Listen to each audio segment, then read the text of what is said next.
Hello, hello. Good morning, everybody. I'm so freaking tired today. How's everybody else doing? Better than me, I hope. Better than me, I hope. Um, okay, so yesterday I said that I was gonna get the the TikTok live stream going for the Coach Blatant channel. Unfortunately, it's like YouTube where you have to like request access and then wait for them to give you access and then you can set it up. So we are streaming on Kick now. So we're on Twitch, YouTube, and Kick. I haven't set up any vertical streams yet, but eventually we will get a vertical format for YouTube to watch on YouTube Shorts. And then I'm working on the TikTok access, so today's not the day. Maybe not this week, I have no idea. But we're working on it. So we will have more platforms for you guys to watch on if there's a different platform that you prefer, because I know that a lot of other platforms don't have ads. But ultimately, that's up to you guys. And yeah, so we're making progress. But hey, have you guys had any good games? I had some good games last night, actually, off stream. I was implementing my own coaching, and it went well. It's crazy. I did get destroyed while playing McGinnis. That was just no fun at all. Yeah, that was no good. I had a really epic 7 comeback where my team was kind of getting dominated, and then we came back in like the last, 15 minutes or so and won the game. And then I was playing Celeste, who I never play, but I've been wanting to play because Celeste is really cool. And I was trying a new like lightning scroll refresher ult build with Witchmail and CD and superior cooldown. So that was fun. I mean, I lost my first game pretty badly, but I won the next 2. Overall, it's pretty dope. I had some pretty cool games off stream. But what I wanted to start today with, if you guys don't mind, I mean, if I have a student that's like, hey, I've only got 40 minutes, are you taking any students today? Sure, drop the match ID in the chat, not a problem. Happy to take a look at it. But what I was thinking we could do is, because yesterday we started the Deadlock night shift, like, watch party late. And so we ended up only watching the finals match for EU. We didn't watch the qualifier match for EU, and we didn't watch any of the NA games. So if you guys want to, what I was thinking is the first half of the stream today could be like basically DLNS Watch Party Part 2, where we'll watch the EU qualifier game from yesterday, and then we'll watch the whatchamacallit, the NA games from yesterday, qualifier and finals matches. And we can do a little bit more of an analysis than we did yesterday. Yesterday really was just like watch party. We were just kind of chilling, hanging out, talking, and watching. Admiring, really, more than anything. But today we can do a little bit more of an analysis. Like I can give you guys the Eternus Deadlock Coach breakdown and answer any questions you have about the gameplay or what have you. But yeah, more than happy to do that. That's just what I was thinking we could do. Excuse me. And then I do have a couple Pro VOD reviews as well, but I was also thinking we could do the opposite. So we could do what we normally do, which is where we start with a couple Pro VOD reviews and then do student coaching. And then at the end of the stream, we can do the DLNS watch party. So up to you guys. If you have like a specific flow in mind that you wanted to do, more than happy to kind of change it up and just do whatever flow you guys want to have. But in general, I would like to do the Pro VOD reviews, at least 2 of them, and then DLNS. I have several Pro VOD reviews that we can choose from. So I guess it's really up to you guys.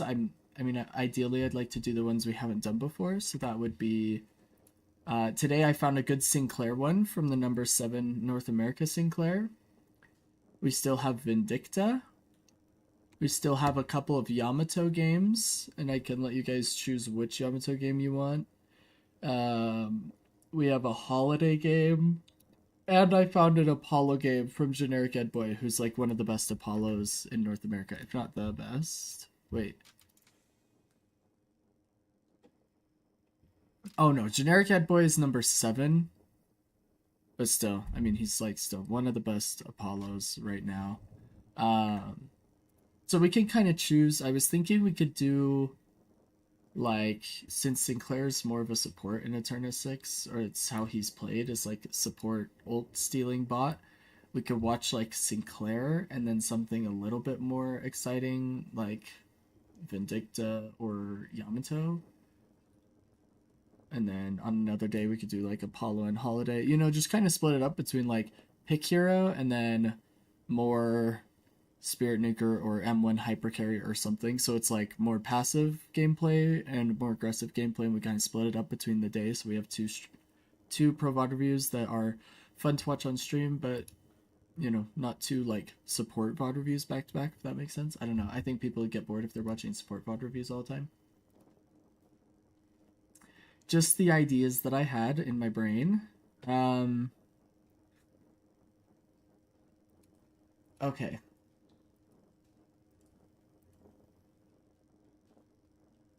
Here is what I'm thinking.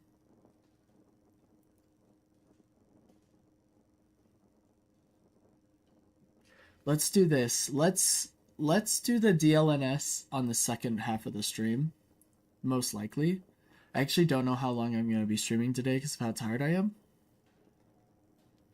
But for now, let us plan on DLNS on the second half. So let's do Pro VOD reviews first. Go ahead and pull some stuff up here. Let me change my HUD because right now it's on watch party from last night.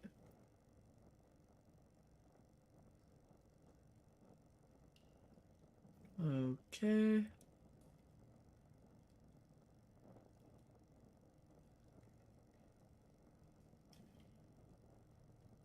Let's start with the Sinclair Pro VOD review, unless I have anybody that's highly opposing it. But we'll start with the number 17 NA Sinclair. We'll do a Pro VOD review of his game. And then... Actually, I don't even know if it's downloaded. It is. I did download it. I'm such a good boy. And then we'll do... maybe Apollo? I was wanting to do Apollo VOD review yesterday, so maybe we do the Generic Ed Boy Apollo game. This one I don't think I downloaded. Yeah. So I'll start downloading this one. We're going to watch Generic Ed Boy's gameplay on Apollo second. So we'll start with... Oh my gosh. The yawns are going to kill me. So we'll start with Sinclair. Alright.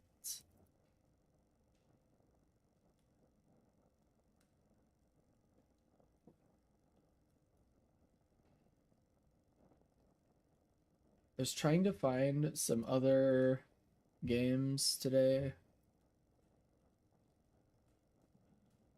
Eventually we're going to get to a point where I'm just doing like one Pro VOD review of a hero I've already done, right? Like once I've gone through all the heroes, what I'm thinking we'll do is one of my Pro VOD reviews will be a request from you guys, like, hey, I want another Dynamo VOD review, or hey, I want another Shiv VOD review. And then the other one will be like our second Wraith VOD review, or a second Infernus VOD review, or whatever, you know?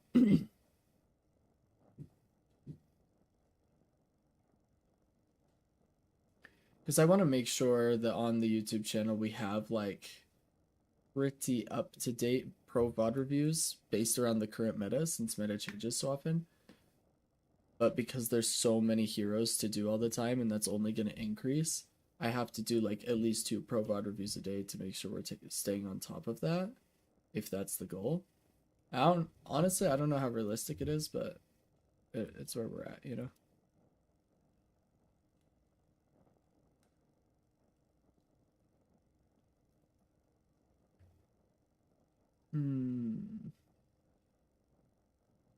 This is a pretty dang good Mina game that I just found. Maybe I should write this one down for the next Mina VOD review we do.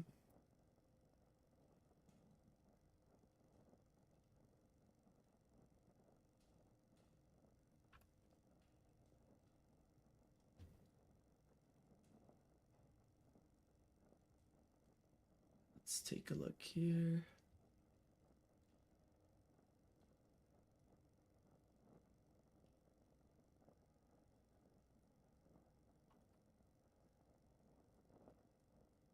Okay.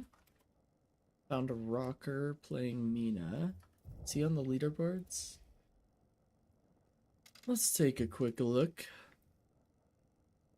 I don't know if he was on the leaderboards for Mina specifically, but he had a crazy good game.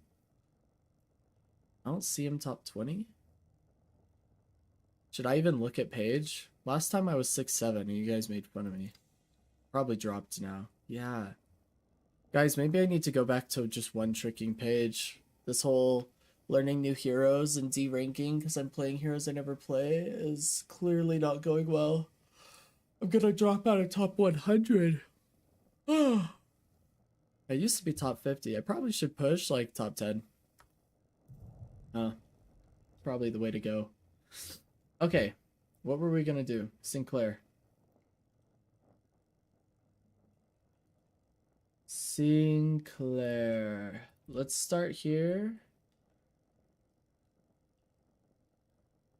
Wait, is that what I wanted to start with? Yeah, I think so. I mean, it doesn't really matter, right? Ultimately. Okay. So this is, we're going to be doing the Pro VOD review of honest characters only. He's not like the MVP or key player for some reason, but he has incredibly high kill participation, right? Higher than anybody else on the team. And he does a decent amount of damage.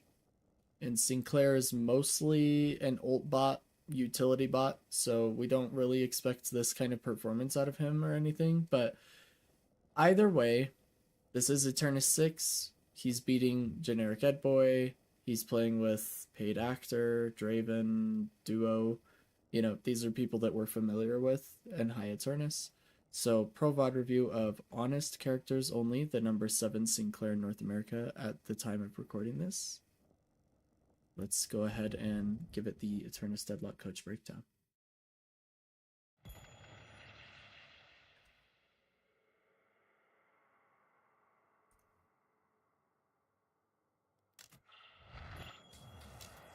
Let's see how I'm not laning into Mirage. I draw the line there. Alright, so we swapped lanes. The Sinclair's quite the lane bully too. That's kind of funny that he said that. Although since the nerfs like several months ago, Sinclair used to be like the best laner, probably ended last year. And since then, he's had some changes that I think just made him like not super strong, or maybe just comparatively. And then they gave him like some buffs, and right now he's just like, outside of bunnies and ult, he just kind of doesn't feel fantastic. But we'll see what he does, how his positioning is. We're starting with high velocity rounds, gonna make sure we can secure those orbs, get easier damage secured from our spectral assistant autos as well. He thought Apollo might go to melee his heal minion. Tried to get that parry off.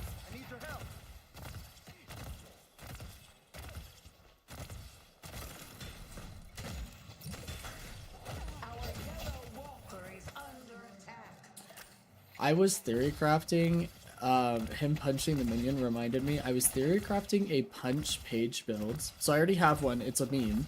But I was theory crafting like some high-tech punch page build that would actually work, which would be based around, it would basically be based around baiting parry and hitting my root on a target so that after I baited parry they wouldn't be able to run away, and I'd be able to get at least one free heavy melee in, maybe two, because I'd have melee charge and I'd go pretty far distance with my melees. And then also having rebuttal so that if I could get any parries, I could do some really sick combos. Because for those who don't know, if you play it absolutely perfectly, like distance to target and timing, you can actually use both your dragon and your captivating read and still get two heavy melees in on a target that's parried without them parrying you back.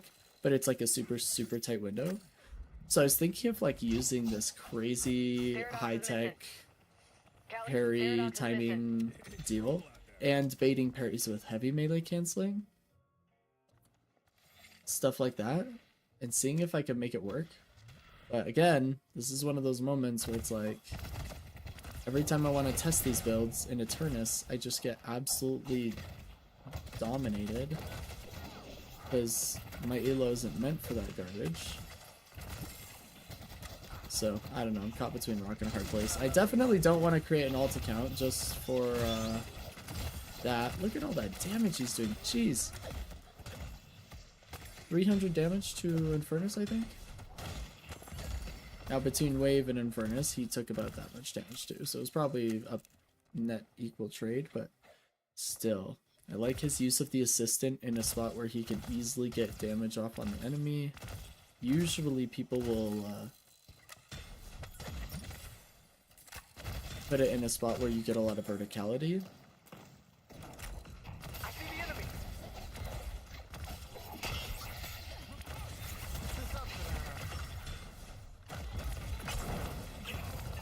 Ooh, nice. Oh my gosh, he almost got parried there, but Infernus was. Thank you.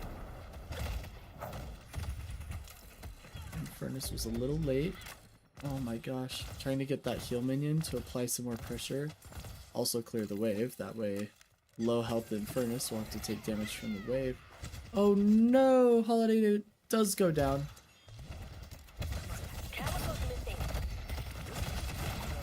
Oh no. Lash is missing. So Lash Good game. did gank. Sinclair's already tilted, said GG. Oh, it's really unfortunate. I thought for sure he was going to be able to finish the Infernus. Ugh. Apparently not.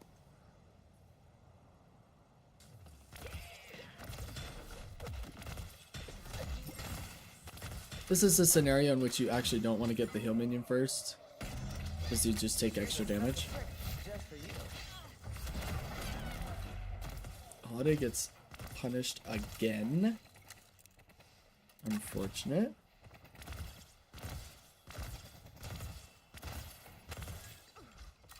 Oh, could have denied that orb. Unfortunate. Wasn't paying too much attention. Opening rounds to start. Very, very strong right now. The spirit power, the extra weapon damage, and the bullet velocity. And then we're going for melee charge because it's so strong in lane. In general, on most heroes, but especially on Sinclair. Because after you hit bunnies on somebody, you get that damage for free. Lash is missing. Hey, Henry didn't suck. I want to see. It does give the damage amp, but does it reduce resists? I don't think so.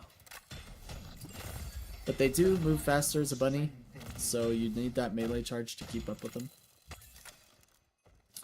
But mainly, you'll do 15% more damage with that heavy melee.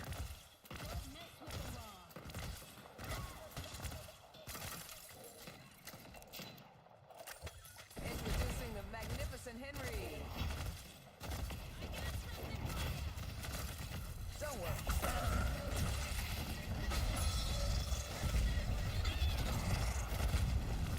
That's really unfortunate.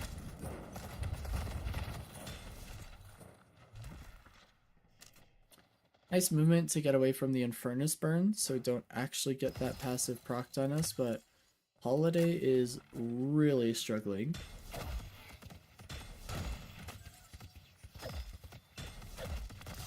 Hitting 2 minions at a time. Talk to Heather about this, something that lower elo players definitely should practice, helps with our farming.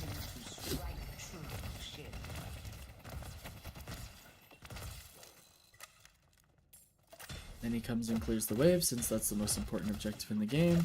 Then he'll finish the camp after. Apollo's missing. Very nice. I see the enemy.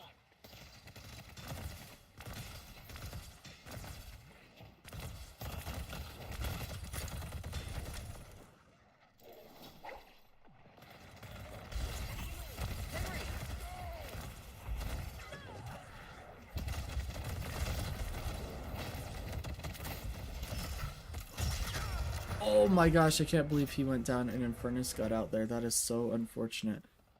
Sinclair ult is such a low cooldown, he actually had it again. Probably could have stolen Apollo ult or something. Actually, I don't think Apollo was close. I think it was just Lash.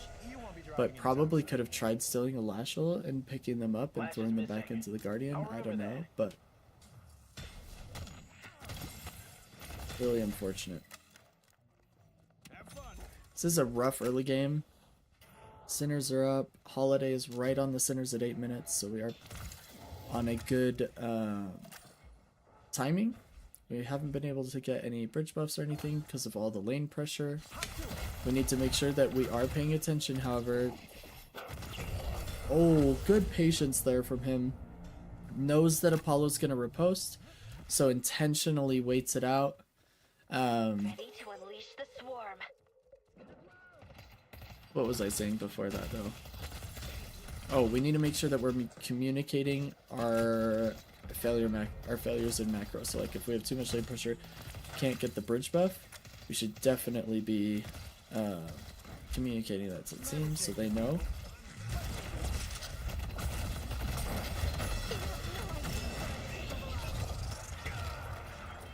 Well, we did kill the Lash, but we do die again to Infernus. That's really unfortunate. He rushed the 4.8k gun spike first, trying to take advantage of that Spectral Assistant and his autos. Since he has double the autos, that early game 4.8k spike adds a lot of damage. We've also we've put 2 points into our Spectral Assistant for the duration and range, and then 2 into ult copying so that we can steal enemy ults.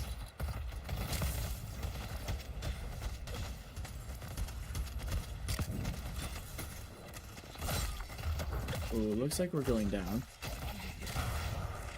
Yeah, they're just camping us. There's 4 blue, not much we can do there, and they're camping the Spectral Assistant teleport so that once Calico applied pressure to him and he was forced to teleport out, Apollo's just waiting there for the free kill. So, I mean, when there's that many people in a lane against you, not much you can do. Poor guy. Really, really rough start. This is going to be a great example of a game as to why you don't give up and how you play through the mid game and overcome, you know, an early game.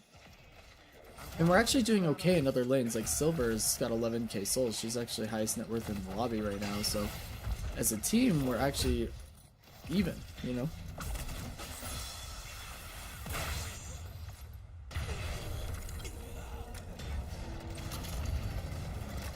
I see Lash. The spirit urn is waiting to be claimed.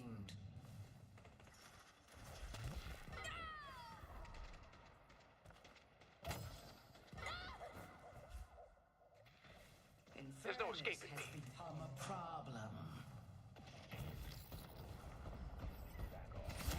My lovely assistant. Our yellow guardian has been defeated.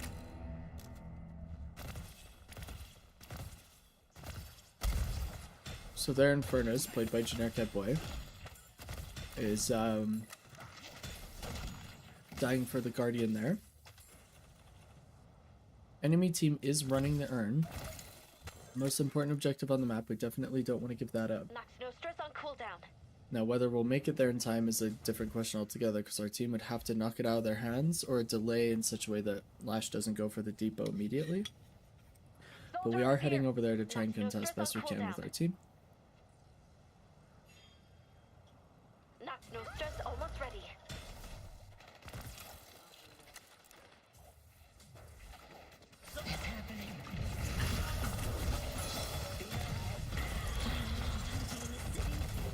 Oh, barely misses the Infernus ult. Does get the heavy melee off. They get a double kill. Lash has been forced to drop the urn and now he's trying to ult, but our Silver's in ult with a massive soul lead. Oh, another punch in there.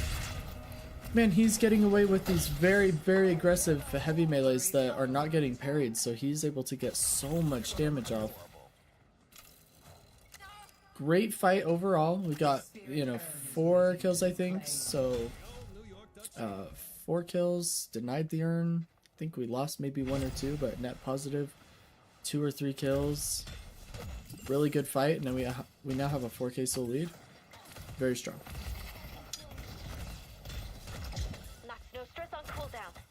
Here's a special treat just for you. I'll drag them kicking and screaming.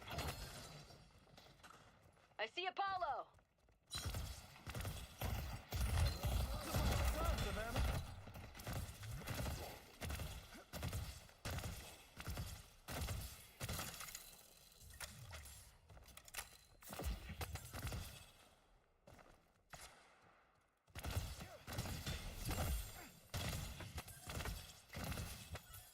for breakfast today. I got my wife called it Chia Pet. It's a yogurt and chia seeds, Headed to Broadway. blueberries, granola, and a little bit of brown sugar. So good. Just like old times, Savannah. Okay, now we're gonna run the urn.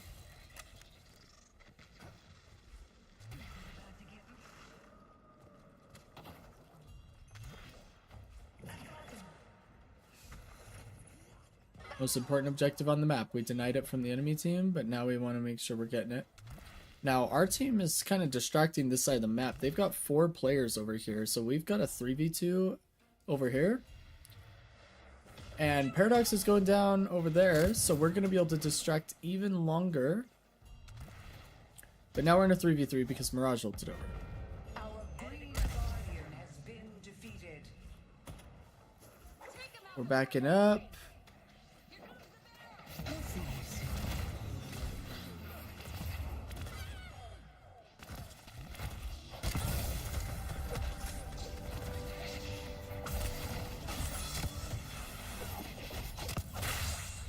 Nice patience on holding that Apollo ult. Nice punch there. Nice work. Plays really close to him. He's basically trying to bait a parry there, but since he didn't get it, he just killed the guy with his autos. But when you play right on top of somebody and they know you punch, they'll usually just parry out of panic. And then we do get a Urn Depot. Not to mention, our team got a good amount of damage on that blue walker. Now I've got Majestic Leap and Dispel Magic. Dispel Magic is going to be for the Infernus and Mirage, primarily. You can dispel the damage amp from Paradox Bombs, I believe, but not the best use of it, in my opinion. And then we're going for second urn. As soon as we got 15-minute urn up, we're going to try and deliver it. Very good play here. Especially while it's a neutral urn, we want to make sure. I see the enemy. Calico.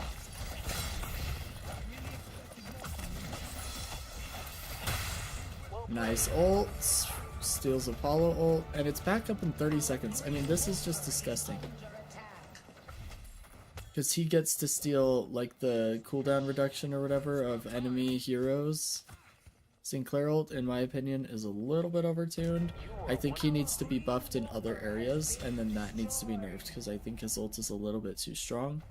That's just me.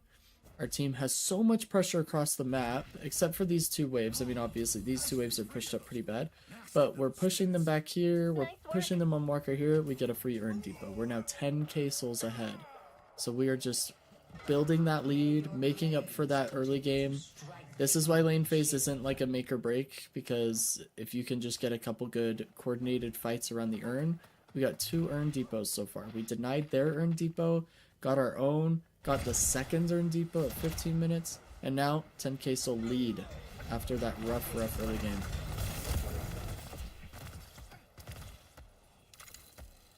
Surprised he didn't teleport back in and then just punch that walker and take blue walker. I would have died for it there probably.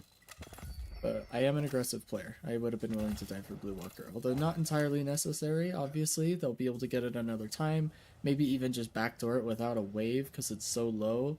So at some point, it also applies a lot of mental pressure to the enemy team because they're going to be wanting to keep that wave shift constantly. They do not want to give up that blue walker. So when the blue walker is this low, it forces the enemy team to pay a lot of attention here. It gives us more space around urns because they have to be careful of us backdooring. Gives us more space on side lanes and side farm. So keeping the walker alive sometimes can be somewhat strategic. Hey Heather, how's it going? Hope you're having a good day. Ooh, we're gonna steal the lash ult. Counter the lash ult here. Oh, he misplaced the bunnies ever so slightly. That is actually so tragic. I would use Dispel Magic here because he'd be able to dispel all this. Yeah, there we go. Instead of taking more damage, get a little bit of a heal. I can't believe we got away with no damage taken there. I mean, that was a lot going on, but we got away with it. We're now going for Warpstone 2. Lots of vitality investment going into our Sinclair build here.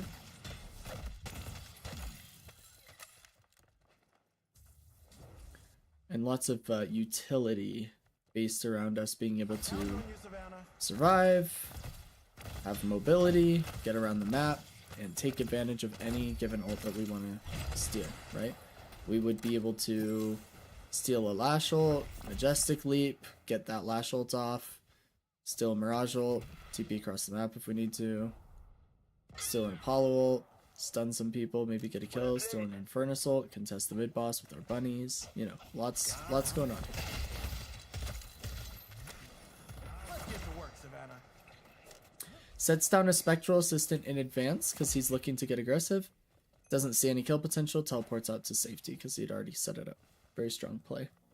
We see this very often with pockets as well when they're using their cloak. We have even more mobility around the map, so between Warpstone and Majestic Leap, he's going to be able to zoom all over the place so he can steal an ult and make sure he has impact on these team fights. Unfortunately, we're not here for this team fight. Silver does go down.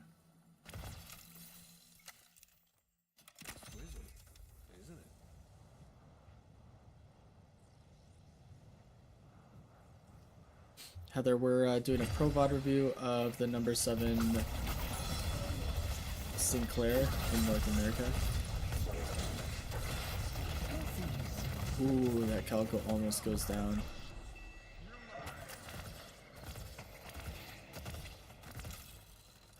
He's trying to take advantage of that Spectral Assistant positioning to get some autos off on maybe some low targets, but ultimately I'm not sure we were able to secure any of those kills.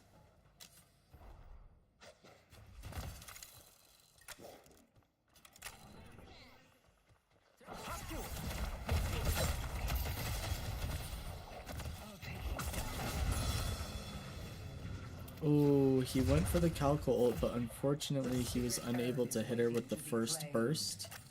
And then he was unable to hit her with the second burst, so that is unfortunate. We do finish the Paradox kill with our teammates, that's good. We have our ult in 15 seconds again already. Pisses me off. Frickin' Sinclair ult.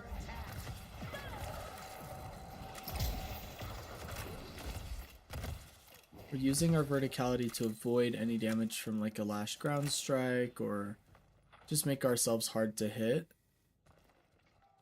And then we'll go down into these fights when we have our bunnies available, when we have an ult that we can steal.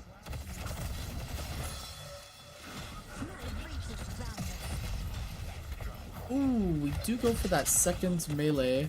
A little bit aggressive in my opinion. I would have turned it. I would have baited that parry that time. It would have given the self CC to let Mina keep ulting without punishing. Because Counterspell does give that little heal.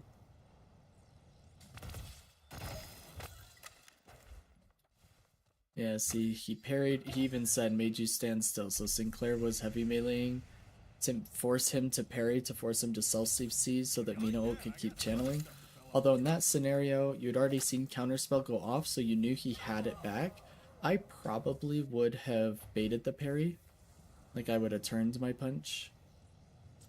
Because he was most likely going to continue parrying anyway, and self-CC. The urn is ours.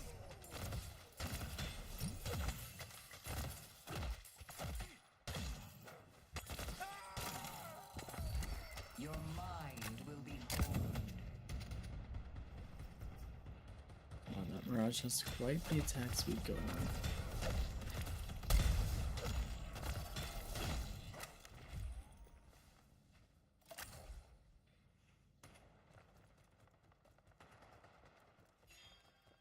Okay, our team does get the walker in left, it looks like. He is struggling with that punch to get out of there. I see Mirage. He probably needs to talk to Heather about how to get out of the secret shop with a punch. Seems like maybe he's a little new. Ooh, we do miss the Paradox ult, unfortunately. Our warp stone and our movement get us out. We can teleport one more time if we want to get really aggressive with our team here. Which I probably would have, to be honest. I probably would have teleported again to be closer to my silver, since I have bunnies available to help.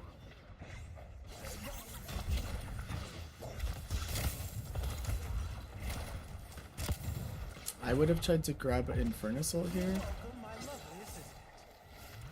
And we probably could have saved our...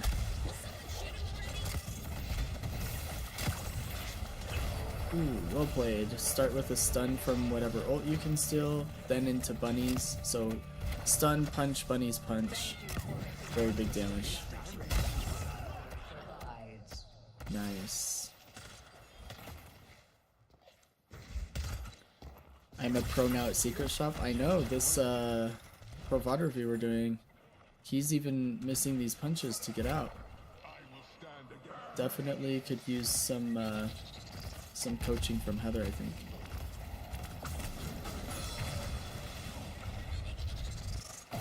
That was really unfortunate. I mean, it was a good effort to steal the ult, but I think he tried to majestic leap while underground and it gave him a hard time.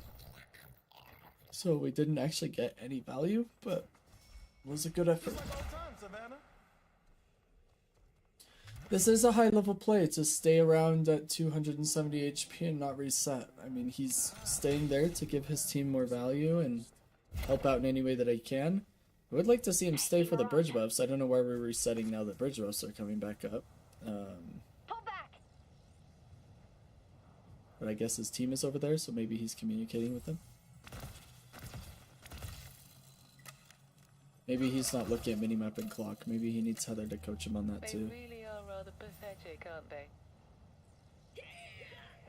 Okay, we've traded 2 for 2, but we're a little bit weak here. Apollo ult could be devastating. Is playing her role to perfection. Silver under a lot of pressure going down. Oh, she did get a pretty big heal. He ults the Apollo away from his teammates. Oh, we do get hyperlined, unfortunately. This teleport will take us really far away if we use it. Unfortunately, Apollo is still waiting.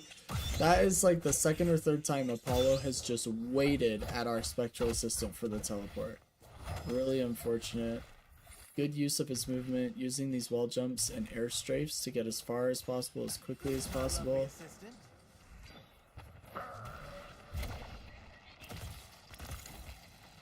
We have Majestic Leap now, that'll give us a little barrier.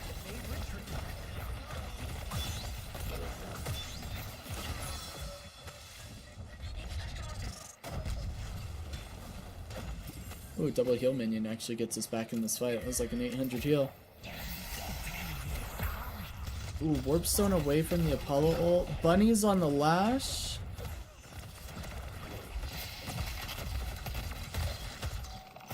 Let's take out Lash. He's pinging the lash for his team so they can come help. That's mid boss. Let's go. Absolutely beautiful. Our team should drop into mid boss immediately. We see them start killing it. Yep. For sure not looking at clock and minimap. 100% agree. Probably thinks they're not important. Probably, honestly. I hear that about the pros. The pros say that all the time, I think, is that buffs and minimap and clock, those aren't important. For sure. Consistent. Ugh.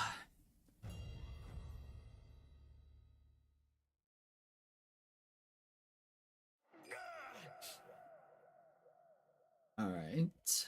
Our death timer is a lot longer than I thought. My bad. I'll fast forward to this. It's okay, I'm the responsible one.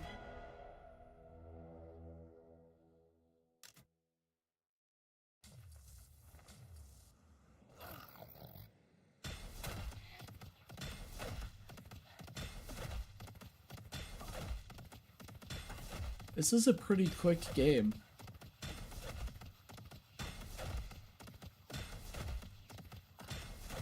Okay, I'll fast forward through the farming. We all know what it looks like to punch a tier 3 camp. Your valor is rewarded.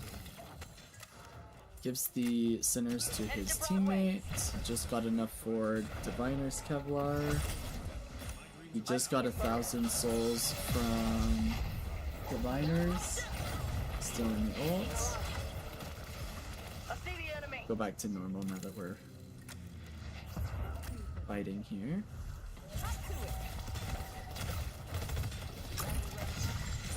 That bunny just lasts so long. Oh my gosh. Trying to survive, but I don't think he has it in him.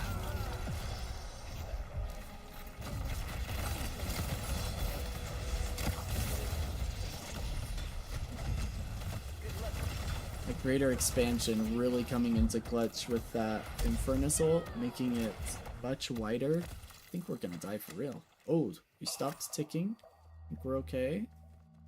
Unfortunately, we didn't get any kills, and we used all of our rejuice. Uh-oh, it's one of those non-important bridge buffs that gives us 30 regen. Thanks for the pickup. He's going to do the enemy's urn. Let's take out Calico. That or deny it. I think he's looking to deny it because we're not strong enough. Like, we're weak. We've taken a lot of damage. Headed to blue.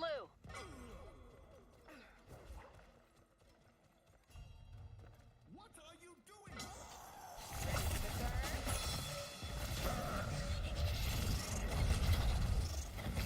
Gets away from the Infernus stun right after using Infernus ult against him.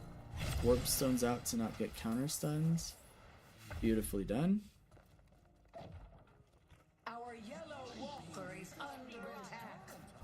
Look how much that early game just didn't even matter. Getting absolutely destroyed in the early game against Apollo and Infernus. Our holiday was basically just feeding. Spirit charge here.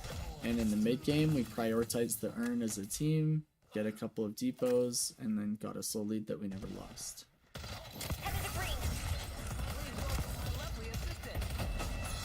There's the time thief. Headed to Two green. lash ults, but they're both out of vision of each other.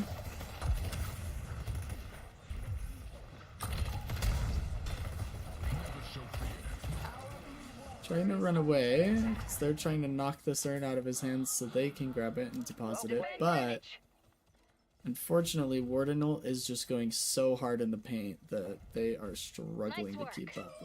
Even in a 3v4 we got a kill. 2 kills so far. I'm going in. I see Mirage. Ooh, generic Ed Boy on Infernus is here to contest this urn, so we are getting some verticality. Oh, we're actually running. I think he realizes that they're there. I see the enemy. Yeah, they're trying to come get this urn and maybe Well deposit it. We got a 3rd kill on that Mirage, it looks like. And we're shoving Lash into his base. I can't help but notice you haven't dropped me off. We pulled Apollo and Infernus away from the team fight because we were holding their urn and they wanted to challenge it. Warden, your heroism We're taking a lot of damage from this urn, though. We're gonna die to an urn.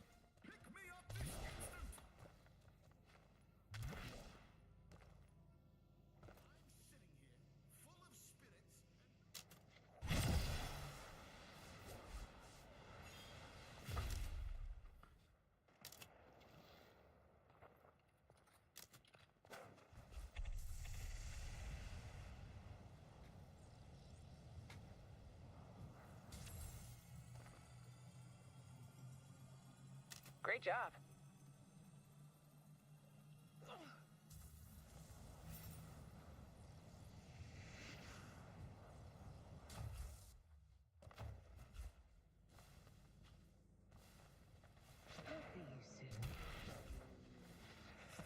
Going in. The urn is ours.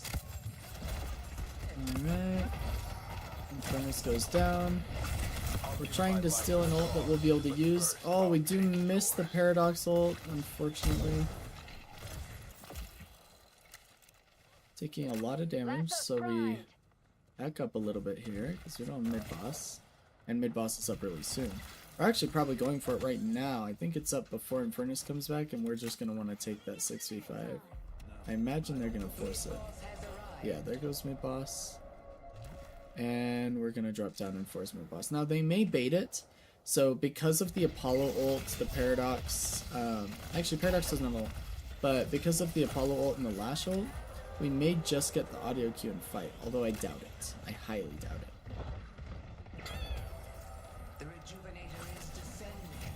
Oh, we do steal the Lash ult. Oh, we get our own freaking vision blocked by a wall. We got all 3 rejuves though. Oh, that was almost really bad. Got to say, that was almost really bad.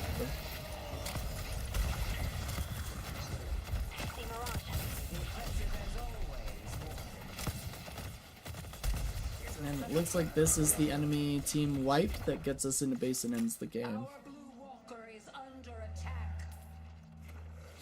It's just a lot of utility, a lot of movement, survivability, taking advantage of the bunnies, and our Spectral Assistant just making sure we're practically unhittable.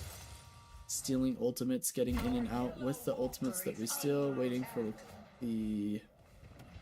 whatchamacallit? Cooldown.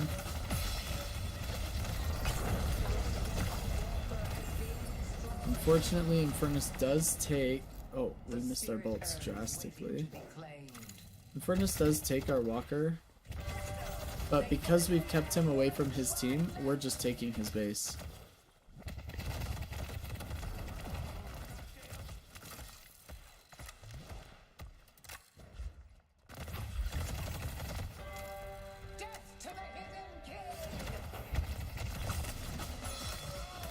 He gets Eternus' ult way before Eternus gets his ult.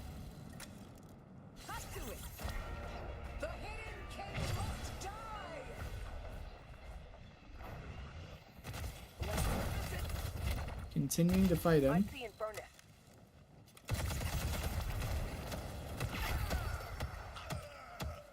And generic head boy goes down. Feel bad. I've trained my whole life for this. Eternus is a good character. I will admit, generic head boy Eternus is not in a great spot right now.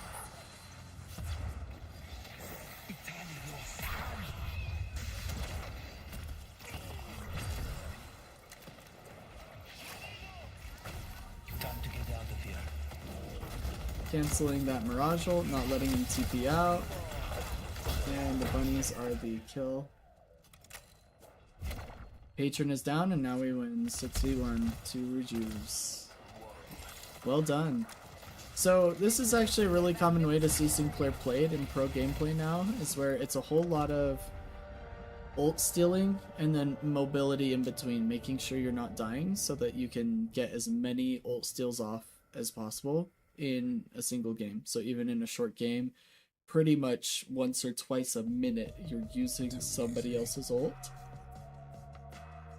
And then in between those windows and in between bunnies being off cooldown, or on cooldown,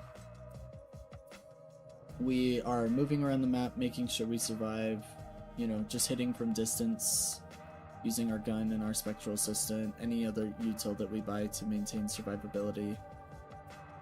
But yeah, very, very common way to play utility support Sinclair, essentially. Using those bunnies to support our team. Still put out a decent amount of damage, had a very, very high kill participation, highest in the game. Really well done. Very passive positioning, defensive ults a lot of the time, fighting with his teammates, almost always ulting in team fights, so he's trying to be there for the team fights. Maintaining verticality or a little bit more passive positioning because you're very squishy, you don't want to die, you want to make sure you can get, you know, if the fight goes more than 25-30 seconds, you can maybe get a second ult off, swing things in your team's favor. So really, really good positioning from him. A lot we can learn from Sinclair.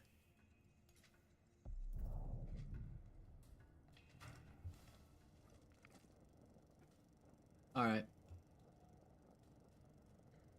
Now that we've done a Sinclair VOD review,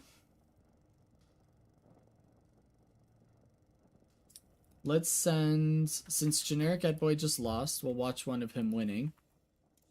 This is generic Ed Boy playing Apollo and doing fantastic. 21 and 12 with 115k damage. Doorman was the MVP, going 20 and 4 with 147k. But generic Ed Boy is like number 7 in North America at Apollo. So we're going to go ahead and take a look at how he plays this, build order, positioning, ability usage. And it's going to be something really helpful for people like Boss Sauce who are learning Apollo to see how the pros play it. And I'll just kind of give you a breakdown on why they're doing what they're doing and what I think they should do differently, why they bought the item they bought. Just a little bit of Eternus Coach perspective. So VOD review of Apollo. By example, Kelvin, and complete the ritual.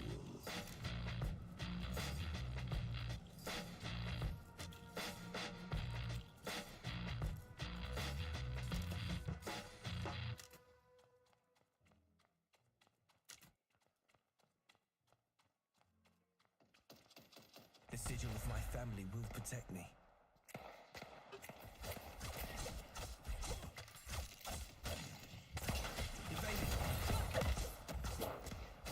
Love this usage of his one, using it on an enemy while they're next to a minion. So you can use that poke value and be clearing the wave at the same time. It's kind of what we talked about with Boss Sauce yesterday. Emissary player learning Apollo. We're gonna make sure we're using that one on enemy players, taking advantage of that poke. Now, I don't think I have cooldowns. Maybe I do. Oh, I did have cooldowns. It's just a really, really, really short cooldown. Okay. Sorry about that. Going to shop. If you like that, I got some other stuff to fill off the truck.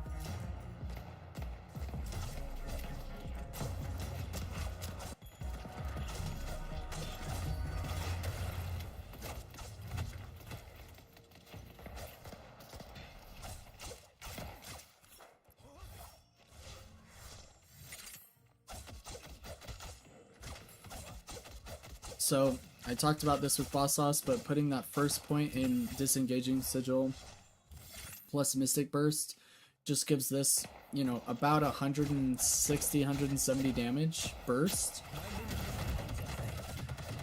Instantly it does 300 damage to that Geist, even a positive trade for him, which is really hard to do against Geist. And it'll allow him in a few seconds here when the... Oh, actually, he used it on the wave, so never mind. It's a little bit patient with those flawless advances, trying to make sure he hits them. That third one, unfortunately, a little bit around the corner. Now, he would be able to one-shot the minis, but it looks like he gave them to Infernus, or Victor, rather. I'm going to humble them. But very, very common to put 1 AP into the disengaging sigil first, getting that extra burst.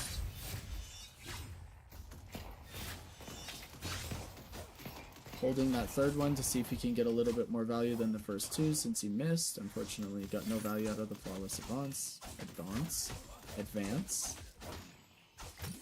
Flawless advance, you guys. Huge burst damage. Apollo very, very strong in the early game.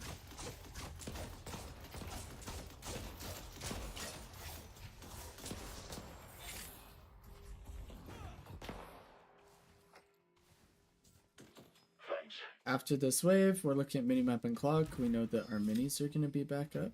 Just kill them right in 2 minutes.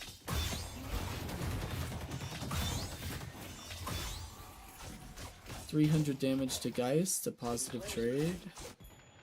Not to mention the damage he did to Yamato, so positive trades all around, significantly positive, taking advantage of his poke damage on the enemy, and then he uses his melees and his autos to clear the wave. We talked about this with Boss Sauce. You can see the pros putting it into action.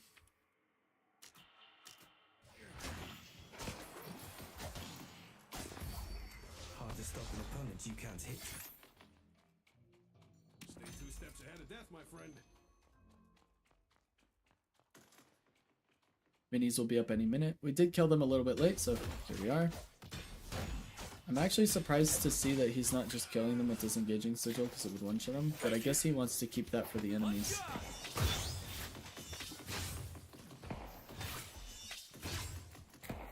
Trying to hit her around that corner. Yep, he just wants to poke the enemies. He's literally willing to clear camps slightly slower just to do more poke damage to the enemies and make sure they stay low health, under pressure, maintain tempo. It's going to allow us to maybe even steal some boxes later. Maybe even a camp. And it's going to make it very difficult for them to contest the bridge buffs. Tempo is very important. I actually would have liked to see him riposte. Oh my gosh, what a flop. Okay, so let me show you guys the mistake he made, and he would agree with you if he was in the chat right now watching his own VOD. Right here,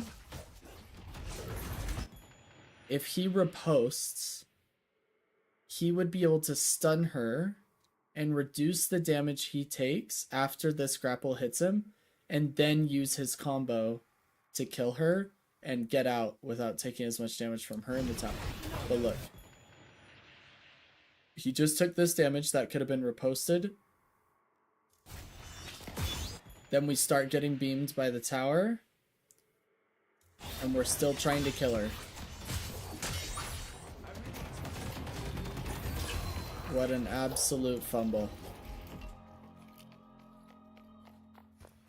Riposte. If he was paying attention to the fact that she had grappled him, he could have riposted that damage. Oh, what the heck? Look at the minimap. He's like not there. We just see his vision cone.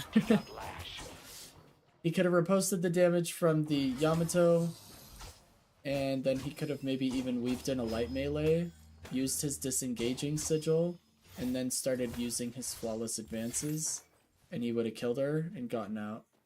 But he used the riposte late, unfortunately.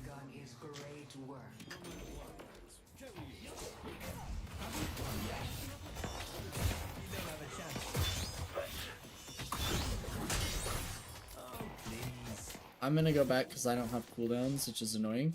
But that was a great use of riposte. Use all of your damage, get as much poke as possible, and then use the riposte to disengage, and it basically guarantees that it's a positive trade, right? Now they can't possibly trade back all that damage he just got because he just riposted under tower. She is gonna line of sight the stun.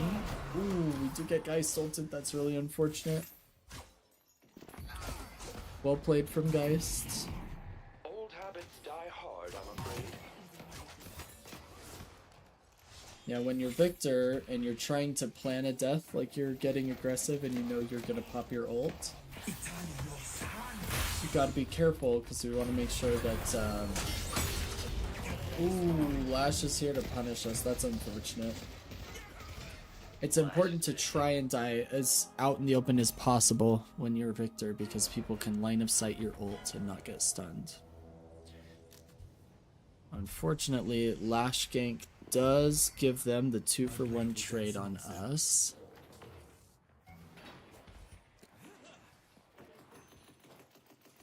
Yamato's missing. I'll pick you apart.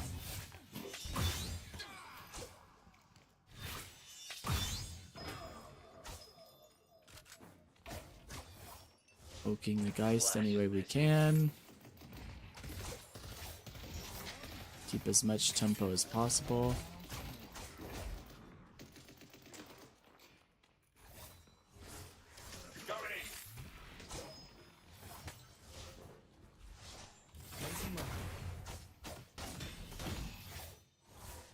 Interesting. Does it not insta-kill minis anymore? Was I lying to Boss Loss yesterday? Even with 1 point here and Mystic Burst and Improved Spirit, he didn't one-shot the minis. Maybe that's just the 7-minute minis? Or maybe it's like... maybe it got nerfed?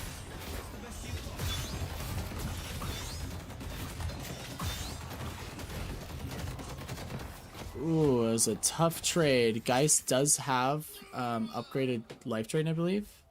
Yeah, that upgraded life drain, that duration and damage per second makes it really, really difficult to take positive trades.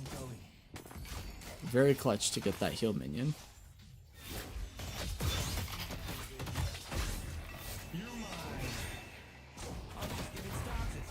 He was ready to press riposte at any second there. In fact, he was ready to press it in between flawless advances if he had to.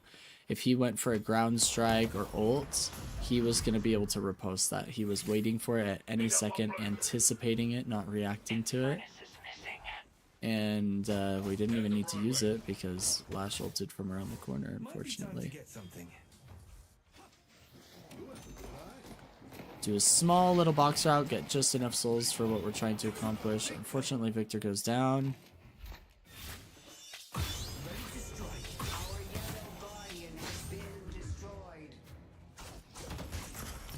Get that solo heal minion. Now, if we hit our disengaging sigil plus cold front on that Lash, we could probably ult him and kill him. You actually thought that would work?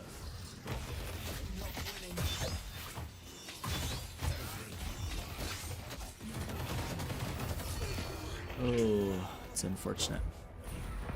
We do kill the Lash, but Geist gets swap off, so Victor may be forced to use ult. We'll see. Him and Geist are battling it out. There's the Victor ult. Victor unable to finish the kill on Geist. We're back in lane here. Minimap and clock. We know that after this next wave, we got bridge buffs that we gotta be to. Trying to punish them and poke them while they're on their sinners. Maybe even steal their sinners if we're feeling crazy. I'm going in.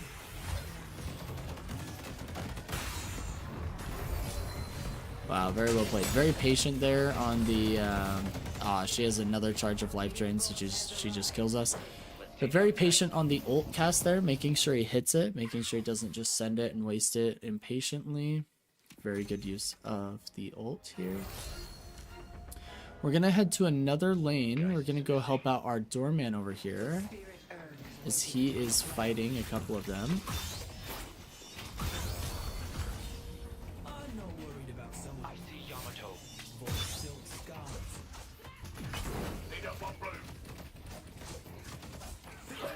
Oh, unfortunately, he does not save Doorman, but he does trade him. They get another kill. Doorman's death timer is significantly longer than the enemy team's. This is the problem with comeback mechanics. Gonna be able to grab the urn now. Most important objective on the map, I should say. The Archmother will both. Nice read. Drops the urn to help his team. Grab the urn back. Dynamo. Bullet dance is on cooldown.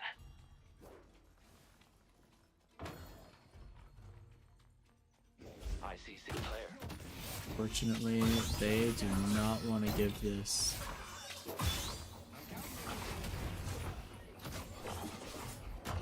Oh, he was a little bit late on that. A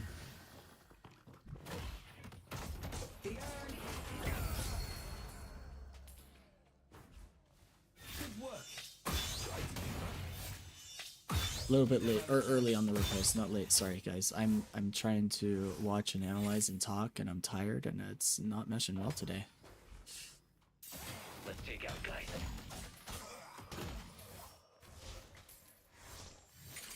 I see Yamato. Alright, massive damage spike with that Torment Pulse.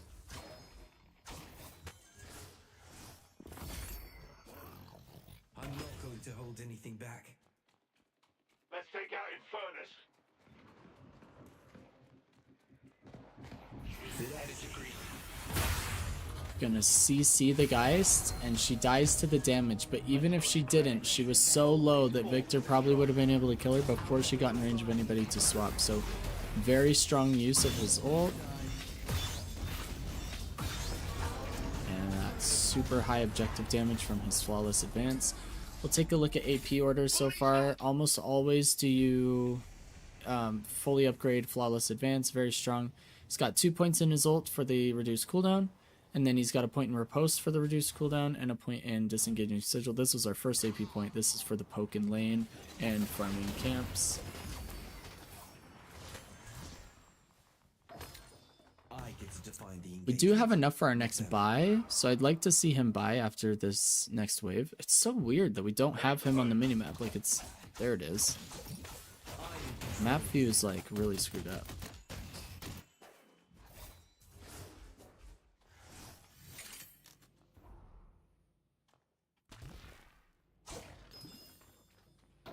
There we go. I think I just pressed a button or something. Walker is under attack. It'd actually be really interesting for me to do this for my low rated players, to understand when you're invisible on the minimap, is to do your VOD review by looking at the enemy's minimap and showing you when you're visible. Some people don't understand what makes you visible and what makes you invisible in any given scenario, and particularly in lane.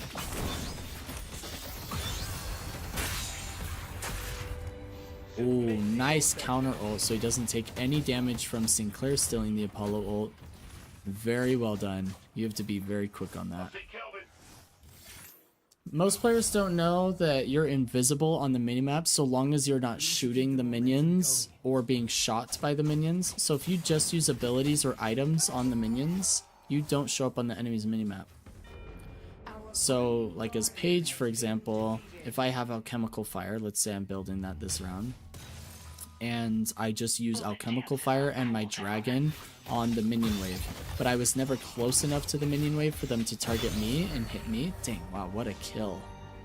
That damage is crazy. The enemy team will not see me on the minimap.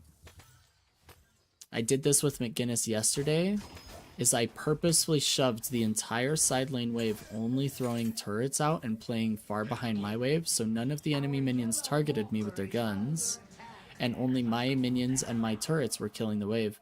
And they had no idea I was there because they couldn't see me on the minimap, so I was able to kill their walker before they even realized it.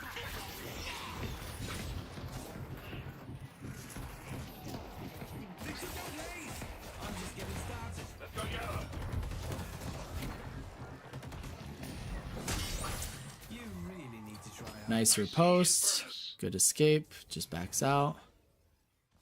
The enemy team is going to get their retake urn, which is really, really unfortunate. It's a good way for them to get back into the game, unfortunately.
Oh, escalating exposure. Absolutely massive power spike for Apollo here. We're now highest net worth in the lobby. We just got our first tier 4 in spirit, and it's escalating exposure nonetheless, so we are looking for a fight.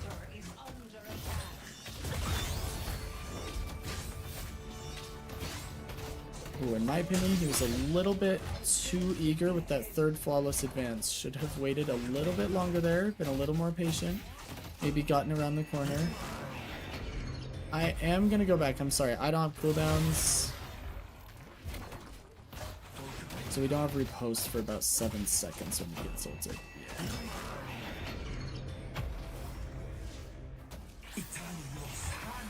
Yep, that's a very good ult here. I was thinking that's exactly what he should do. Glad he pressed ult. Yesterday we did a pro VOD review of a drifter that was like allergic to ulting, so I'm glad that we're seeing that generic Ed Boy playing Apollo is not that way. He's gonna try and help his teammate on the Walker.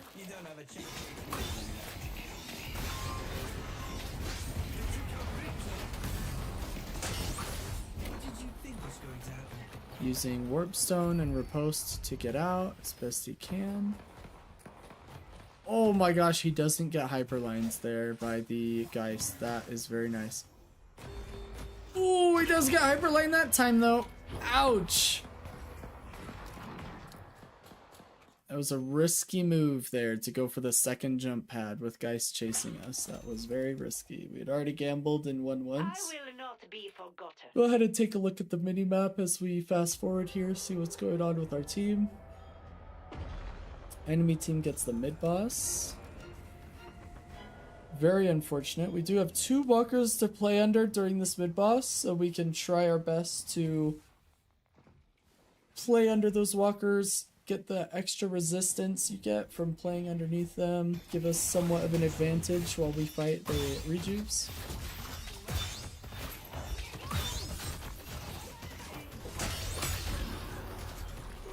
Nice. He's able to get a rejuve. Let's see if he can get out. And he gets... Oh, he gets the bridge buff stolen by Sinclair. Oh, it's so unfortunate. Using that flawless advance aggressively, trying to... Oh my gosh, is he gonna get Sinclair? He gets the Sinclair as well. Oh, unfortunate. So he's trying to use his riposte plus warp stone to get out. Disengaging sigil works like, if you want to think of it like stamina mastery, where you dash and jump and then you can't dash anymore and jump. He was trying to use sigil so he could get another dash and another jump while in the air because it resets them. But unfortunately, Yamato had already grappled to him by then. So let's go ahead and take a look at the minimap. Our Victor's playing on our blue walker. Looks like he's going down. Dynamo there with him. Our team did get the urn from the enemy team so that they couldn't deposit it with their rejuves.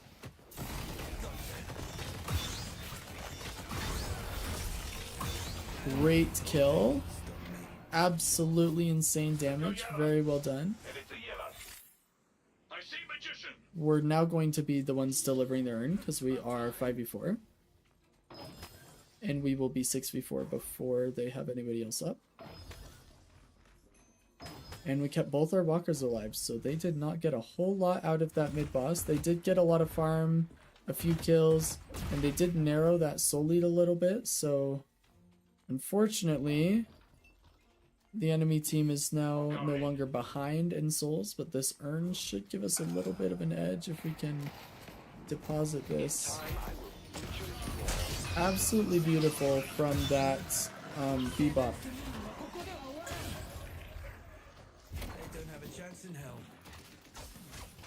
Uppercut the enemy team away from the depot. Make sure they can't hit Apollo as he comes in.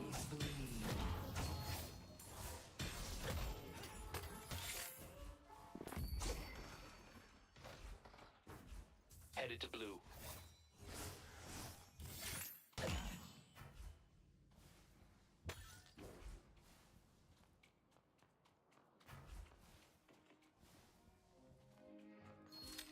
Bought that off a Knickerbocker that was about to get his legs broken. I'll pick you up.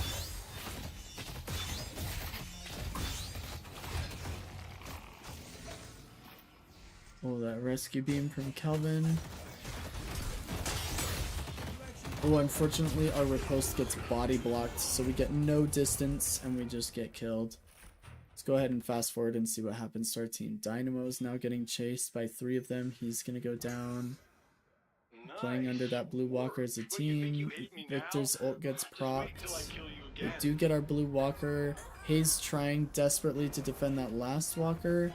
She does get Yamato and pushes Lash back. I think we'll kill that, or we'll keep that last walker in right lane for the time being.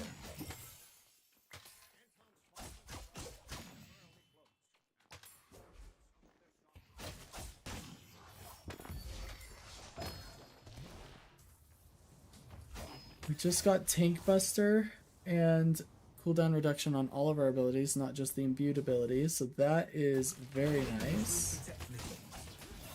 And then we are working towards Spirit Burn, which will be a massive power spike for us, and a significant increase to our healing reduction, as currently we only have the 35% from Healbane. Yeah, 35%.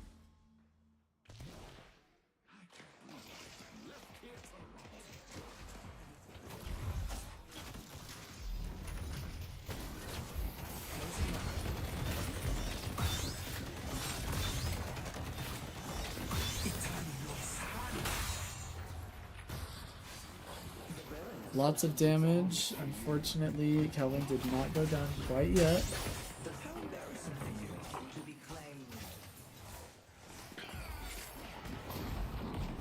We just put our 5th point into riposte, I think is what it was. And Boss Sauce, if you're watching this review now or later, you'll notice as soon as he riposted, he used a light melee. He could have sent a heavy melee, but she died because she was so low. Because he does have that 5th point in riposte. And he's not even running Spirit Snatch or Spirit Strike. Let's go to Broadway. I see Lash.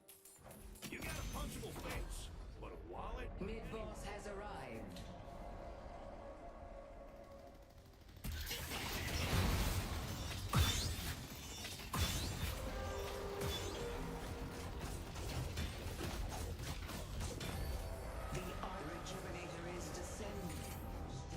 They do have Lash ult, bunnies. There's the bunnies. They do get 1 because of Yamato ult. They do get 2. Oh, they got 2 of our rejuves. They stole the Dynamo ult. They now have Dome, Lash ult. This is looking quite bad. We're holding our ult. We get 5 people. Oh my gosh, the amount of damage from that ult. Dice does get her ult off. Cannot believe we've turned this fight the way that we have.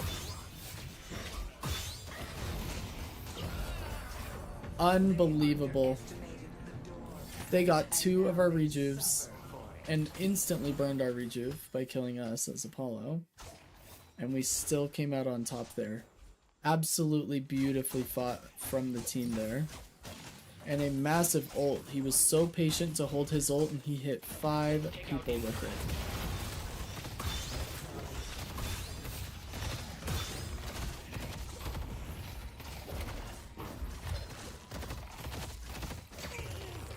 Unfortunately, he's unable to get on top of that Lash or into a point where he could riposte and maybe stun him. He does go down. Let's go ahead and watch our minimap. Our team should mostly just be killing their base. Looks like Lash pushes us back and kills our Haze. Now we're trying to kill the Lash. On our side of the map, he's delaying so much. Holy smoke! Sorry, I went too far. Let's go back a little bit here. Okay, so Lash finally dies right as we get here. Now we're going to be chasing this Infernus. Use this Warp Stone in between flawless advance charges just to get further. Is able to get the ult off, but it doesn't kill Infernus because Kelvin has so much healing. Look at this healing. After all we did. Oh my gosh, it's so sad. We are going to go down. Oh my gosh, what a save from Calvin there. Infernus just 1 HP, getting healed up to half, gets ulted, gets healed up to full again. Wow. Running out of time. time to Alright, our team does get everybody except for Kelvin, so they're going to be able to finish downing that patron. What's crazy is the game is like just over halfway over is all. Look how close we come to ending the game. Oh my gosh! So close to ending the game. night stay at the Baroness. Unfortunately, we're in that 2v4. Using that warp stone. Oh, the dome stops us. We're just eating the Kelvin damage because we don't actually care a whole ton.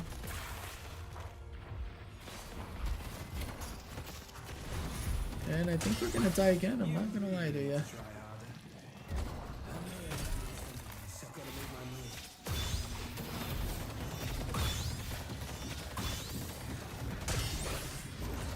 Oh, we do get the kill. He did miss the riposte, but we got the kill. Kelvin really low as well.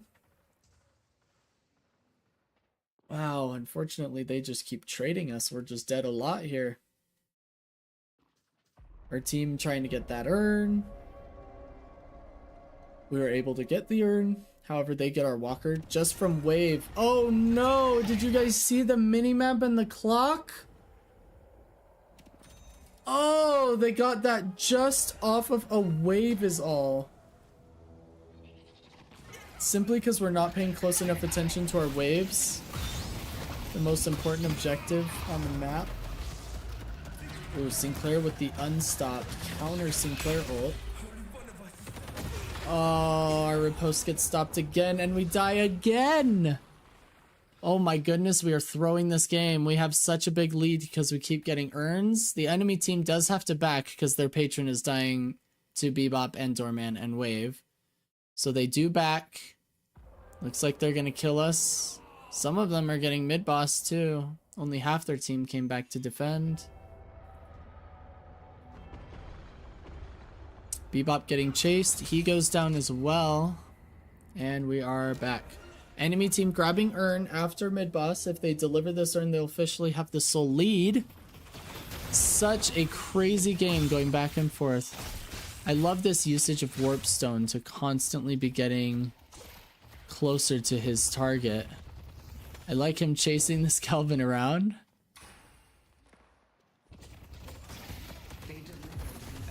I don't think we have cooldowns, so I'm gonna go back. I'm sorry. Let's take a look at this. So 5 seconds on flawless advance. 3, 2, 1. No, we do have cooldowns. Okay.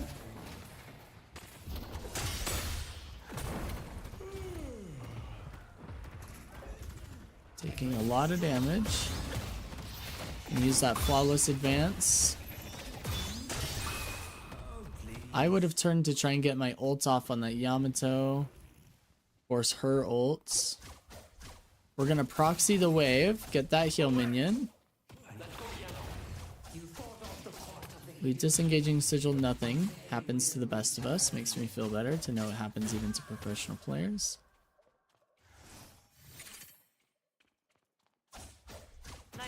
Gonna proxy the wave further. Make sure it's as difficult as possible for them to get our shrines and whatnot.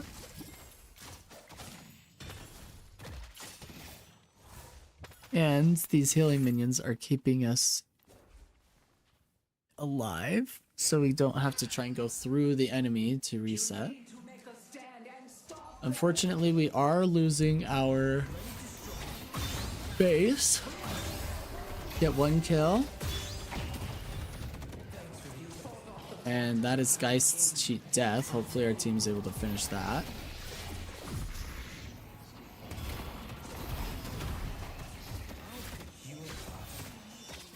And her rejuve.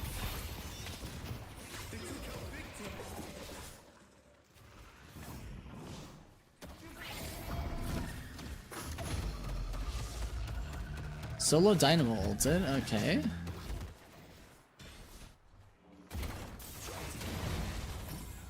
Double heal minion does help quite a bit here. Unfortunately, we do lose Bebop. We're forced to back up to base again. They're gonna try and get our second shrine in the 5v3.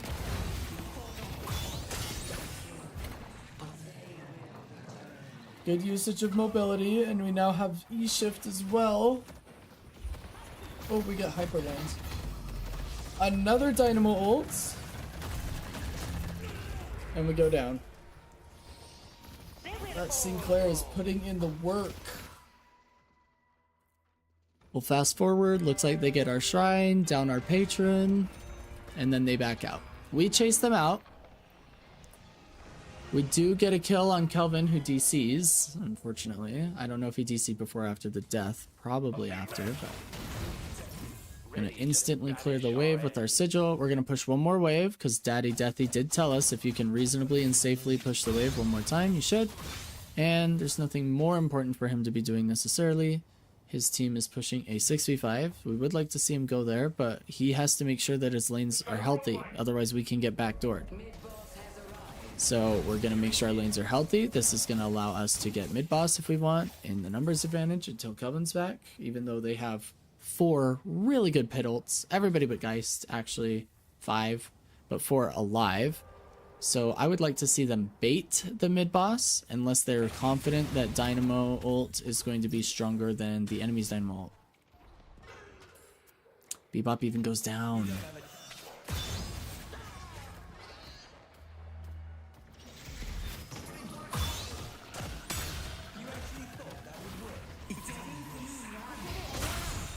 He does get the Yamato really low. She doesn't die. Does she have cheat death?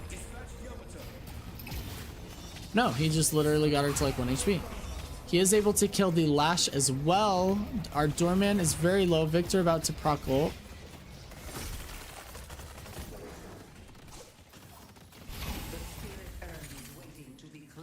These heal minions keep Doorman in the fight. We're going back to the mid boss. Make sure they don't finish it. Geist has no ult here, so this is very bad for her. Look at that heavy melee. As soon as he gets the riposte, he E-shifts the Geist's heal because he doesn't want her to heal. We proc the cheat death. Now we're on Kelvin and Sinclair. Our team is going to finish mid-boss while we push them off. Maybe I should pull back. And he's just kind of playing gatekeeper. He's just watching. Goalkeeper, maybe is a better word. I don't know. Both work, I guess.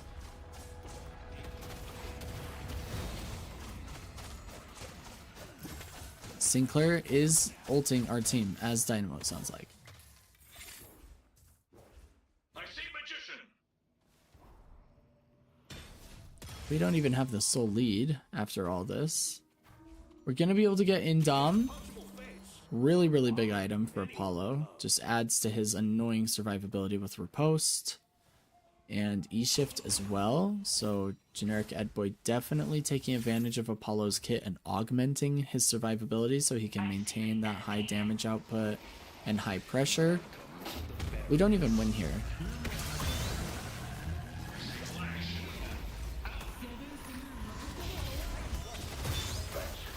He's trying to end the game if he can because we have 3 rejuves, but unfortunately we're struggling. I'd like to see an ult here.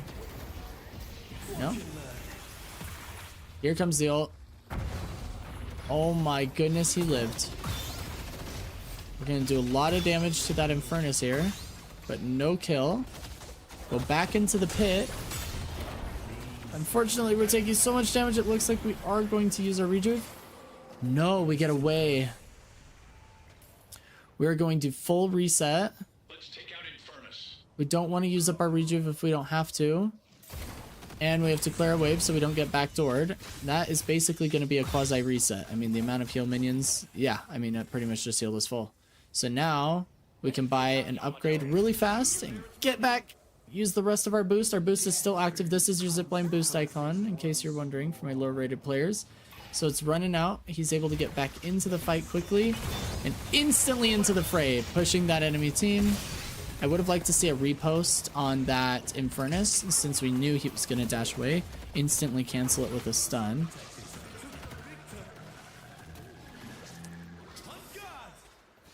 He tends to not be super aggressive with that riposte. It's more of a defensive item for him. We're taking a lot of damage. Look at that kill, though. Instantly kills the Lash from half HP with our ult because of how much damage we have. We're forced to reset again. We have no rejuves anymore. and the minions are in our base. We could get backdoored any minute if the enemy team is ballsy enough. We're going to push our waves back, make sure we do not get backdoored. Especially because we're 2v4 right now. So now we're on the back foot. We're the ones that are defending our base. It's no longer a push to end for us.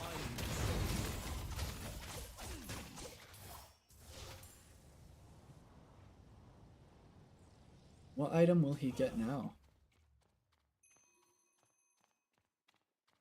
We are very, very rich. 68,000 souls is usually at a point in the game where there's almost no upgrades to grab, right?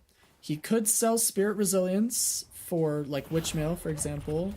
If he wanted that upgrade, it would be less resistance overall, but a little bit more utility. He could get Scourge instead. Scourge is a high spirit item, but only while it's active. But because he's so close to people, it would add a lot of damage. So he has some options. We'll see if he ends up going with any of the options I just laid forth. I see Sinclair. But some of these tier 3s are some of the best items in the game and impossible to upgrade or replace, like Stamina Mastery. That mobility is, you know, unmatched. Warp Stone. What tier 4 are you going to get that's going to match these types of items? So unless you want to get rid of them altogether simply for an upgrade. Look, he's got 8,000 souls he just doesn't even want to spend. He's got the items he wants. Now if it were me, I would be trading Torment Pulse for Scourge. Torment Pulse is a good amount of damage, but Scourge as an active would give you more spirit resist. It would give you more damage during its active windows. Could apply a little bit more pressure to the enemy team while that's active.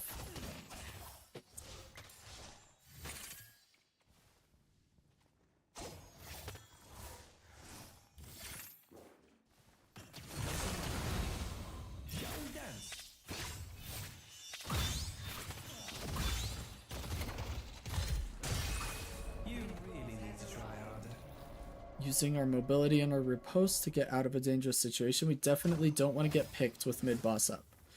Any pick here means mid-boss for the enemy team, so we definitely don't want to be that person. I don't think he's going to replace anything in his build. I mean, 10,000 souls, I think he wants the items that he has more than any other item in the game. Very interesting.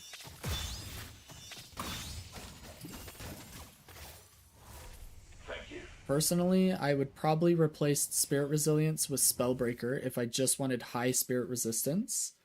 I prefer it. And then I would replace Torment Pulse with Scourge. But apparently, he's completely content with the items he's got. It's the exact playstyle that he wants. He is officially full build.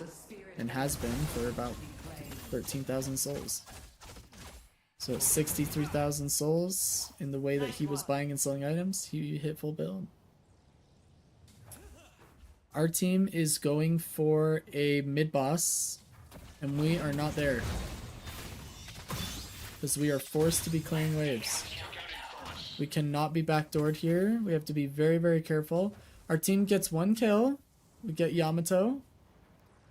They've used Sinclair ult. We've used Dynamo ult. There goes the Kelvin ult. Infernus very low. We're trying to kill him here.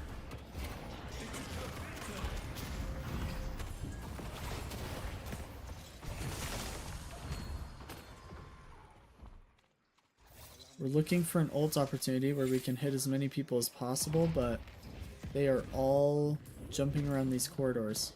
So it is a cat and mouse game. There goes the Geist ults.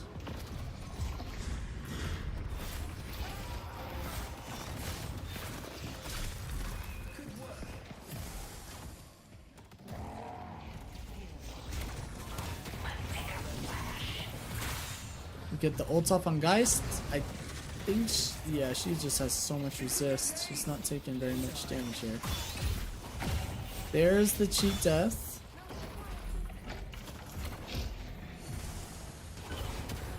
Torment Pulse gets us the kill. One of the reasons it is a fantastic item, even at 80k souls.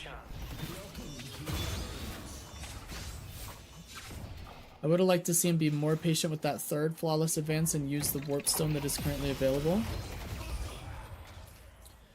And that looks like it just might be a game. 4v2 in the pit. I think we might finally be able to end it here. And if I cheat and look down here, it looks like I'm right. You don't have a chance.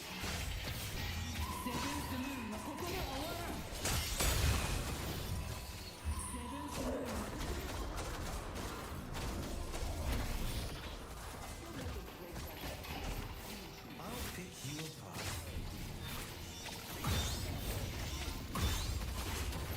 Look at that damage. Wow. Unbelievable.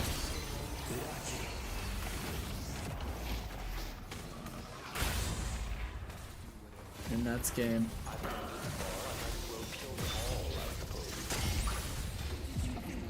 Oh, we get stuck in the map. He's in jail. You've been put in jail for playing Apollo too well. Generic Ed Boy, well done. Excellent game, excellent positioning, excellent verticality, excellent movement, great combination of items and abilities, using that warp stone with the flawless advance, using that riposte as a great escape with warp stone, stamina mastery, and sigil balancing really well together so that you can constantly reset the stamina mastery air dashes. You know, after you've used all of them, you use disengaging sigil and you've completely reset them, so it, you know, doubles the output of disengaging sigils. 5th AP. Very, very well done. I mean, the itemization, here's the match ID if you guys want. You can go ahead and copy the build if you want to take a look at Generic Ed Boy's builds. You know, using that Ethereal Shift and Indomitable to add survivability so that he can use Riposte aggressively if he needs to. And yeah, overall, really, really well done. Loved watching this gameplay. Hopefully it was helpful for you guys to watch a professional play Apollo as well. Glad we finally got a game going for Apollo. I've been looking for one for a while. Found a pretty good one for you guys. I mean, this was a pretty long game. So hopefully you got a lot of content, some tech that you can start implementing with the Warp Stone combined with the Flawless Advance. Or if it's, you know, the Disengaging Sigil and Stamina Mastery for added verticality. Whatever you want. Or just the order you're getting your power spikes in. Great. And interestingly enough, even when you have, you know, 15k plus souls, almost 20k actually, closer to 18k maybe, souls, he's still not replacing some of these tier 3s. They're just that good. Very, very interesting. Anyway, there you have it.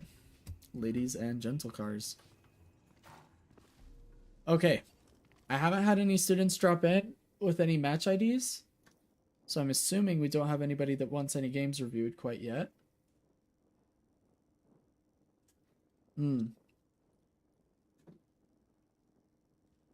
So, here's what I'm thinking.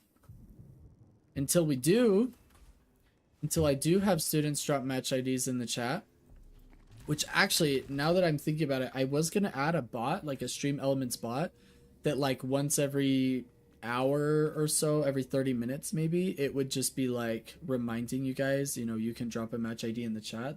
That way, in case you're like a new viewer, you're not familiar with the stream or anything, that you know that I take students on demand. Yeah, I mean, definitely an idea that I had. I should probably implement that maybe next stream. For now, I'm thinking what we do is DLNS. I think I want to watch the DLNS games. Now, I think I'll start with the what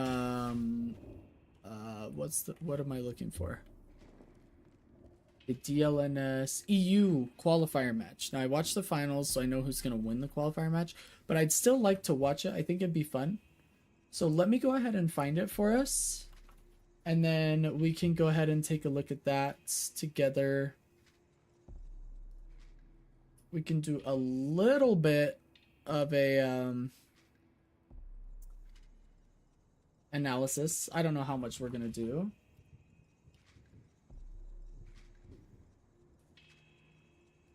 And then we'll do the NA Challenger match and Finals match. So let's do this.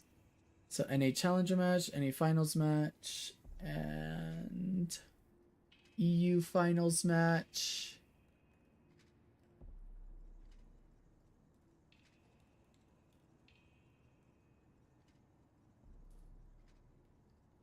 Guys. Oh, here it is, I think. Low-key W... Oh no, Low-key W versus EU Challenger. Maybe this is it. Let me see if this is it. I'm actually not sure. Just wanted to drop in real quick and say I had some great games last night while trying to stay on top of all the advice from yesterday. W Crab Shot, glad to hear it. Glad to hear that things are going well. Keep at it. Keep at it.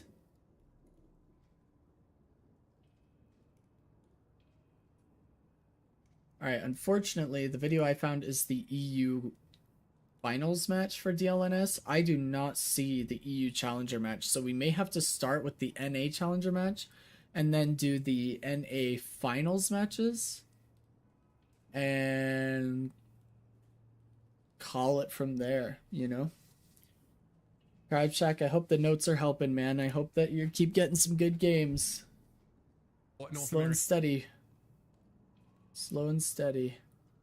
Alright, let me take a look here. Let me get the YouTube night shift going.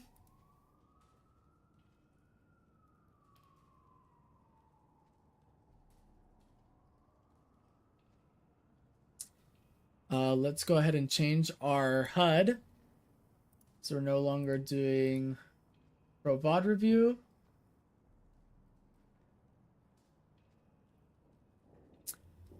And here in Deadlock Night Shift number 39. I have been unfrozen. I have been pedaled out of the cryogenic chamber just like Austin Powers. You guys let me know if it's too quiet. Yes, they help so much. That's fantastic, Crab Shack. Keep it up, man. Glad that the notes are helping, but it's your implementation that's huge.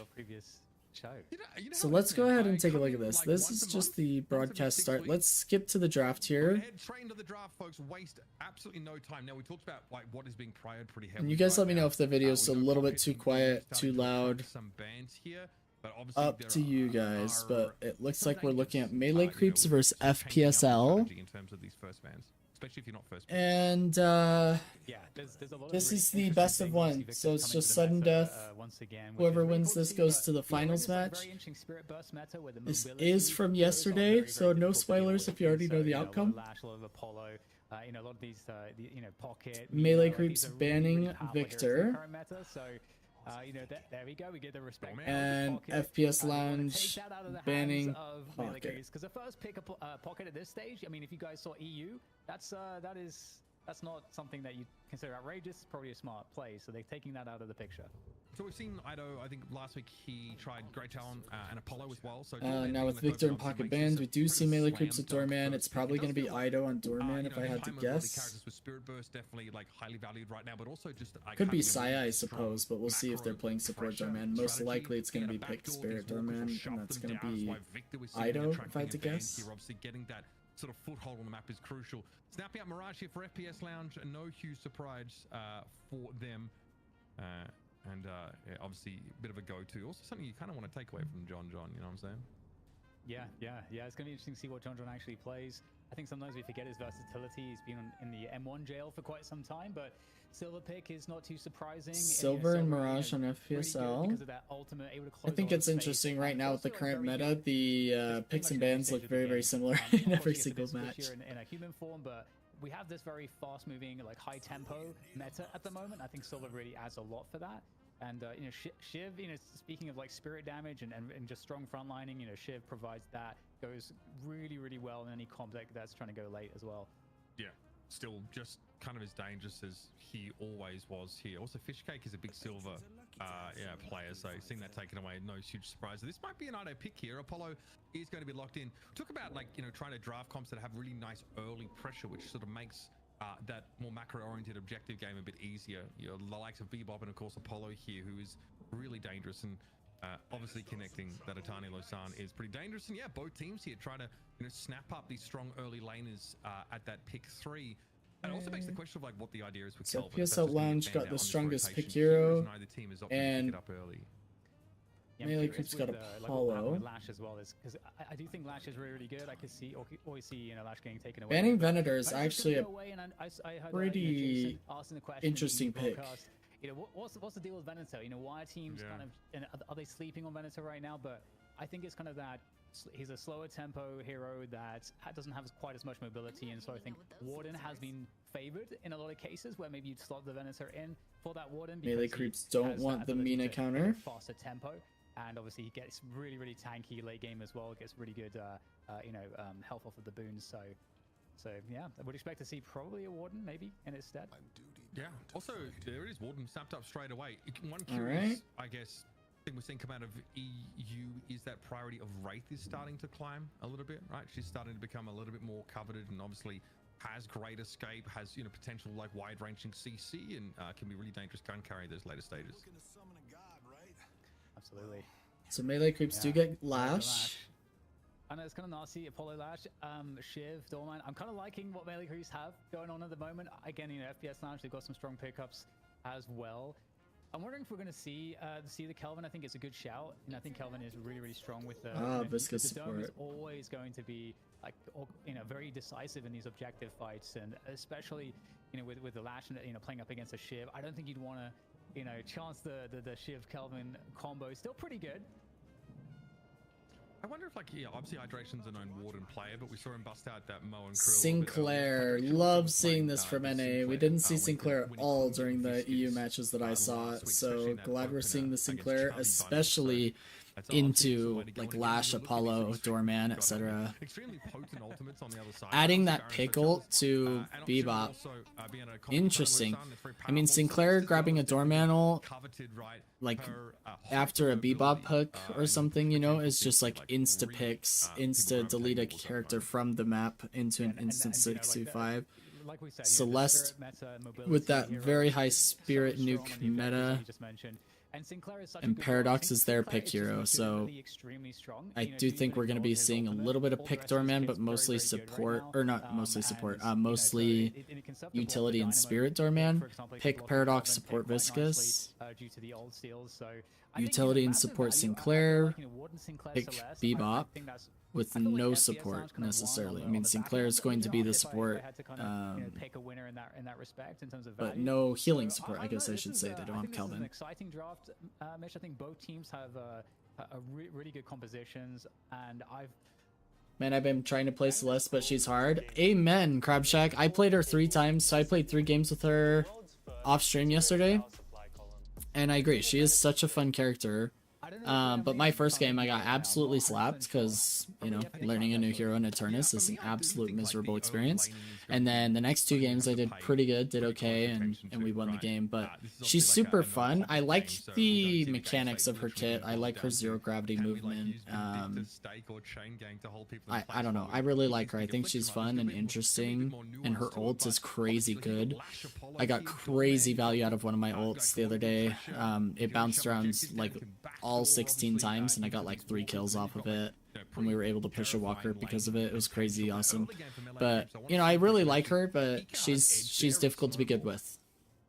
Yeah, I think it's really interesting too. And very because, difficult you know, to if you learn think in about Hyela. like you say, you know, the ability to get that tempo early. Get punished Apollo's very the best in the easily because business she in is terms of the early squishy. laning. Really strong early laner. Like if you Her wanna, movement is wanna such a win nice lane, change you of wanna pace get from my going, usual lineup. Apollo You know, I hadn't really is thought of it like that, but I think I agree in my However, case you as know, well, FPS because Lounge, they got the my big main boss, is Paige, who up until recently only had 2 stamina. Now she has 3, thank goodness. But you know, I played fairly immobile characters, and then Celeste with just like that zero gravity is nice. I hadn't really thought about that, but that's true. She's quite different from what I'm used to. Especially as well, very strong poke, gets a lot of gun damage. The vexing bolts can be really powerful. All as right. well to really take down objectives. Really We got a lot of draft video going on here, but I don't really want to listen to the commentators, so this is the beauty of not watching it live. Let's hop into the game. It's going to be FPS Lounge. Sapphire will be the melee creeps. All right, so you know, let's check out some of these lanes then. So we got the Bebop Warden in mid. So kind of speculating who it gets paired with. I think Warden makes a lot of sense, especially if you're roaming with the Bebop afterwards. Okay, so Shiv and Viscous, Celeste and Silver, Bebop, Warden, Paradox Lash, and then Apollo Doorman. Oh my gosh, can you imagine that lane over there? Sinclair and Mirage having to deal with Apollo Doorman in this lane is just wow. Hydration on that Mirage. I could Nice not. poke, and again, that's up against the Doorman Apollo lane. You know, you already mentioned just how ridiculous sorry about the that. bells are, and obviously Apollo already has with the sigil and the lunges just a ridiculous burst spirit damage as well. So that is the lane that I would expect. You'd expect the melee creeps to go the best, the quickest. It's an interesting lane here. Shiv Viscous versus Silver Celeste. Already you can just see Popper's ears shoving it, trying to get as far forward as possible. Light Eater as well. Some just you know, some reasonable harassment being put down in the direction of the Shiv. But yeah, Ido on Doorman, Do on Apollo, Ranger. Wait, Ranger? Who's he filling for? Because they know exactly what is happening on the other side of the map. They Fishcake, John, Saya, Do, Ido. To do something. Splatter though, they're catching on to Poppers and respect that poke damage coming. Who's back. Ranger The filling shot is gonna for? be relentless. Who's the 6th on melee creeps that I'm not remembering right now? You know, Snakes on the Silver. You know, Snakes is a player that I just associate only with Billy pretty much because he's. I can't remember right now. Player. But you know, I think. But that's crazy. I didn't expect to see Ranger. The roster has a lot of ability to really survive in these metas and kind of work with the new roster picks. Obviously, getting Poppers in there as well. So having to solve a lot of these hero pool Saya, issues. one of my favorite players in the game. Such a good support and pick player. Obviously, critical role. It's getting some early damage and poke in here. And they've, as you were mentioning, they've got some good rave priority early on. Yeah, I guess like, you know, the way that Oh, they I kind of play put Rokane on Mirage, but I guess Lefa Mirage, Rokane on Warden because they did get the Warden pick. Because at first when they picked Mirage, I thought that was going to be their M1, but they did get Warden as well, so they're playing double N1. Actually already some damage down on melee creeps. And then Poppers as Spirit Nuker, Snakes as the front line with Poppers Spirit Nuke. I might even start to see a drift Hydration on the utility support. As there's some pressure being let up on this left side. I want FPS Lounge to win. I don't know who's going to win. I need Heather in here telling me because Heather literally always guesses right. Every time Heather says, yo, I think this team's going to... Every time it's right. So I need Heather to tell me who's going to win, and then I'll believe her. And then I will just root for FPS Lounge. They are my favorite team currently. Melee creeps? Dang it, Heather. I want FPS Lounge to win, and you're voting for melee creeps, which means melee creeps are going to win it. We've yet to see Heather be wrong, so now I know that my team is going to lose. It's unbelievable. And again, you know, we talked about this earlier. We're seeing a lot of really good shove from FPS Lounge on the left side of the map. Yeah, you see Popper's trading really well. That exchange does not favor Ranger whatsoever.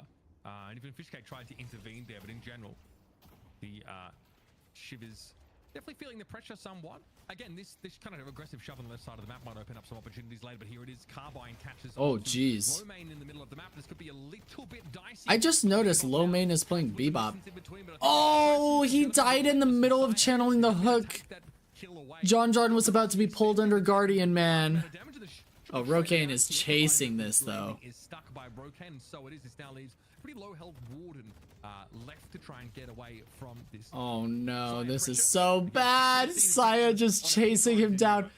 It's funny because FPS Lounge is my favorite team, but Saya and Do are two of my favorite players in the game. Now, I think Low Main is the best player in the world, personally, but Saya and Do are some of my favorite players to watch, and they play some of my favorite heroes, too.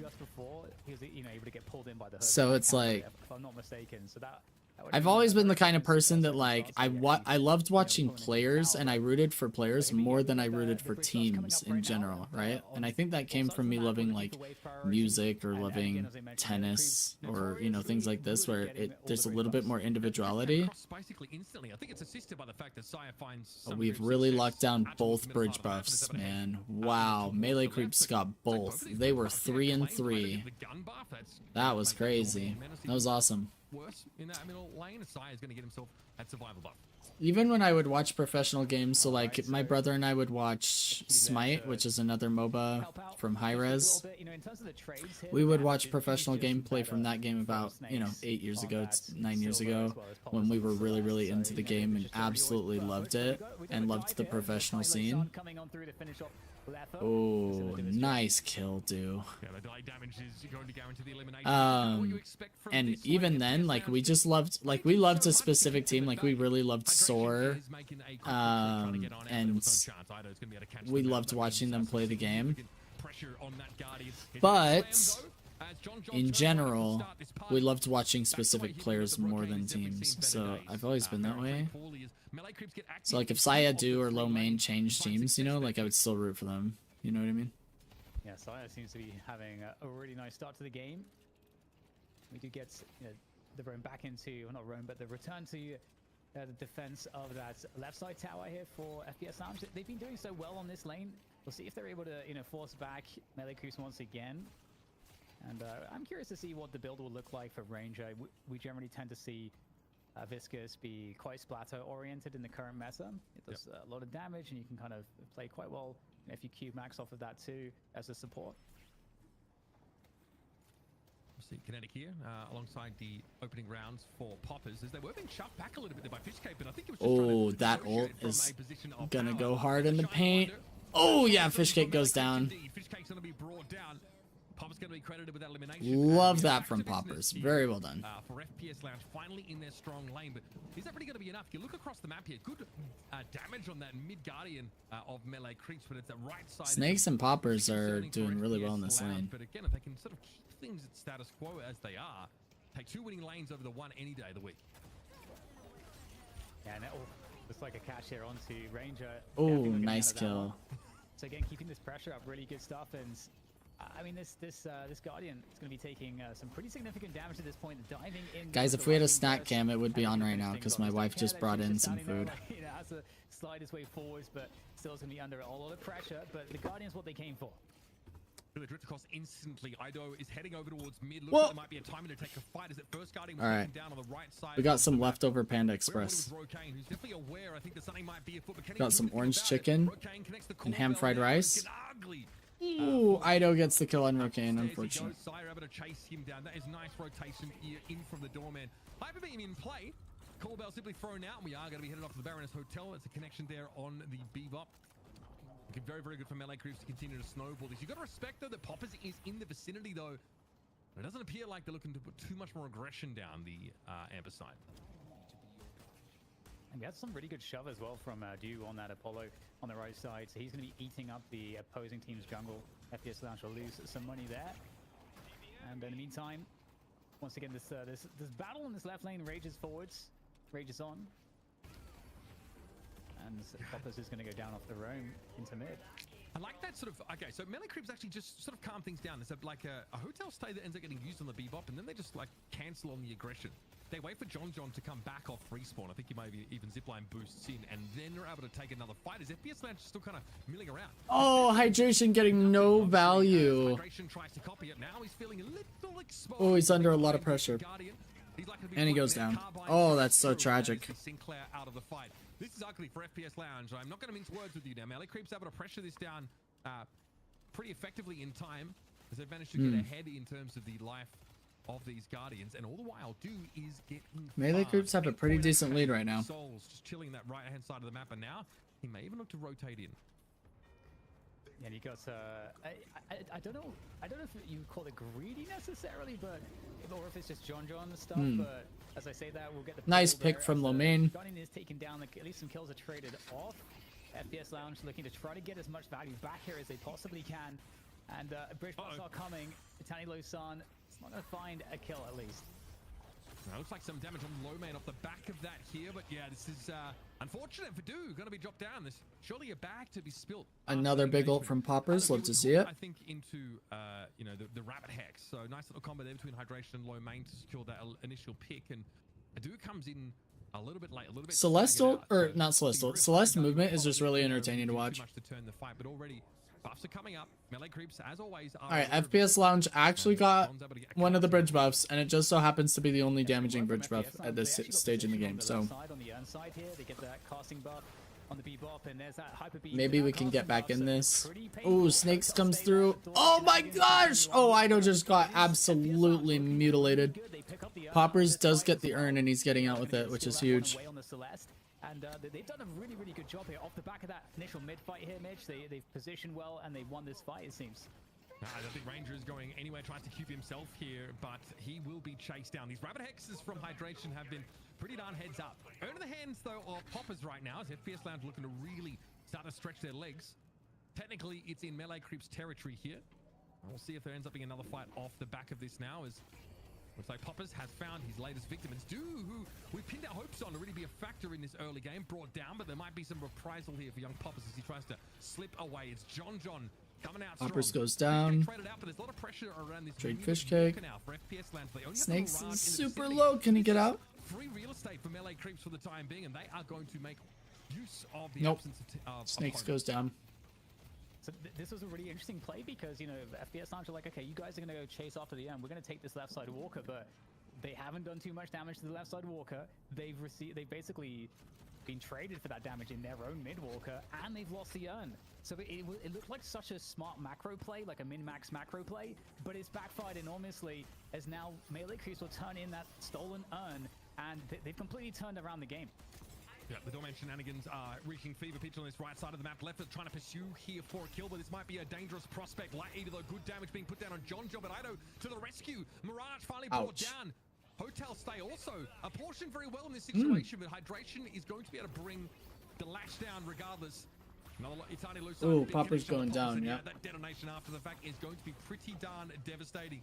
Melee Creeps in a good spot here, and it looks like Do is still fighting fit, but you got to respect Snakes here. Flawless advance, obviously, to find some free damage on Hydration, and maybe wasn't aware that he'd be the target right now. He desperately tries to skitter away. Do still has to respect Snakes, though. So disengaging Sigil here just to back it off, but that is a pretty low health Guardian on the right side of the map for Melee Creeps. Silver Rope providing so much cover for his team. Have a Guardian up still at this point in time, and despite some of the back and forth that we've had, which, I mean, Melee Creeps were ahead for quite some time, FPS Lounge, they lost that last turn, but they are pretty close in terms of souls, more or less on parity. A 5k difference, not too crazy at this point in the game, as both teams are looking for this final Guardian, and Poppers, you know, doing Celeste things, trying to harass like crazy there in the mid position. Ranger hooked, cubes himself. How much more aggression is there behind this? It might be a pick opportunity presenting itself, but we're going to start to see Fishcake rotate in. Will it be quick enough?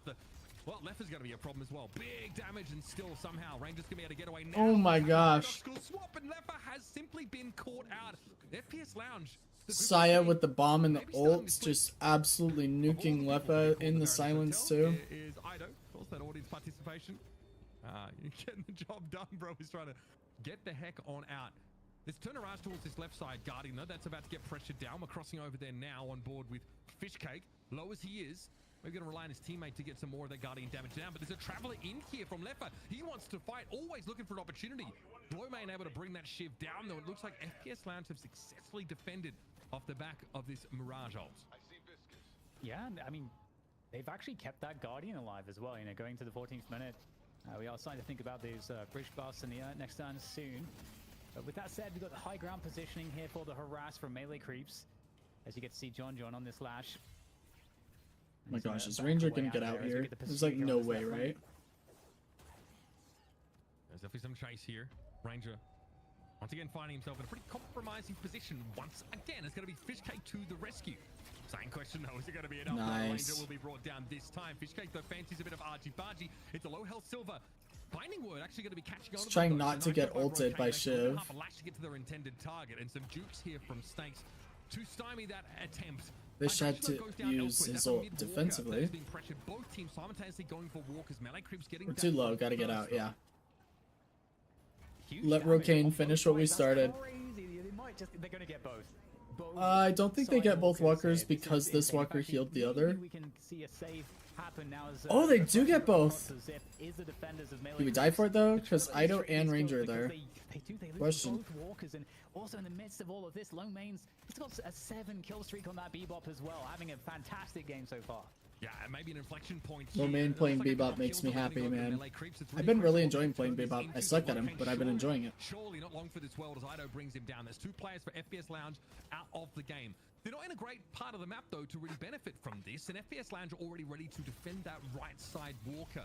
On the macro level, FPS Lounge won out over the last couple of minutes. That's why they're starting to get ahead in souls. It's own time as well, so add that to the laundry list of issues, as FPS Lounge have managed to snap that up and may look to head towards the left-hand side of the map as the Guardian there falls to Sire. And so I was going to get caught here. Poppers has found him on that Celeste. Looking for the punish. The Guardian Popper's with the doing 2 so much damage to Saya, and Snakes to help. Saya goes down. Ooh, nice bag too. 400 extra souls. That's like a tier 2 camp sitting there. Melee creeps here to try to defend this urn position. Now this is an interesting spot because they have to respect that the urn can be turned in there, but that does leave the mid-walker open at this point in time. You know, the creep waves push very in favor of FPS Lounge on the right side of the map here, so there's a lot of macro that's in advantage of FPS Lounge. They're looking to go for it here though, Mitch. Lomain looking for a dunk. Dangerous business, drops here for the time being. Splatter connecting, he wants to pick it up, and here comes the goo ball. That's gonna have to be dealt with. Deathsland looks like it only caught onto one there. No, Poppers and Snakes both caught out by it. Lomain's trying to find a safe place to play from here, but Fishcake is absolutely struggling. Barely alive now, there's the wall. Gonna have a hotel stay popped up here with the copy. What did I say? Hydration, stealing that doorman ult, taking somebody out of the fight. Saya just not able to play the game. And here's that Apollo. Oh my gosh. Snakes too low. Yep, can't get away. Doing John take him out. There was an urn turning, but I'm gonna be real. I don't know who the hell did it. It was I think FPS Lounge got it. I think Snakes got it, if I'm not mistaken. So I believe they did get the urn turned in, but like you were saying, you know, they did get chased down there, and they lost a few kills. The soul differential is very, very limited at this point. You know, 3 minutes until the next urn is going to be spawning these bridge spots. There's a lot of jungle left on the map at the moment, and you've got melee creeps just starting with the basics. You know, cleaning up their wave priority, making sure that all lanes are pushed, and the pick game is now where we're at. And Poppers look at Do ever so slightly by some of that Apollo harass in the middle lane as melee creeps push up those waves. A big shove in towards mid, but obviously the desirable objectives, Dan, are out towards the periphery of the map, and melee creeps, they might lose in that previous fight, but it does break fairly favorably for them in terms of numbers. It's just not in a spot that they can actually turn that into an objective advantage. So they're still fighting to shove these lanes in if they can. Oh, Hydration using the Apollo ult to get out. Looks like it worked. Wow. And then Poppers. Look at Poppers just running at this Idol and Doorman, just nuking him. That Light Eater. Your Doorman out to safety. Elsewhere though, Sire's locked in a fight here against Snakes. Carbine loaded up here, but Sire definitely where it is. Someone else might be rotating in the back. Both teams have people Snakes arriving. just got his ult. Activated now. They're gonna have to respect that. Not fancy this fight. John still trying to scale towards some degree of inevitability with his gun build. Oh, he hyperlined him. Oh, look at all the damage Dude just took. He tries to escape this one. Bola comes in to stop him from leaving. He's trying to get out there. Finally, oh my gosh, Saya's gonna come in clutch with this swap. Swap as well to deny the chase. Right, now what's Saya gonna do in this position though? Wait a second. Wait a second. What did I just witness, Yoshi? Did Poppers not just parry for his teammate? Can we go back? Hold up. We're going back. But there's the swap as well to deny the chase. Hold up. Right, now. Parry. Heavy melee. What's Saya gonna do in this position? What? What? Oh, they got robbed. Oh, they got robbed. Oh, Saya's punches just go straight through parries. Check him PC, guys. We caught it live on stream. Somebody clip it and send it to the authorities. Oh my gosh. Unbelievable, Saya. Can't believe you're cheating an attorney. Look at that. Live on stream. Caught red freaking handed, Saya. Unbelievable. Oh my gosh, Lomain almost got that hook.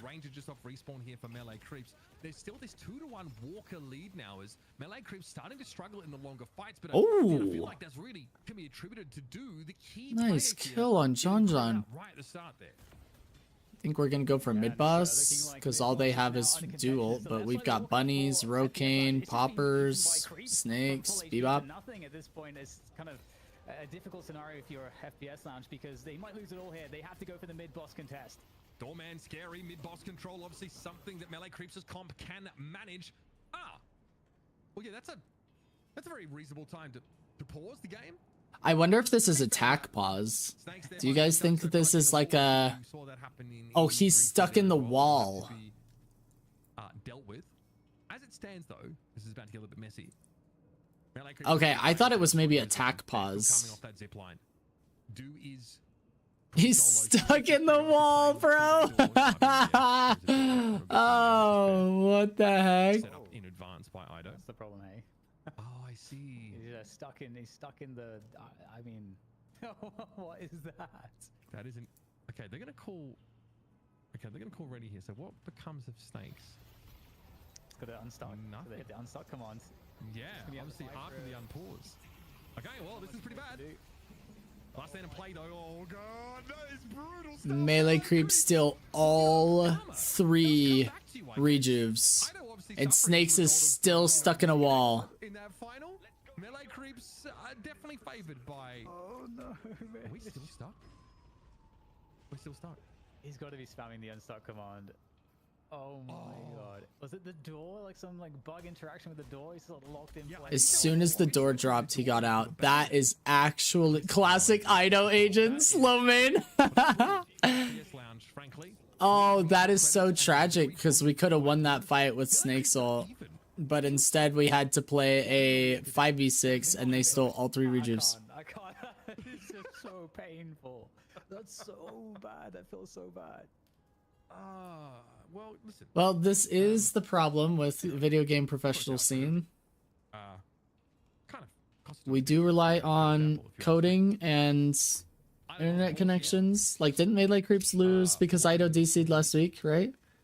Florman took the second match because Ido DC'd. Some discussion over the Unfortunately, we do have to deal with that kind of garbage from time to time. of that exchange. Obviously, FPS Lounge still spawning back onto the map, but the way things stand, it's going to be somewhat challenging for them to defend this urn turn in and defend their walkers that are both quite haggard. Because as you pointed out, All right, Dan, I don't know how long this FPS is wanted to paused rush for. that mid boss as early as they could, and they so Melee. I'm glad he can hold my time range. Okay, That's fine. pause is over. Hey, we're not watching it live, baby. We can just fast forward. Let's go. Yes, but that's fine. Let Azuma just hold me up. We're back in game, guys. Thanks for your patience. Does he know who I am or no? Maybe not. Either way, we have an urn being taken across the map. But again, it's just the Nice run by Saya. Good pathing movement. Huge. FPS Lounge obviously want to try and eliminate Wait, further Dude's liability. DC'd. I'm making sure- Yeah, I was like, we're gonna get another pause here. All right. Yeah. See, that's fine. It's 2026. But like, it's 5-letter word. Ido's pretty advanced, Nice. guys, We're so, back you in know it. what I'm saying? We're back. That's totally fine. Obviously some router issues there. Guys, you have to remind me Wednesday streams are DLNS watch parties. It should be like the whole day. I honestly should only do DLNS. I shouldn't stream too early so that I have energy to stream late. All right. Well. And then I'll just start when the first match starts and end when the last match ends, you know? We'll have a DLNS day. Have no trouble with that. It's not too much to deal with this, honestly, and they're gonna release hydration as well. So, yeah, just again, it's very hard to stop all of this. There's a catch in mid. I think that FPS Lounge is just trying to push the wave out, but maybe underestimating how quickly Melee Creeps can respond to this, or overestimating how many Melee Creeps players were shoving down that right side walker. Either way, it's a pretty diabolical outcome because low main and hydration are off the map for the time being. Now, we notice that Leffer is over on that left-hand side. Good shove on that wave, by the way. Like, genuinely great stuff. Do and generic Edboy are making me want to learn Apollo. I think I've played like one game of Apollo, but it's probably worth it, you know? I could handle, several more losses in D ranks. Pushing that left wave is We can handle it. because of how much it slows down. I've only D ranked like 6 times over the last 2 weeks. We could handle another one. What's one more, you know? Shove the wave back up, so it is actually a hugely valuable. So we'll see. What I went from defense like can look Eternus like. 4 Because to FPS Ascendant if 5. They want to have a defense. They have all the time in the world to do it. Learning new The heroes. issue is that there could be catch. Right now melee creeps. This they would is love kind to of get to go into the walker an push, issue, you know? but they won't find anything just yet. You gotta watch out for Saya, though. He will. Oh! If he can. Wait, did Lomain? What? Wait. Check him PC. What did I just watch? Completely denied, and that is a pretty bloody nice Wait, death slam. 1 second. I want to go back to that. Issue is that there Does could be he have catch. Indom? Right now melee creeps, they would love to get a pick to go into the walker push, but they won't find anything just yet. You gotta watch out for Saya, though. He will swap you if he can. That hyper beam was interrupted. And now this walker I think it was Indomitable. wave clip potential for Lomain completely. I don't. It didn't look like a counterspell animation to me. Is dead, extremely dead. And now I'd be surprised if Hydration were able to get away with this in one piece. I do like the copy Death Slam. Ooh, Hydration shutting John down there. Got the rejuve. Hydration is actually so far behind. Dang. And there we go. Shrine's now under attack as well. Taking down this first shrine would be really annoying. You get the mega creeps, so the wave is basically like perma shoves if you are losing your shrine. So, all right. So what they get, obviously, also a lot of souls will also go the way. We got mega creeps in that lane. So, taking a really big. Our left side, you can see it coming up. Sorry. This wave is shoving a lot faster than this wave. This is what happens when you kill a shrine. You get an extra wave that shoves up extra fast. And then all waves that spawn here are mega creeps that are 15% stronger and worth 25% less souls. So the enemy team gets less souls off of clearing the wave. That is why Shrine is so important right now. Obviously, I am a little bit afraid of the power spike that escalating exposure offers your Mirage, but it takes time for him to really get to that strong part of the fight. And there is a lot of pretty effective crowd control here on the melee creep side of things. Between Death Slam, swap, obviously range goo balls, bit of a problem. Eternus Deadlock basically makes it like you're trying to walk in molasses. It is pretty scary to try and go up against that. So Leffa will need time, and also it's obviously not that compelling a soul total in general. Obviously, Counterspell is a very good item for FPS Lounge players against what melee creeps are bringing. So it's good to see that finding its way into Lomain's inventory. Someone who had a really good start to the game. Lomain was right out in front. I think like what, 6 or 7 kill streak, as you pointed out. But here obviously has suffered a little bit more, and I think we have a catch in the works. Using the high ground there to get position, but it looks like FPS Lounge will push back. Melee creeps ever so slightly. Cube comes out, but there goes Lomain into the Baroness Hotel. And positionally looking pretty good here from Ido. Very good high ground play here, also along with Saya on that. Oh my gosh, Saya instantly with the bomb ult on Lomain out of the door, man. Lomain just doesn't even get to play the game, man. Hydration does steal John's ult, but we go down. Ranger's the only one that's fallen here. Oh, Rokane gets jumped back into the fight here. Rokane's going down. Snakes is next, super low. No way he gets away. Mid-boss in 90 seconds. The world essentially is the Royster. Yeah, it really sucks, but it seems like, off of that last mid boss. Oh, Leffa's going down as well. Wow, 6 for 1 trade. Test off of the macro advantage and the soul advantage that was gained as a result of that, losing that mid boss so cleanly, and you're just left to wonder what would have happened if Snakes didn't get kind of just stuck there, and they were able to actually fight with maybe like a Snakes in Lycan form, around that mid boss. Would they have been able to neutralize some of the Regis? Would they have been able to claim some themselves? Questions that will never be answered, but now, it's the best of 1 here, leading into the money match, and FPS Lounge are looking like they are in a horrendous position. Yeah, pretty cooked after that. Not a whole lot can be done, unfortunately. Well, here we go. Fishcake is diving in for a caught with the binding word for a time, but seems to be pretty unbothered by this. Can obviously back out and make his way through the door for that little bit of shield, and he's done for now. He'll be headed back on the zipline in a moment, though. Oh, massive ult from Do. A 3-player connection?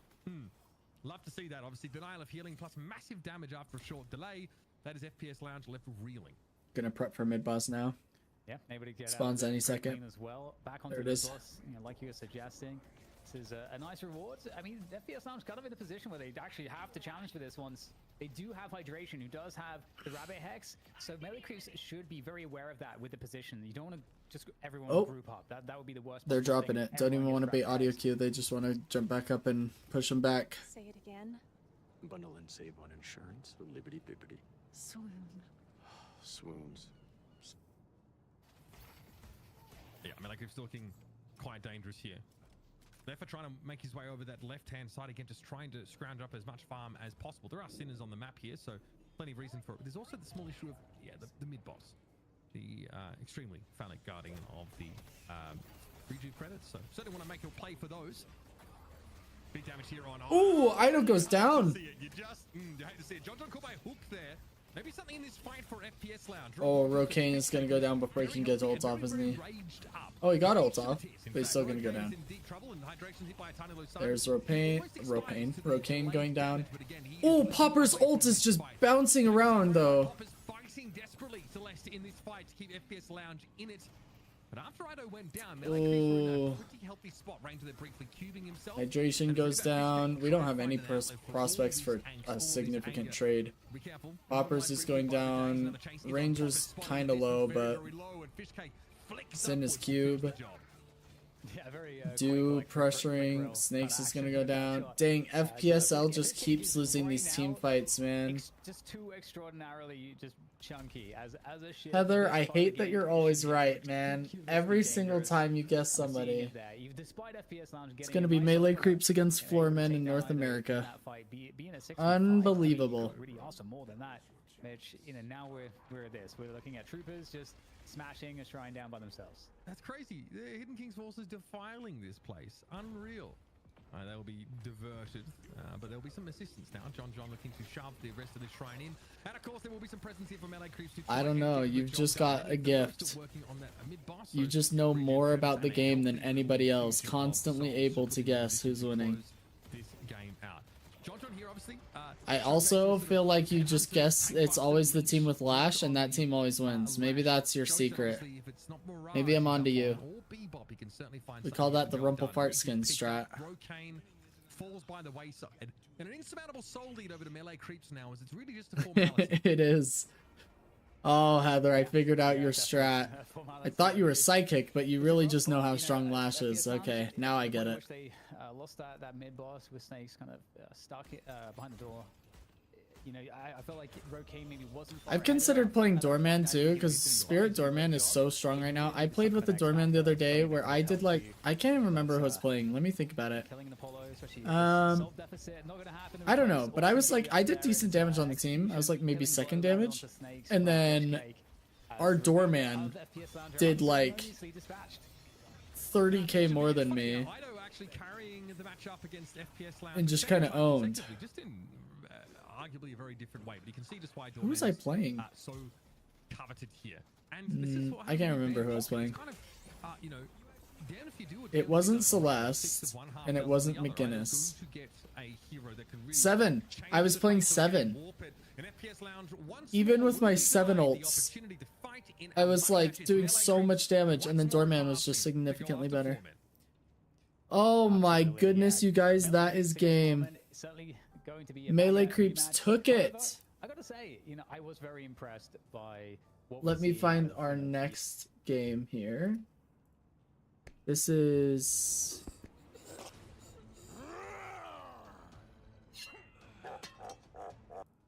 gloves are off here in shift number 39 after melee creeps. Okay, melee creeps versus floormen. We'll jump right into the next one. And we are in the draft. Best of 3, game 1, melee creeps ban Victor. They don't want to play against it. We will get the opening Victor ban before we talk more about John from melee creeps. And wait, Rocker? You know, banning Doorman seems Didn't I do a Pro VOD review? Oh, maybe I just downloaded it. I think I have a Pro VOD review of Rocker. Oh, I have him playing Mina. An IVG yeah, ban, which is no surprise, so very abusable right now. Pushes so very well. Okay, solid. Well, I have a Mina VOD review that we can do at some point after I've done every other hero. My second Mina VOD review, it would be, and it's Rocker playing it. Foreman's Rocker. It's a bit screwy right now. All right. So curious to see what emerges. I'm gonna use the Heather strat, and when it comes to guessing who's gonna win, I'm just gonna guess the Lash team. Whichever team gets. What if Lash gets banned, Heather? Then how do you decide? You ever think about that, huh? It is funny because we've been in the same meta for a while now, for at least a month, and Mirage, he was just missing from drafts entirely. And again, now we're seeing like super high prior, as you said. You know, Shiv, pretty high prior there in that second slot. Then you'll actually look at the team comp and decide. All right, all right. Well. You know, We'll coming, see, you know, we'll in see. The first, like 3, Silver's just always in the first 3, so I would be shocked if we don't see that as well. But nice for Florman to secure the Shiv. I think that's going to go a long way. Fishcake obviously really, yeah. I mean, Fishcake's really trying to pick up that silver, I think, whenever possible. Florman didn't really, didn't seem like they prioritized it that heavily last week. I just think Mirage first pick is so interesting to me. Apollo, obviously a great answer.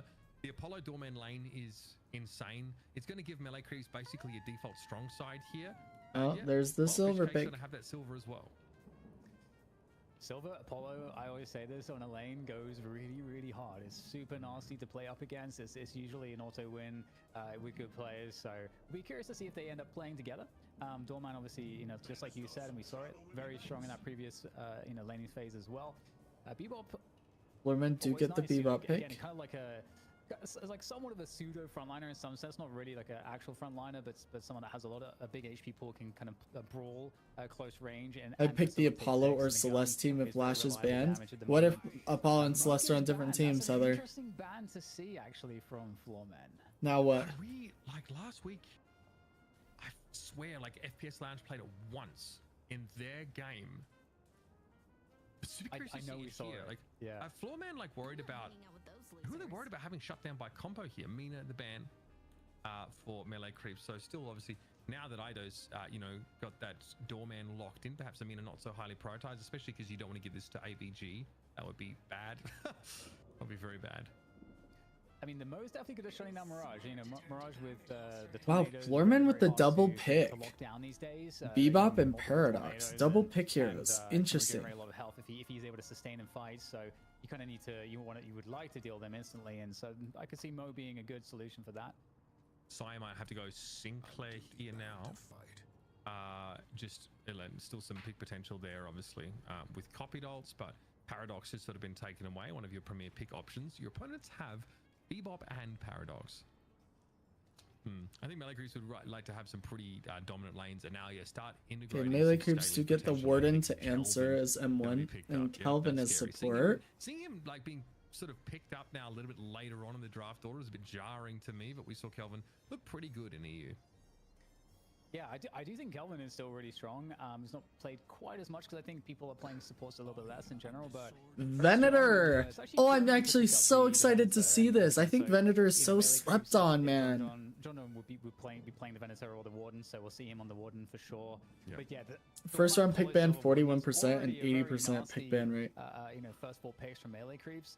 We'll see. Maybe we saw more Venator last week and I just forgot, but okay, I got Floorman winning it. What about you, Heather? I've got Floorman. Consistent gun damage. I picked Floorman. Team fight, very hard to lock down because of the mobility too. Is this like is this an AVG Venator game maybe? Lash literally has the 100% win rate, Heather. You're cheating. You saw this and are guessing that team. This is cheating, Heather. Heather, you're cheating.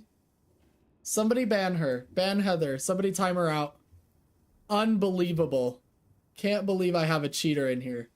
Yeah, Oh my heck. bro. I thought you were ethical this whole time. I think like Saya just might You be fooled me by saying you were a okay, well, Kentucky stuff like Wildcats that. fan. I thought you were fair and Obviously, ethical. someone who does reward, you know, good I will M1 say play. Floorman will That win. is super LOL. interesting, though. Like we are digging deep into the barrel here. Unbelievable Duke behavior. Cheating like that. Oh, it couldn't be me. All right. So Holiday, everybody thinks Holiday's hot. Now that we've got garbage the right now, draft, so- let's go ahead and jump into game one. That's kind of what we've been teasing so far. Now that we've Let's go ahead and talk established about some of these that, early lane trends here. So we're gonna have the Holiday Heather's win. completely cheating. I was worried we'd have like a 100%. probably not the best. It's going to be Kelvin alongside the silver on the left-hand side here for. I actually feel like the only thing that would make me change my mind about Lash is if the Pocket wasn't banned. Then I would vote for the Pocket. This Pocket's just disgusting right now. want the looker play kit as soon. Back for another round. Yeah, definitely nasty. I do like the Silver's paired up with Kelvin because, you know, a Ranger on Kelvin can slow players down. You know, Fishcake can get a bowler on them. Like, you know, it's gonna be very hard to get away. And so that's kind of ability to chase people down is gonna be strong. But yeah, you know, in terms of that mid lane, the Warden being up with the Holiday, Holiday's going to be your Holiday's still going to be able to just jump into lanes and have really effective ganks and dives. And so, Warden's going to be wanting to, clear out the wave, get that solo farm later on whilst Holiday's roaming. And then Warden can also then just like pick off these camps, these jungle camps that are very close by to the lane. So you can catch every single wave and then just like maximize the farm and the box running in between as well. So get Warden pumped up. But in terms of the lanes, we see the names to who's playing what. So let's see who is on. Okay, so Sire on the Holiday. I guess that makes sense. Sire, we've seen him on Holiday a lot in the past, and you alluded to it previously. Sire's So Rocker playing So Adam, we actually Mirage and DMB on Venator. As opposed to DMB, but they're both Demov on carries, Pick so Hero. Fair enough, and AVG of course on this ship, which is very much a comfort pick, I think, for him. So you see this constant harassment from Do. It's the simple dash. Floormen are gonna take it. I wish Rocker streamed frequently.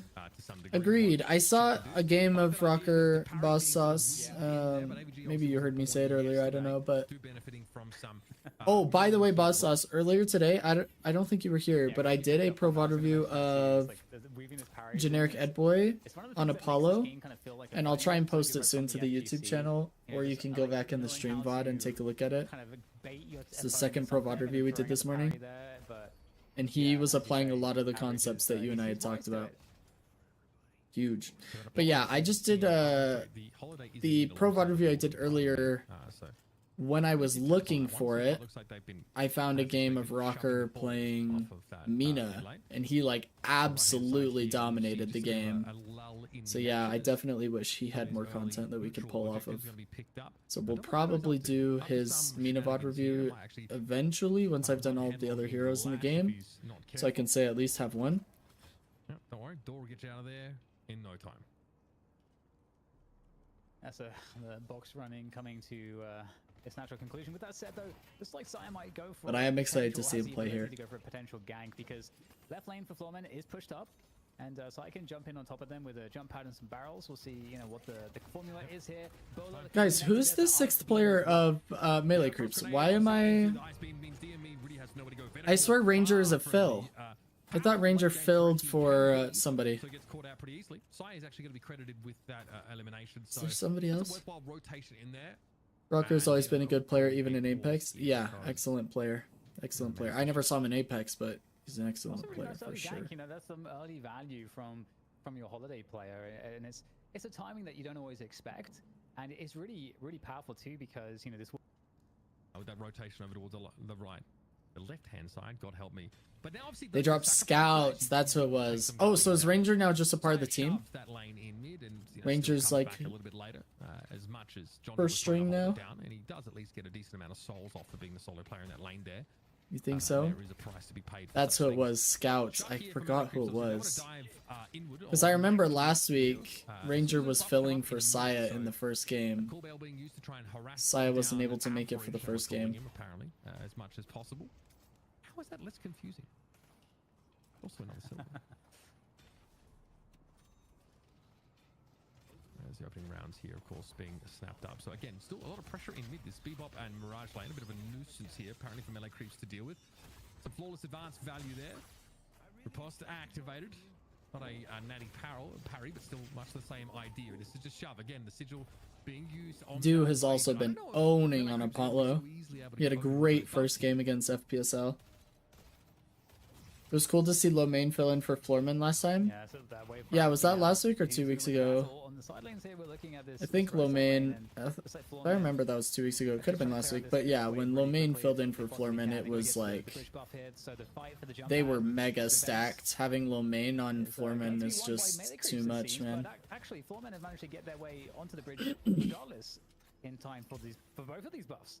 Yeah, I mean, Rocker is there, and I don't think anybody's going to bother challenging this. He rotates out of mid, so for whatever reason, melee creeps just not interested in challenging for this. So mobility taken, and Demog gets casting buff. All right, that's pretty sick for Floormen. Looks pretty uncharacteristic there from melee creeps. Might be something to be gained off the back of this, Fish Cake's late on that parry. Super sad that Billy sucks right now. I wouldn't say Billy sucks. I would just say when it comes to the absolute best meta, that's that Sire difference, man. Silver Shiv and Victor are better. We're gonna But see how that develops. I don't but think Billy a sucks. nice start from Sai, you know, taking part in a couple kills. I just think in pro play, he's not the best option, so you don't And see him in Fish Cake sent back DLNS. to lane. Doing some solo farm here to average on the Shiv, cleaning up this heavy pressure onto this Guardian, where they can get a lot of damage onto this. And I gotta just make a quick note as well that just in terms of the who's playing what, it's interesting to see Demov on the Paradox. Demov famously can play everything at his utmost, so that's not surprising. But you know, there's a decision of, I guess, between playing the Paradox and playing the Shiv. You know, that's like a classic Demov hero, but average is also very, very good on it. So Yeah, I don't know. Like, I don't necessarily know if Paradox is like an average hero from what I've seen, but Florman obviously. The gun invest nerf kind of nukes the character. Flexibility. This pressure from LA Creeps. It definitely hurts his late game. Lane. They have been able to chunk the right side Guardian down, but honestly, they're suffering in mid. League must be. But if you play him as a frontline ult bot, frequent hooks. like just play him as a, you know, chain gang to bring to your team, pseudo pick your frontline bruiser, he's still pretty unparalleled in that sense. No other frontline can bring an entire enemy team to you for like, I mean, he's basically frontline pseudo lash, right? So he definitely has a use case. He's just not as potent as Shiv, Silver, or Victor. Going 100 miles an hour to try to chase them down. Yeah, Dust Devil on cooldown at the moment though, and also Wheezy Rocket. Yeah, but I missed the heroic aura mid on him. I never loved heroic aura on him. Of course, he can just TP into the mid lane, so you really don't lose any value. Just that was just my personal preference, I suppose. I just feel like there's so much more you could get value out of. Guardians on that right side. It doesn't come to fruition, but at least the idea was there. Melee Creeps also getting aggressive on this left side. Obviously, that innate sustain that Ranger is offering Fish Cake means that he can play that much more aggressively and continue to shove this wave in.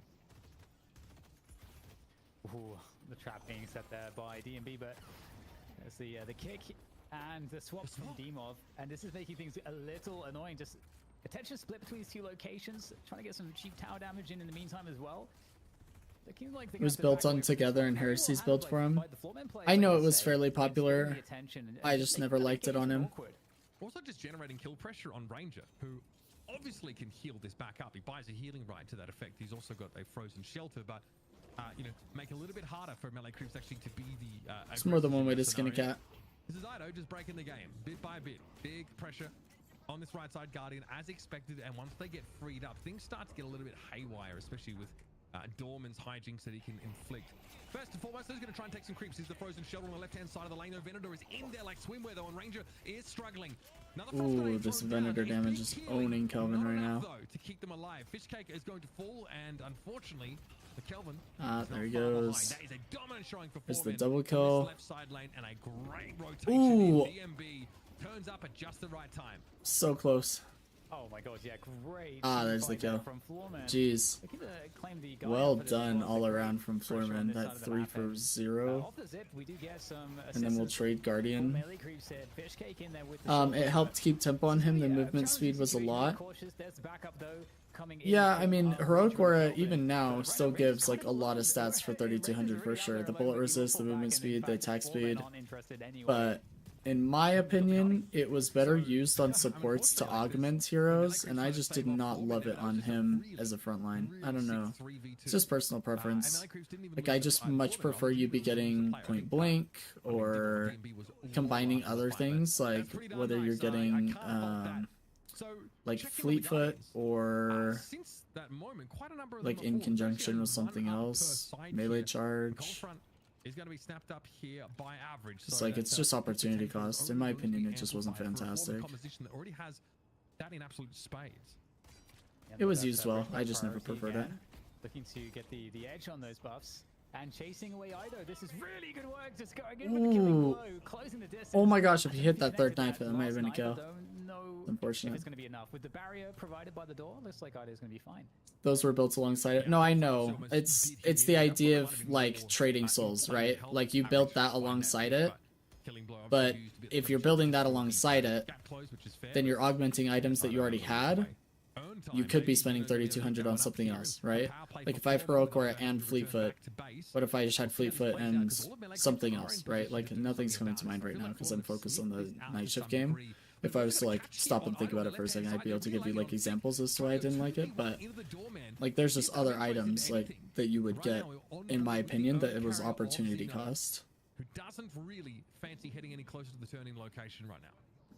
Yeah, I love this. Is classic. You know, you take the urn, you force the other team to try to just defend the drop-off, but then you push something else where they are now. John and Ranger are on this urn depot, and Ida's. Looks like, you know, both teams balancing it really well, but. Yeah. John and Ranger on the other side of the map. Coming in, oh my gosh, that damage from DMB. That's crazy that he survives. Oh, he's gonna get out. There's no way. Oh my gosh! That is brutal. Absolutely dominated. What a play. Oh my gosh. I can't believe DMB is alive. I actually cannot believe it right now. That means a fish cake can go absolutely hog wild here. No, yeah, there's a small issue of the urn. His gun falls off hard now, I understand, but still think it complemented his ult really well. Yeah, I mean, I just don't love it. I think Heroic Aura is, you're only getting half value on Heroic Aura on non-minion heroes, so that's just my opinion on it. Like, it's nice to get it on, like, if you're building it for you, it's best used on heroes like Graves or McGinnis or something where you're augmenting NPCs. And if you're using it for your team, that's like a support role that you're building on your front line, which is why I never liked it. Like, I love the item as in of itself. I just much prefer your Page be building it, or your Kelvin, or your Sinclair, or your, you know, somebody's using it for you, rather than you as a front line having to spend 3,200 on a gun item that is used as support when you could be getting other items with 3,200 souls. That was just always my take on it, but it was very popular. It definitely wasn't a bad item, just wasn't my favorite. I just felt the opportunity cost wasn't worth it. Also trying to maybe work even on Billy, at the moment. right? It's still a good item on him. End up being. Okay, headshot booster and recharging rush going to be added to the inventory. Dangerous though, caught with paradox will swap it. Ooh, mistimed the parry, and now we're gone. Oof, Saya gets super punished there. This double pick meta is going to be interesting to watch, man. Demov in League. Does Demov have Veil Walker on the paradox? Interesting. Did he have? Is that what I just saw? That feels a little old school. We'll have to wait till it goes over and get an eye on that. I haven't seen it in a while. I mean, Shadow Weave might be the new invis item that people might pick up, but I haven't seen a Veil Walker in a little bit. Okay, we'll track that one and see how it plays out. Floorman obviously able to find that pick earlier on. Okay, Veil Walker. Cool. I mean, set up. You know, you can set up your picks for sure with that, I suppose. Yeah, obviously pretty important to be able to play through that neutral zone of the Woo! map. Fish cake is all over Demov. Veil Walker obviously active. That's quite convenient, I must say. Got to double back around here because the three melee creep players trying to shove mid in fairly aggressively. Ooh, that's unfortunate. Rocket though dangerous, hit by that barrel though. This is not great territory for the Mirage to be in, going very, very low. Consecutive barrels connecting onto him here. This is a fight that Saya can nice kill. John though hasn't been very nearly quite so I want Holiday to get buffed. She's like, she's strong. I just feel like she falls behind every other pick hero significantly. She's probably the worst pick hero in the meta right now. I feel like we're seeing a lot of really, really fun, like, individual plays from both teams. I think Saya has had some really great moments. You know, Demov as well. You know, I suppose that's kind of fun, given that they're the pick for either side, but...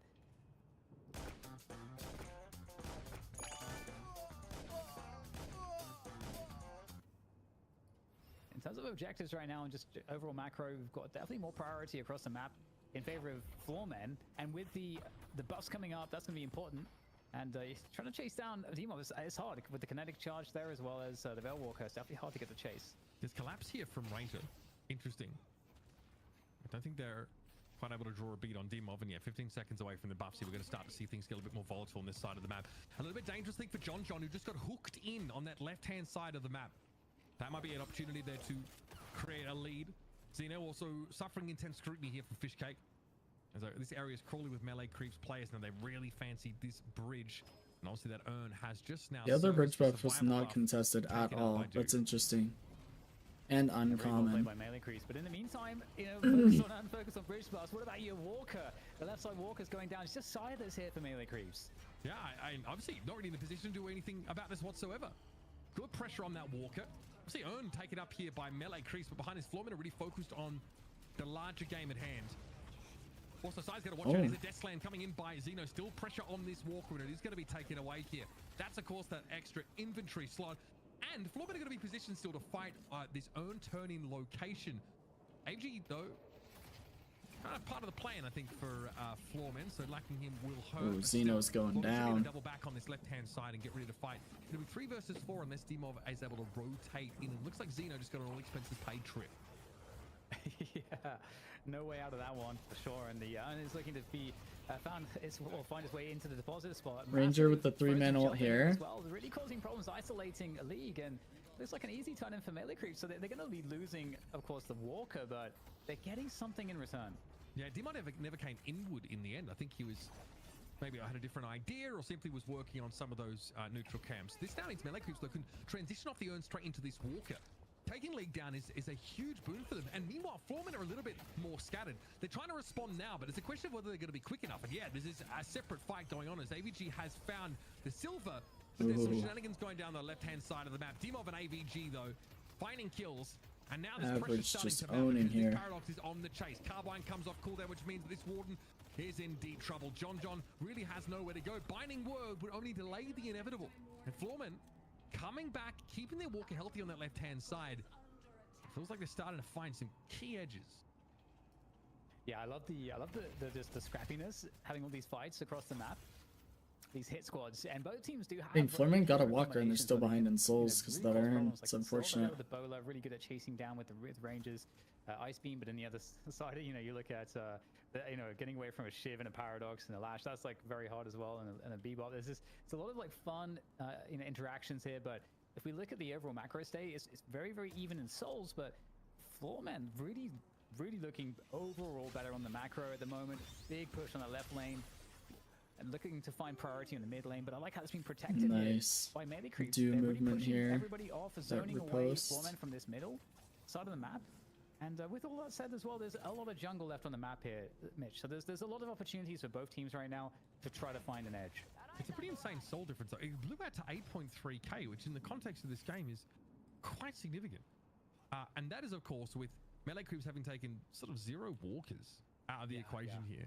So, you could, I mean, a cursory glance will kind of tell you that Do is looking pretty scary. I mean, in terms of just the general farm across melee creeps are in a pretty good position souls-wise, whereas Floorman are still working to make up that deficit. But remember, melee creeps drafted a comp that is really supposed to take that early game by the horns and snowball an advantage. And we're almost 20 minutes into the game, Dan, and there's only a 2k soul difference. I'd say that that's not really panned out.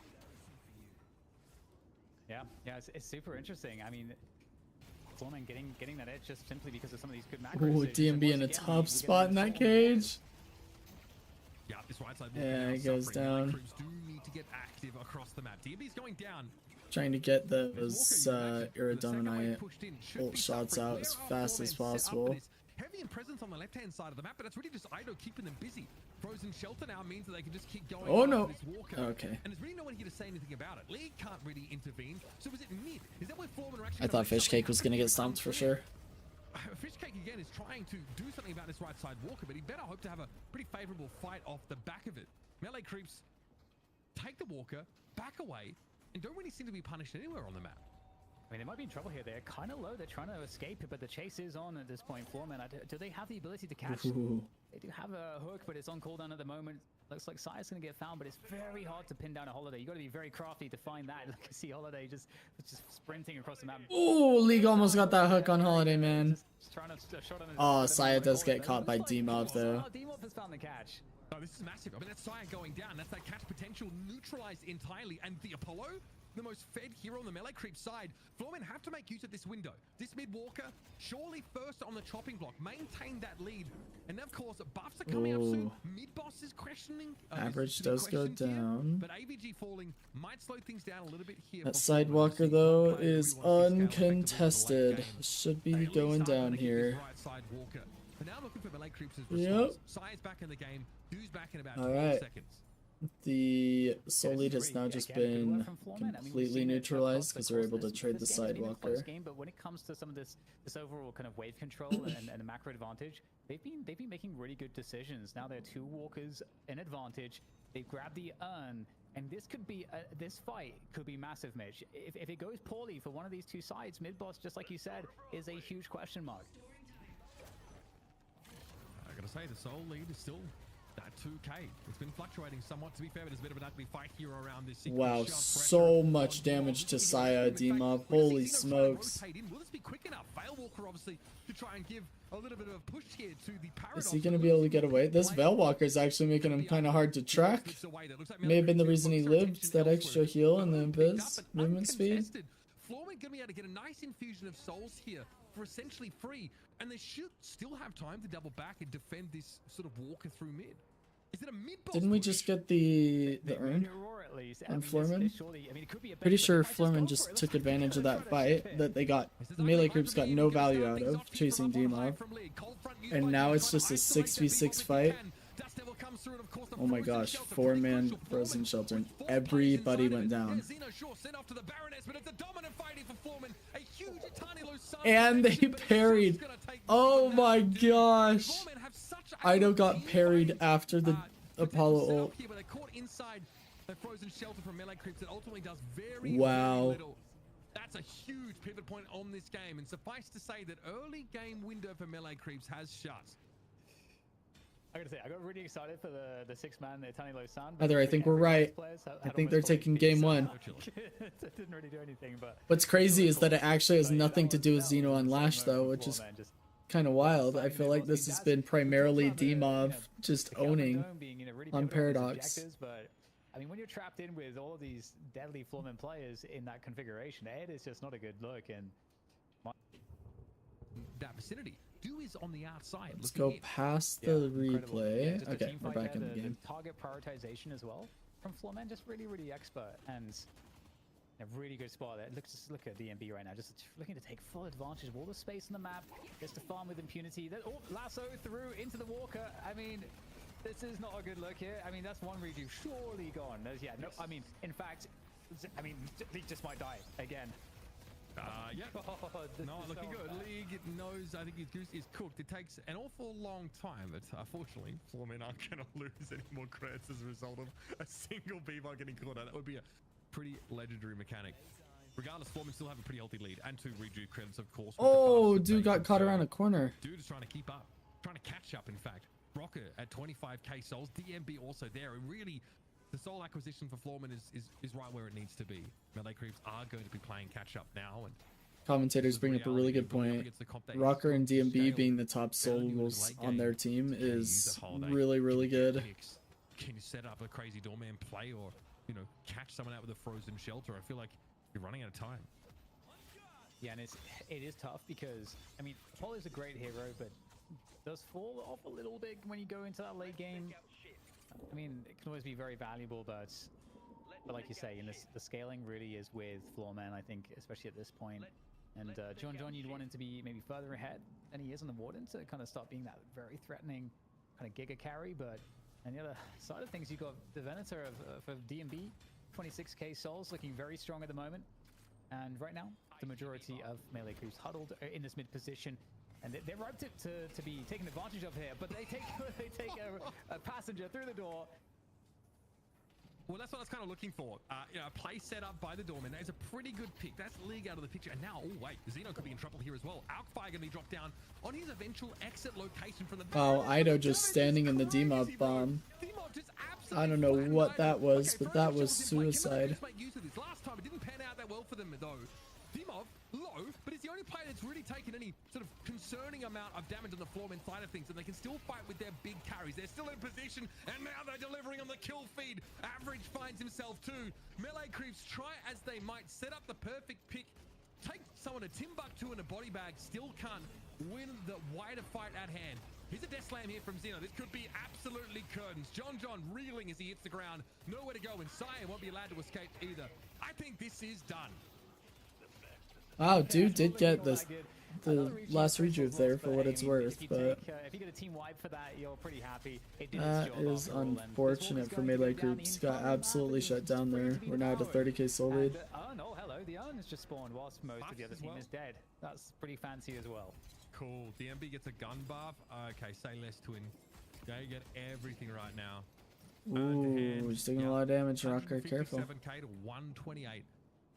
League now, obviously, it's a pretty deep urn turning location given the balance of souls right now, but I think Floormen are certainly feeling themselves. They got survival buff on average, pardon me.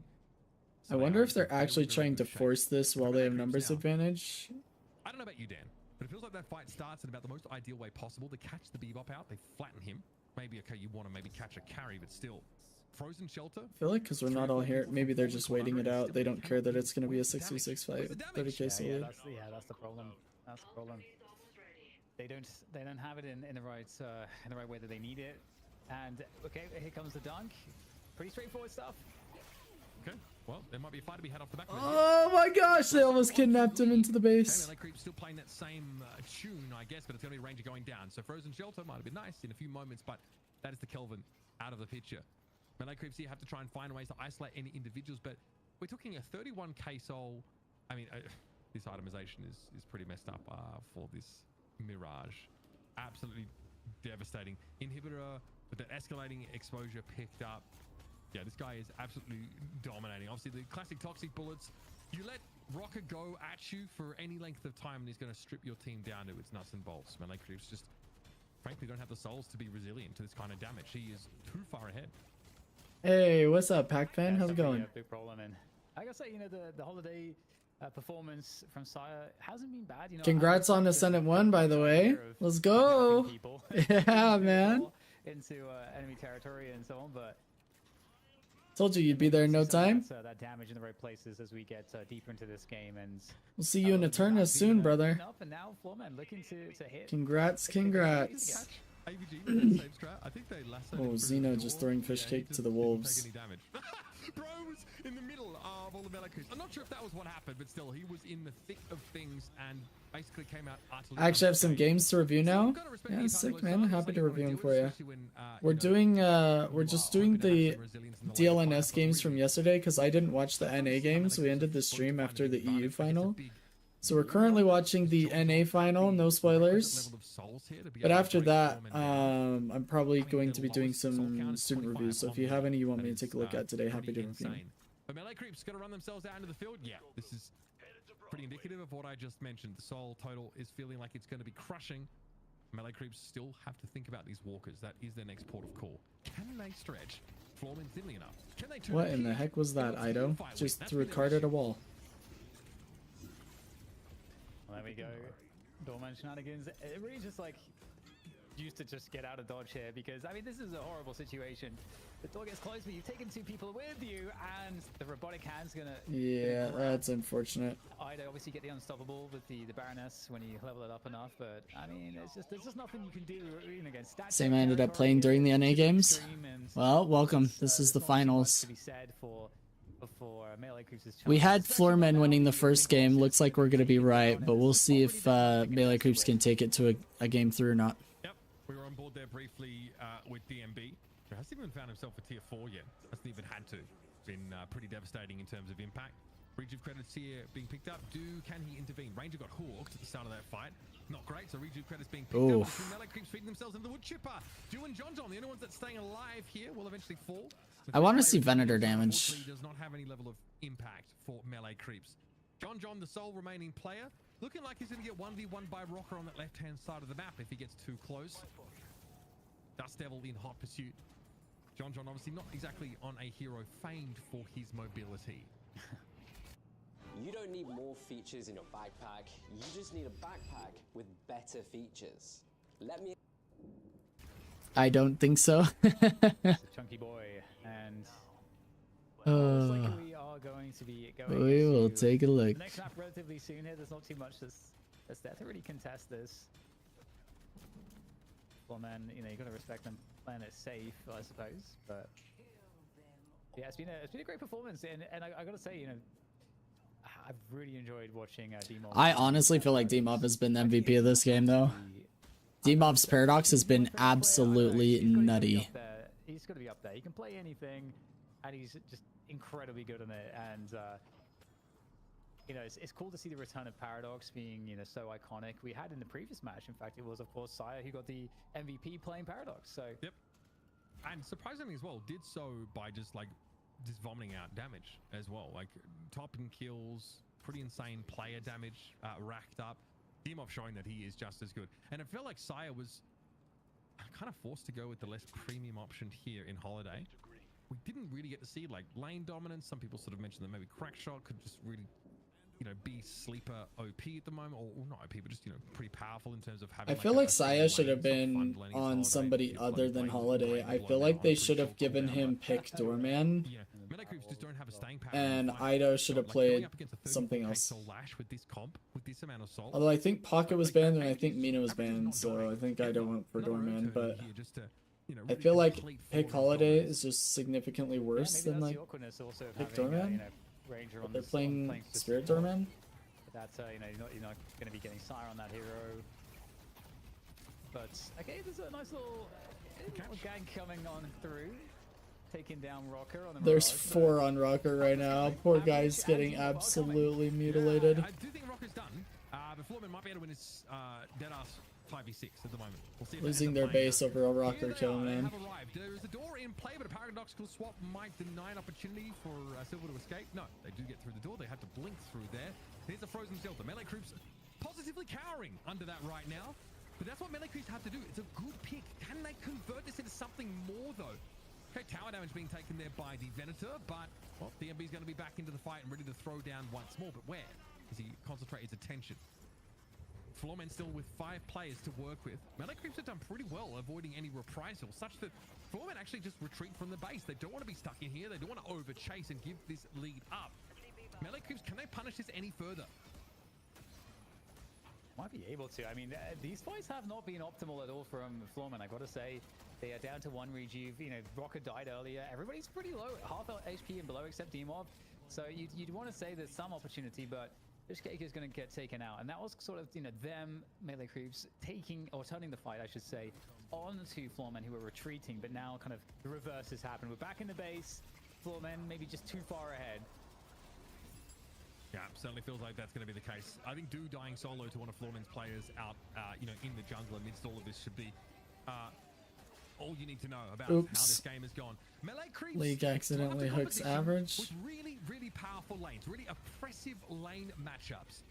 Unfortunately, they can't really springboard off that into a strong mid-game. Florman keep the game close and then simply poor Saya. to outscale them with the composition that team fights up with the best of them. That has pick potential up the wazoo.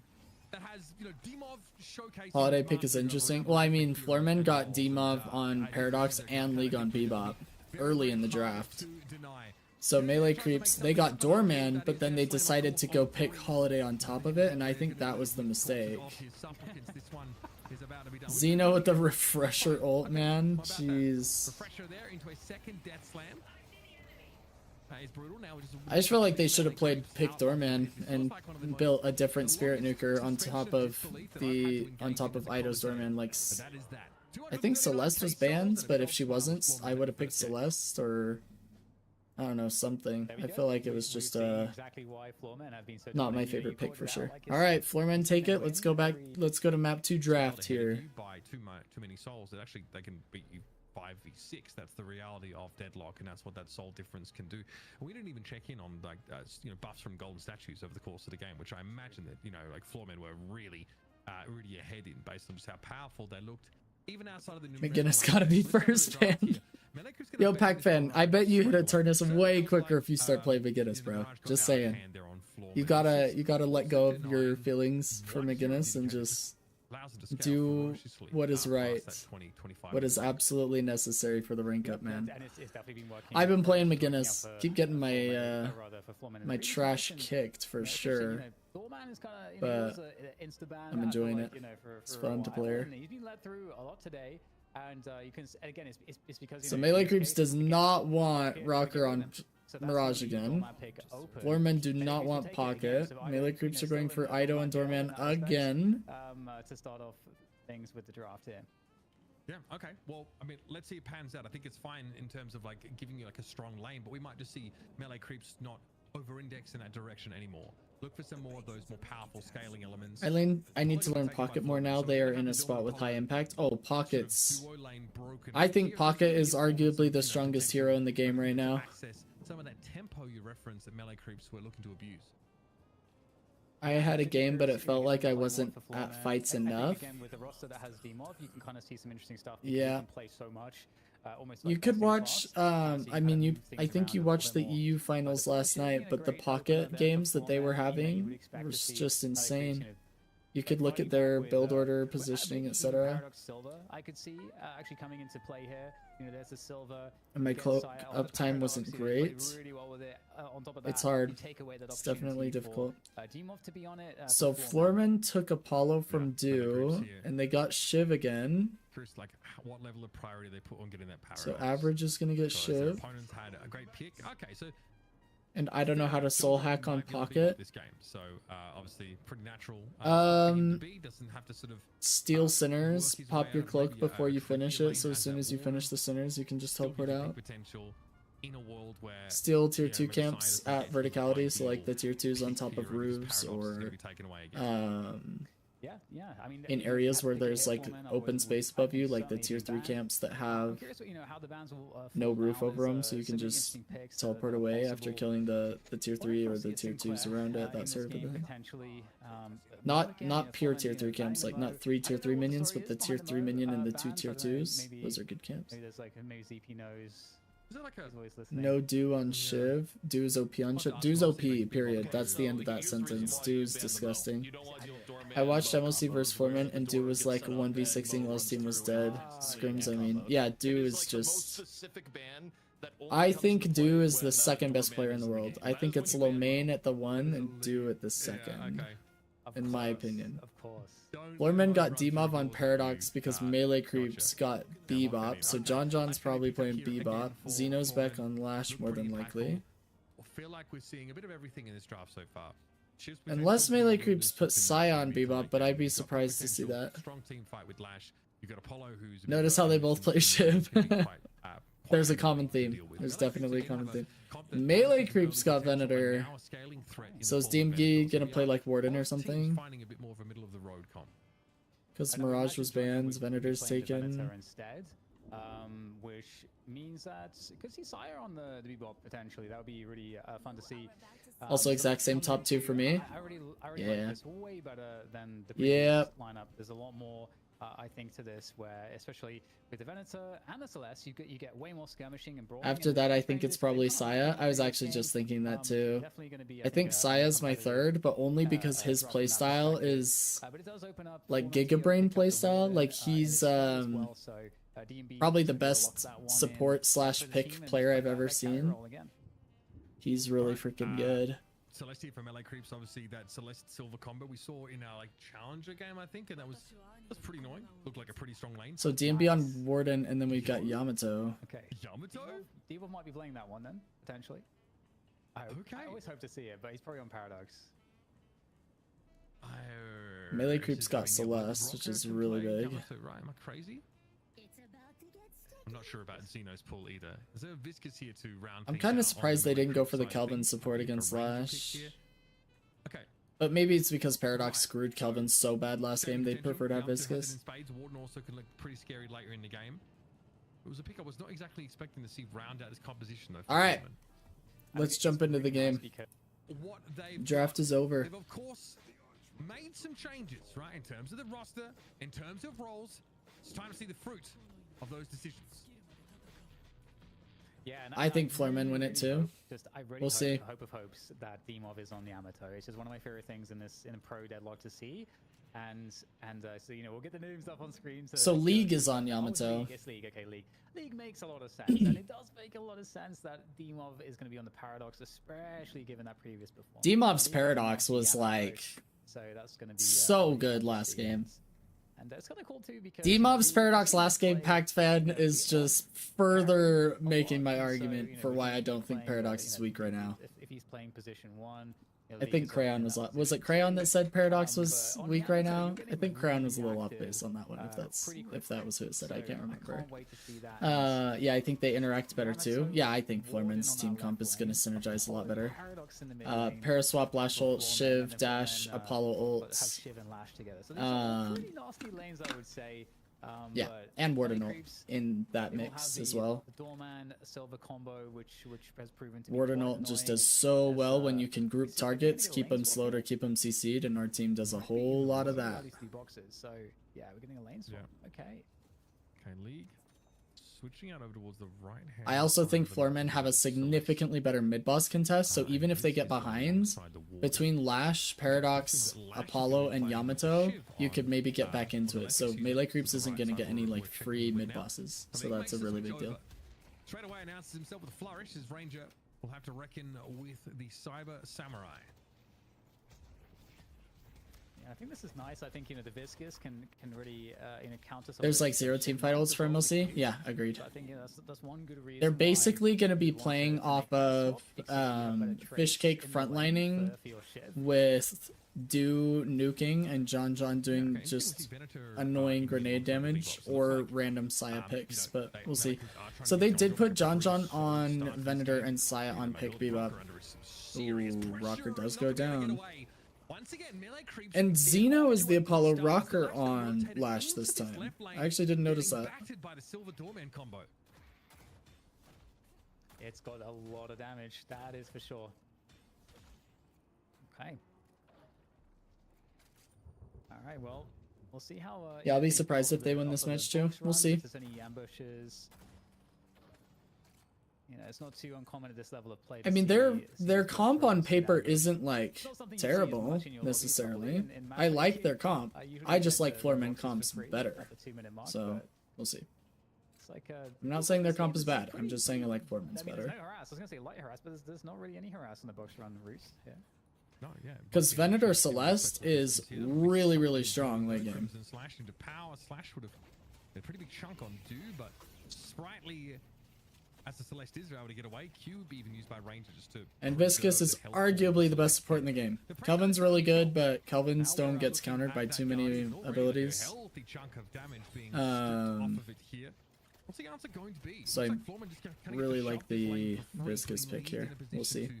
I think Viscous played well as the best support in the game. Has been for a while, in my opinion. Yeah, I mean, 3 minutes in, that is a healthy He's just chunk so much harder to get damage. value Yeah, out with of the- than the like Kelvin. resistances are very high at this point in the game in terms, and also like your damage is very low. So good pressure.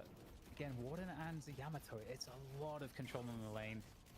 Lots of damage from Yamato. And Sinclair's in a terrible spot variety right of now, forms, and then unfortunately. Warden, especially with the Binding Word, can control space and force you back pretty reliably. The keeps are trying to get a punish and force Warden back, maybe get some positive trades here against Warden, and I think that's exactly what Du's been able to do on this Celeste so far, chasing it down. And there's the Binding Word. Do on Celeste is going to be the great equalizer, in my opinion. Do was going to back out anyway, honestly. In this Floorman lane. I think we're just not in a big support meta right now. Oh, couldn't agree more. Supports are terrible right now. You have to be hybrid just to be competitive. But again, you're still dealing with Flask. Oh, okay. That was a flying strike into Crimson Slash look there from League. You've got to respect it. And the Apollo of Zeno. Dang, John going to get that kill on Zeno. That's a great sign for Melee Creeps, finding their second elimination of this game. If Melee Creeps can get early momentum, it's actually going to be dangerous for Floorman. Yeah, it's a healthy start. That is for sure. Not being in a support meta hurts my soul right now, because as a page main, I feel pretty useless. And so that usually means like clearing the troopers as quickly as possible on your lane, and then try to get your. It's probably because of the current meta that I've been trying to learn a bunch of new heroes in Eternus and de-ranking like mad. Clear out really quickly. Also, as much damage on the opponent That Shiv is buying like I do. Also going to go far, as you can see in this particular case on left lane. It's going to be So if you think about it, you basically just build the same as average. On this Paradox. Yeah, I've got to respect him, bro. Knows his macro game. A ball knower indeed. Still, though, I think the Silver's up there as well. So Melee Creeps able to move here in numbers and quickly get that mobility buff snapped up for Ido. DMB, though, gets a gun buff. Keep an eye Ooh, out for that DMB one. with the gun buff. League, though, in big trouble. Chased on down, no escape. Saya able to get that kill credit, but we saw League going down too.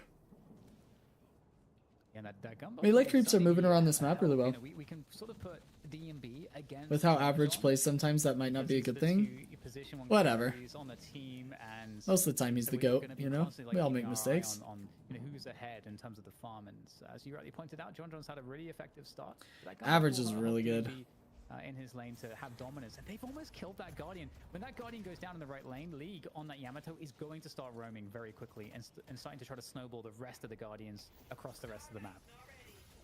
Guardian's low. Big pressure. Once again from Florman. Okay, Lai to use them, I do. Really just trying to force away. Eventually, oh no. It's the Crimson Slash and it's the Look at his ult just completely counter DMB's ult. He's forced to back up because him and League were too close to each other. Well played by Do. Shadow Transformation is at the ready, but it's tough to pin the Celeste down, and Do is needed elsewhere. Yeah, now, you want the Wardens to try to just farm up the jungle, I'm trying to change the size of my chat on the left side here, but I can't find like a size that I'm happy with. Let me try this. Let's see. The stabilizing threat is now making. We'll see how that goes. John John's going to go down there, Tino, with a very, very important catch. And again, with how ahead John John was, you want to slow him down, and that's going to do that very well. Yeah, Xeno died for it, but I wonder if that's part of the wider plan for Florman to get good Guardian pressure down here. Average runs into fish cake now. Clearly, the Lash not trying to fight. Certainly not with the Lycan Curse about to emerge. Still, though, there's plenty of fresh meat in the lane as eyes are turning over towards Rocket. I feel like our frontline meta needs some tuning big time for sure. Like, I think Billy and Abrams definitely need some tuning. Now, can they protect this Guardian? Looks like it's healthy enough. This Apollo I feel like it's basically just a Victor Fest, but then he gets banned, so we're dealing with Shiv and Silver. Yes, it's a huge threat. Good mobility, good damage, Apollo, Lash, and Shiv. All on this left side lane. That's a very dangerous trio. But speaking of trios, we got a trio from Melee Creeps reinforcing the middle position. Or Yamato. Where both Paradox I feel like Yamato isn't played as a frontline anymore. I feel like she's more in a Spirit Nuker meta, which is kind of sad. Maybe that's tuning that could balance out the game a little bit. Look at the rotation coming in here from Average. Perhaps a fight to brew. Yep, in they drop. Rocker appeared out of absolutely nowhere. Looks like a badge card was used straight away. Hotel guest, but look how. Ooh, we're going down. There's no way. Yep, Ido goes down. Damage, and Rocker's able to finish the job. This is not. Rocker's not scared of the Guardian. They find his first 2 picks, but now Florman really starting to put Xeno where he needs to be. DMB is also farmed up. Dimov, again, another really sick Paradox game so far. Despite all those early kills, I don't know if DMB can get away from this. Oh my gosh, what a parry from Fish Cake. Well done. Some healthy, chunky damage onto the tower now as well. This guy's in a lot of trouble, actually. I mean, here comes the Lash. Rocker trying to do what he can, but no Death Slam or anything like that to zone them away. So it looks like this Guardian is like nothing Rocker can do to stop this. No, and I'm worried for Rocker at the moment. Hopefully there's not an overextension here. To be fair, Fish Cake is quite low. Yeah, tough to catch this Silver. Although it looks like a flying strike. Oh, we are mega dead, yeah. That'll be enough. Fish Cake eventually going down. Fish Cake, I think, gets that kill on DMB because they parry the Guardian, and I think DMB melees into it. I'm not sure, but I did see the Warden get stunned up. So DMB was probably cooked there anyway, but it was a pretty frenetic, quick interaction. All right, so we are tied up here. Heading into the 10-minute mark. Obviously, it's mid-boss, but crucially, buffs coming up in just under 1 minute. But this team's trying to maneuver for some of that positioning, and we're still looking at the Guardians, especially that sort of mid-side Guardian for Florman. That is still intact. The left side Guardian for Melee Creeps also still looking pretty healthy. In the meantime, John, he's fallen behind where he was, but he's been given sort of the safe lane at the moment, just farming up on the left side, where he's got the Guardian for some extra added protection. Anytime the gank attempt here onto the double Gamba is going to be successful for Florman. Very aggressive stuff there, and I think Sion might be able to steal some stuff himself here in the opposing jungle on Florman's side of things. It might be a gang that's Alright, Florman on this side of the map for bridge buff, but it looks like Melee Creeps are going to have Prio on the other bridge buff. This is now going to be Range is over there, but I don't know, we'll see. I like that call from Florman, though, just to push into the double Sinners on the Melee Creeps side. And it's like Dude got a spirit buff. And of course, something worth bearing in it's mind. Really right now big for MLC. MLC. Expects to be accosted like this. Back with a vengeance is Fish Cake. Ido's picked up by Dimov, though, who is just going nuts. That's over towards the mid part of the map. Ern is taken to hand, though. And Rocker is picked up. So both teams operating with 5 players now. And that Ern is in the hands of Ranger heading across to the right of the map. Yeah, you got Fishcake having to deal with the wave crashing into the mid walker, cleaning that one up as the Urn is beginning to make its way across. And typically in these situations, we often see the early Urn. Teams will be quite happy to just give that away and just take objectives. And so we'll see the left side Guardian getting bullied here, taken down by Floormen. But are they going to give up Urn? Drop off. It doesn't look like they are. They do have 4 players that are there ready to defend. Yeah, Floormen able to push off the staging ground of their I don't think we're going to be able to stop it. Fight for it or not? Ranger's actually able to get a dunk straight away. Rocker trying to get something for his trouble. Perhaps to pick on this Viscous as well. Goo Ball active as Ranger's trying to get away. Saya is gone yet again. That was Average getting involved. The Floormen might be able to turn this into something much more than just an Urn take. Ranger eventually is going to be caught out. But there's not a lot of key objectives ready to work on this side of the map. So they get 2 kills. Floormen still have a shop on blue. It's actually a big deal. What is the next part of the plan supposed to be? Has Xeno found John here? He's at 11k souls, looking very, very strong. So for the time being, it's a matter of going after some of these camps. And right now, you know, Floormen, they've still got that mid Guardian up, so it's helping to provide a lot of extra control for them. And I think that's something that melee creeps simply can't have stand as they start to assault this mid position. They're looking for that Guardian. Okay, we'll door play here just to push this Guardian down. They're going to get the mid Guardian eventually. Melee creeps, of course, get some important souls there. Here's that Hotel Guest active. That's Xeno out of the fight. Definitely one of the players you want to target early. Coolbell, the Harass League, already looking a little bit low. Shadow Transformation as he's ready to throw down. Oh, man, that Power Slash was nasty. Fishcake just crumpled. Folded like a Dang, pastry. Leeds Yamato is hurting. That's enough done here through the middle part of the map. League Hurting. turn back around, but elsewhere, Tundlo-san Oh my gosh, Ido literally 3 HP. Are you kidding me? Surely there's follow-up here. Surely There it there's is. the Duke attempt falls flat. Xeno going to be credited with the pick off on the doorman. Oh, Ranger's 1 HP. He goes down to... Ranger now down. Melee creeps are bleeding. Demov is actually taking advantage of Veilwalker so well. I love to see it. Yeah, not Oh, getting out of that Xeno one. gets traded. But yeah, you know, there's a really good lane. That's unfortunate. Push again. I think we're just seeing it time and again. The Floormen are doing a great job in just having more map vision, you know, pushing the waves all the way down. And the other thing too is that when you push these waves and you're kind of just doing a better job with that, you're forcing the opponent to have to react. They've got to send somebody to go and deal with that, which gives you some information because you know that there can't be X amount of players in certain positions because X amount of players have to be dealing with these waves that are crashing, etc. So got some advantages on the map to Oh, abuse. what a Nice knife connections on the average. shivs. That's going to send Celeste back. There's a lot of damage. One more shiv is going to be painful. Looking to close the distance with that coming low, but unable to get the extra shiv in there. Lee being chased down. It's going to be hard to catch this Yamato, though. Where's an opportunity, though, for Floormen to sort of regroup their positioning? It's really scattered right now. Maybe because they're sort of caught up with this idea of pressuring this right side walker, but that's been undamaged so far. Floormen in flux, it appears. Not quite sure where to put themselves. All the while, John gets stronger and stronger. 14k souls for him. Cube's got to be used there for Ranger, but this is a pretty low value target. Still, apparently, worth death slamming. Good ball there is not going to save Ranger as they're going to be able to pick him off, and now might be time to go to work on this walker. Still some fighting to be done, though. It's the Silver that's turned up. Fishcake here already chunked down to half health as see very quickly Rocket descends on their position. Saya going down. This is a Oh my big gosh, problem Rocker now. getting Fishcake at least gets some annihilated. value here. They teamed up a do. And it looks like, yeah, Floormen pretty light on this side of the map, but elsewhere, look at this mid-walker. Left side walker starting to get pressured. Melee creeps have to stop the bleed, and quick. Floormen just have all the map tempo. Floormen are just able to pressure and force these imbalances that give them opportunities to have just incredibly advantaged fights against objectives. They're doing 2 walkers at once again. They did this in the last map as well. And hey, you know, there's a response from melee creeps. They're going to be trying to push that right side walker. They've managed to defend the mid walker. It's down to half HP.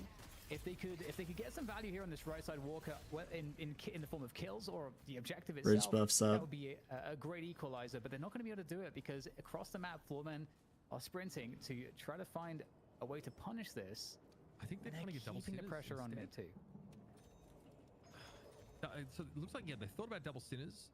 Dude just had to deal with the knives and decided, nah, I'm getting dispel magic. But they didn't really get enough done on that right side walker. Survivor buff here for Do. But DMB does get mobility on the other side of the map, and Ido's a little bit exposed here through mid. Remember, still in the back pocket right now. Ranger is going to be able to get that one. Ranger keeps trying to grab this urn, keeps getting smacked, man. Oh, Ranger goes down.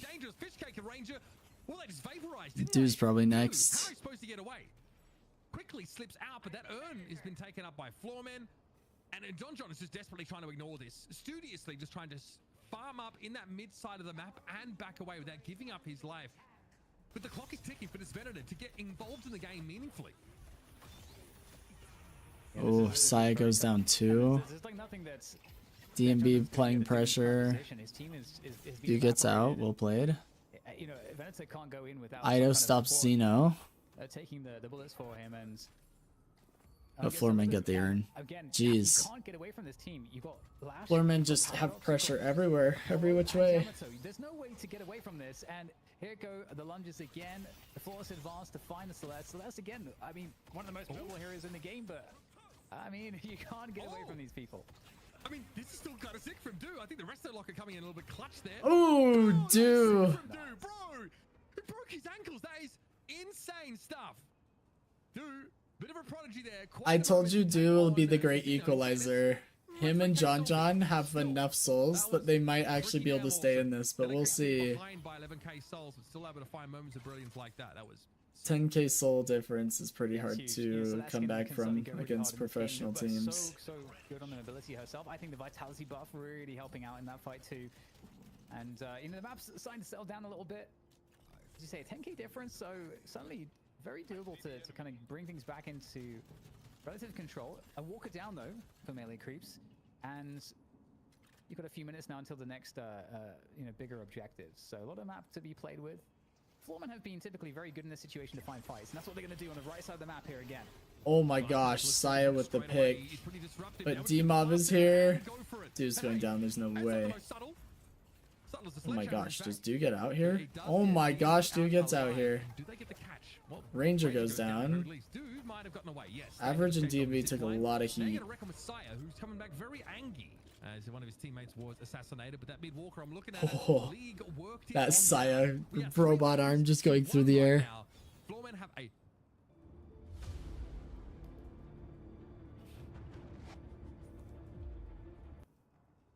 nice big advantage, starting to get ahead in terms of souls, and there are plenty of heroes on this roster that are going to make use of that soul deficit or that soul lead. Look at League up to 19k, Dan.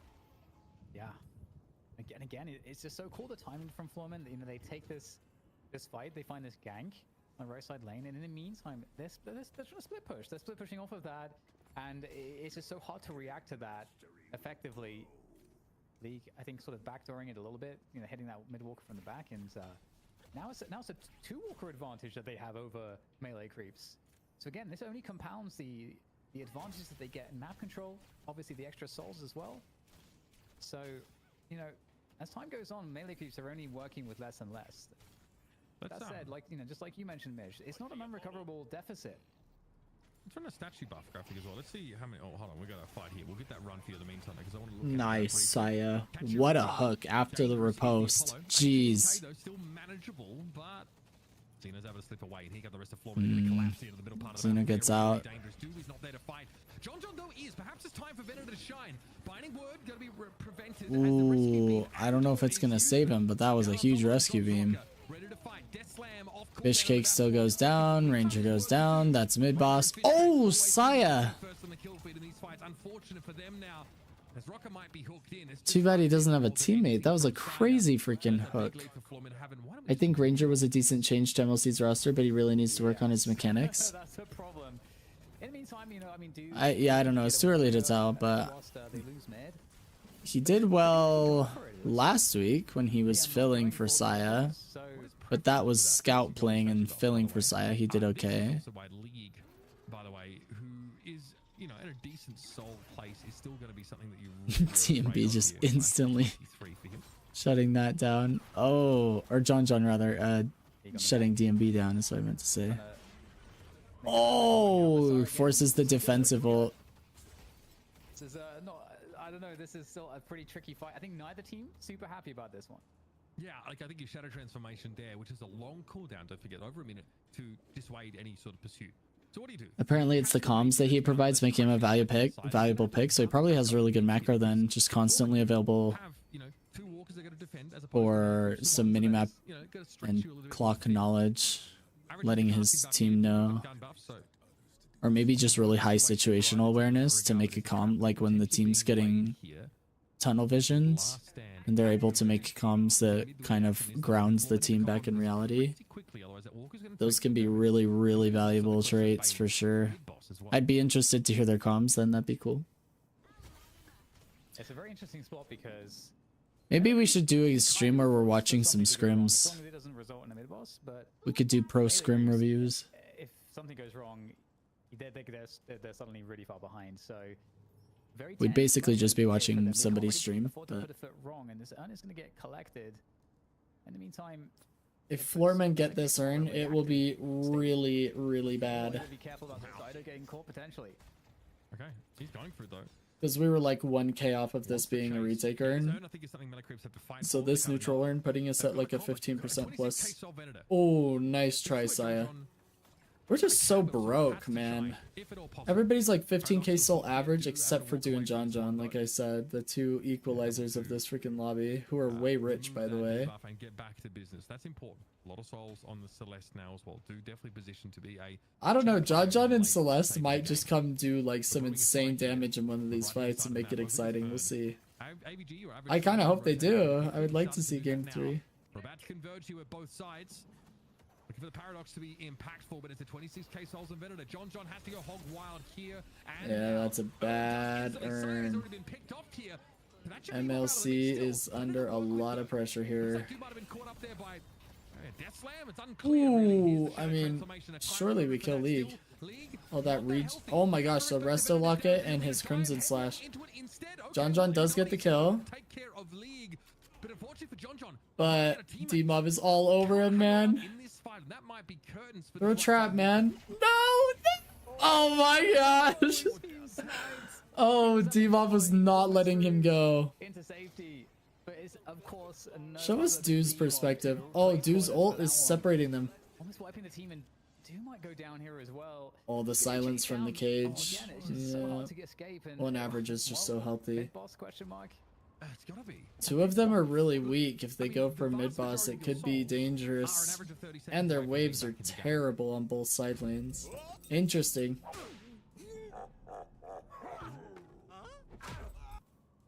That is pretty insane stuff. So I just hooked the MB here though, so might be trying to be disruptive around mid.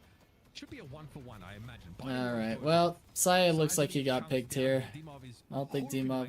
Oh, D-Mob actually doesn't care to finish the kill, I guess. I guess it's because Ido and Fishcake are back, Ranger as well. Their death timers are so low because they're far behind.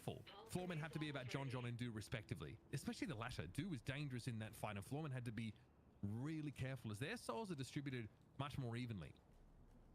It's crazy to me that we're not even in open beta. Like, what are we waiting to change before we send this to open beta? What do you guys think it is that's stopping Valve from sending this into open beta already?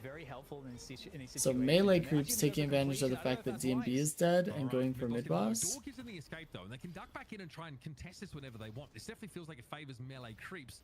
It's about getting John John and Dew though in positions to succeed. I don't know. I mean, Rocker has ult, Xeno has ult, D-Mob has ult, League has ult. This is looking really scary for MLC to finish this mid-boss. Very interesting little standoff now. Both sides aggroing that mid-boss respectively. Here comes the dash low, cold front there, popped by Xeno pretty much straight away. Door. Oh, Door ran out of time. Can break this one down. Surely there's going to be a fight from melee creeps. They knew the door would only be temporary. Shadow transformation active for League though. Yeah, Floormen just waited out that door. What the hell just happened there? Ido with open in the chat. Sorry. What? They just opened the door and let it close in their face? I'm sure there's like an idiom there somewhere. That is a massive mistake. At some point, melee creeps Open, lol. go for it. I don't know what happened there, Dan. Yeah, I don't know what I'm doing. Oh, man. Look at me. Yeah, I'm not entirely sure. But to be honest, though, it was a really weird situation because it doesn't feel winning for melee creeps regardless. You know, they're all basically... It was like a crop or get off the pot moment. I think they had to go while DMB was dead and take the 65 and see if they could do how it. that was going to play out, but the door closes. I don't know if it expired or if it was accidentally the button was pushed. I'm not sure, but Florman did have the advantage. And now melee creeps, oh my god, they're in such a tricky position. 21k down already. And Oh my gosh, that was... Everything is freshly spawned as well. And Ido's going to pause. I mean, Okay. who else? Without explaining it, of course, because this is not what we do. I think hopefully like average pause. Is this a games for the tactical specific, pause? Oh, uh, his mouse. Okay. Guys, you're full of shit. You're full of shit, all of you. Wireless mouse use is crazy. So let's see how this plays out. So the door is open, right? And eventually they're going to fight for this. You would think. Is it not showing us People duration follow, on door? They back out. Okay. We're poking. The door shuts and And panic. I'm sorry. That is, and you can see Florman are expecting a fight. Yeah, Like they'd rather all just kind of just go through the door and just try to have a bad fight than that. That is for sure. Was there a miscommunication on the door length? Like, what just happened, man? Ido. It has a temporary duration, right? The doorway, what? It only lasts for 20 seconds. It also wasn't showing on my HUD. Like, I couldn't see when we were spectating him. I couldn't see the duration. Rather, for duration increases? Okay, well. I don't know. That's fine. Rocker looks like he's taking a visit to the Baroness. That's really unfortunate. Amidst this as well. Florman with 3 rejuves, they want to fight. No doubt about it. Ido fumble. Okay, they've got Ido fumble. They're going to be able to ward off the silver pretty much straight away. It's an easy dunk. Just no resistance here from LA Creeps. The mentals. We've got to talk about it, bro, because after that, you're going to be so tilted. There was a key miscommunication, I think, that happened from LA Creeps. This game's over. MLC basically FF'd mentally. Oh, I think so. I mean, after they gave up the only chance at coming back into this game with that mid-boss, like, what else can you do? Saya and Fishcake both go down here. John's the next target. And then Dude's just 1v6, his ult bouncing around. I don't even think he'll get a rejuve. The team has been wiped. This is one of the most absurd. And Ido saying open. That I've ever seen. Bro. And yeah, you best believe we're going to keep that replay. We're going to show it to you in super slow motion. Florman, though, basically, for those just joining us, shout out Super, get a free mid-boss. And they already had a bit of a lead. Felt like John and Do were the only ones on LA Creeps that could really hold them back. Now, though, that soul lead has been entirely ameliorated. Florman now have AVG back up to 31k. Xeno looking scary. League also been dominant. We talked about him being like a position 2 carry player in general. League's Yamatos look great, sort of pull out of the back pocket at just this kind of time. Patron knocked pretty darn low here, and Florman are poised just to go up and buy and make one more push for the game. Yeah, smooth sailing from this point forward. Oh, rough spot. I mean, to be fair, you know, Floorman, okay, they're just sending you down the mid. Yeah, ZP. Line. I need a decision on this. ZP, can we call that a C9?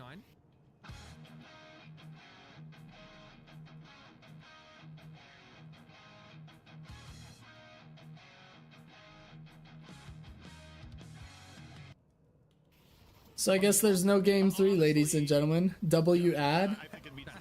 Yeah, I was actually thinking about it while we were watching this with all the ads we're getting. I was like, maybe I should subscribe to YouTube specifically for these types of things so that we don't have to deal with ads in the middle of our, like, watch. Alright, so Floorman just swept. Or you can get an ad blocker. I mean, that too. I won't lie. Honestly, it's been a bizarre day of Deadlock. But in the end, Floorman... Alright, you guys. Floorman took it 2-0. Frankly, this team looks We called it. insane. We called the Floorman win. I feel like this was a much less... I thought maybe MLC would have a chance, but again, it's just Do putting in all this work. I honestly feel like Do and Saya are just on the wrong team, you know?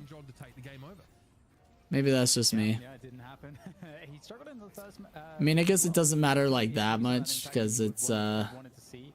And in the game before that, you know, he was on Lash, where, you know, Lash is not, you know, historically a John pick. I mean, you can again. You know, it's not a fully released game or anything. The pro scene's fairly chill, but it just doesn't have the same spotlight.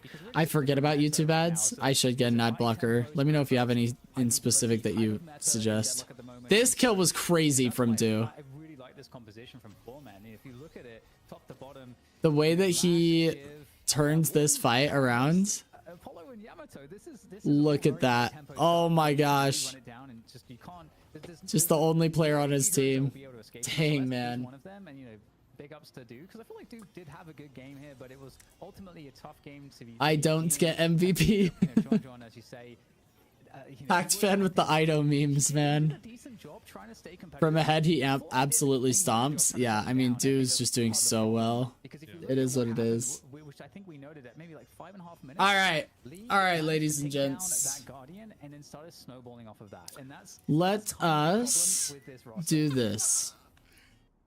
I am going to take a super small break because I have to refill my drink. Got no more drink over here.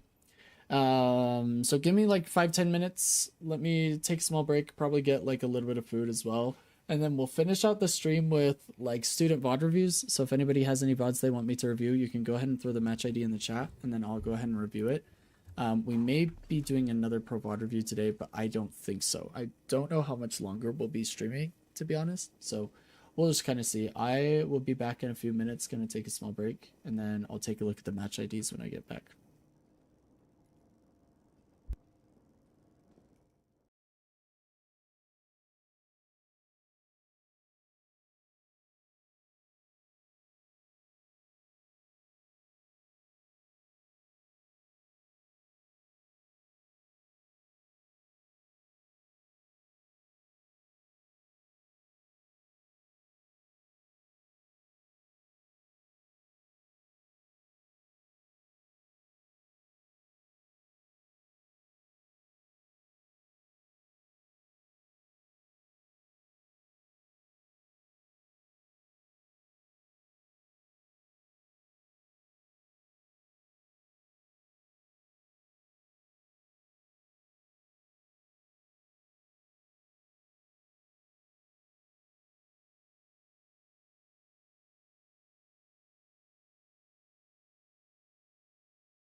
All right, I am back. Thanks for the short break there.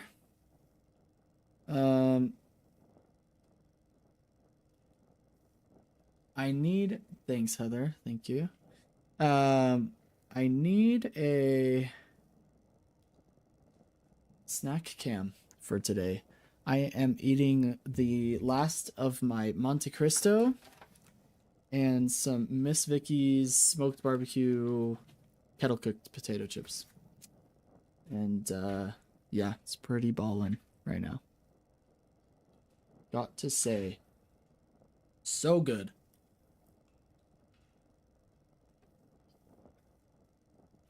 All right.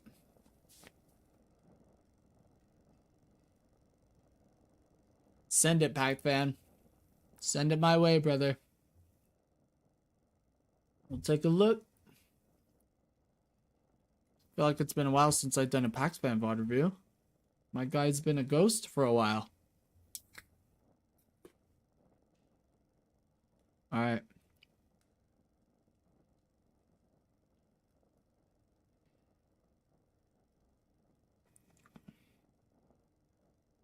Anything in particular you want me taking a look at here, Pac-Fan?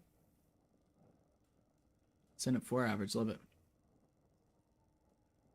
Yeah, damage is a little low.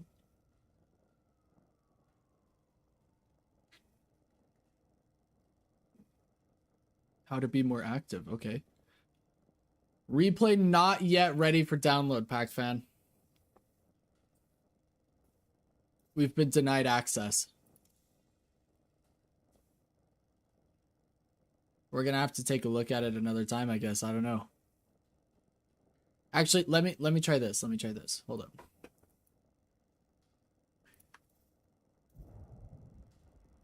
Sometimes you just gotta give it a little reset and then it'll work, but we'll see. But sometimes you have to wait too. Like sometimes they need you to wait a day or whatever. I don't know how the system works entirely, but it's pretty lame.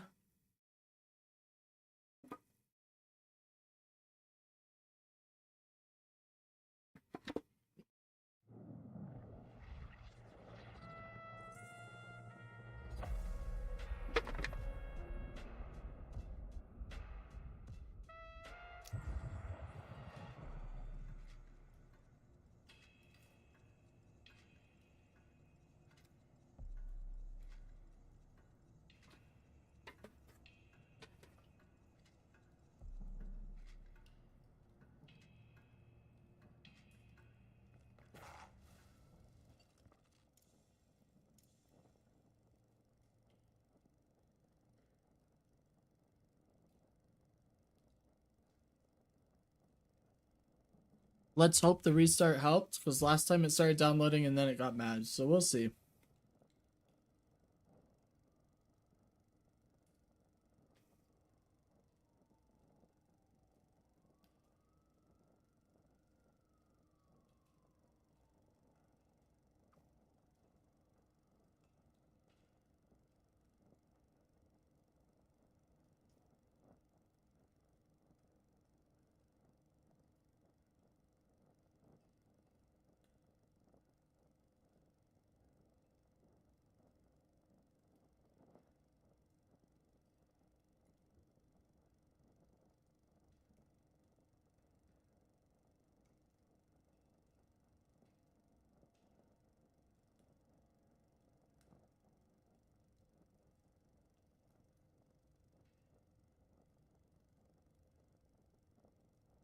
Or Wraith was good, but also low-key made the game longer than it needed to be at one point. It was like mega up in souls and died for Walker.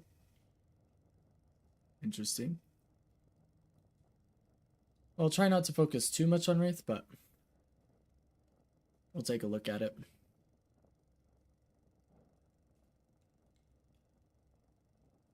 Actually, we won't take a look at it. It's not working for me.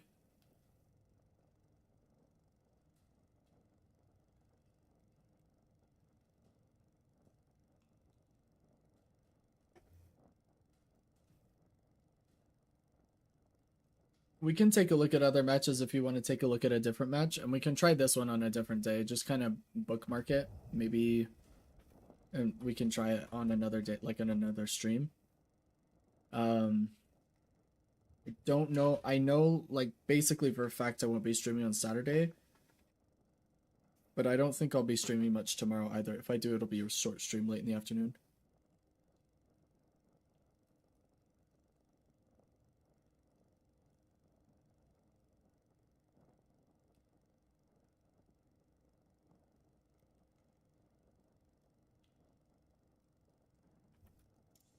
Let's give it a try.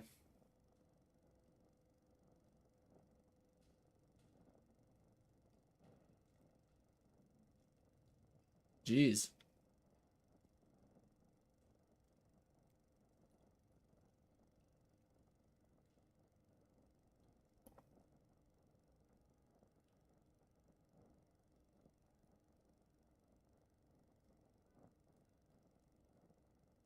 No problem, back fan. Let me know when you're back.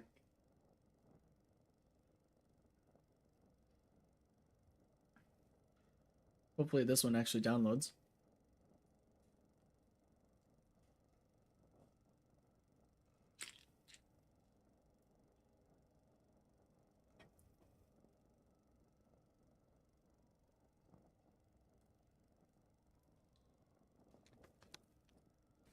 Heather, while this downloads,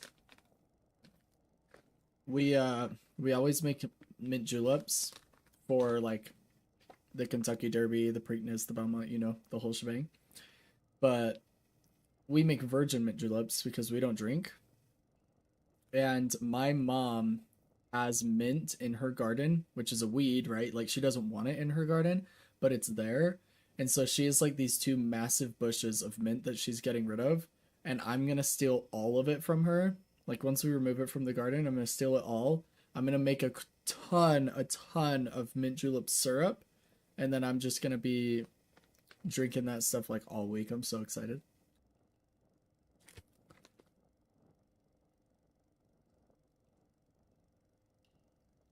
Do you drink mint juleps, Heather? Because they're the best.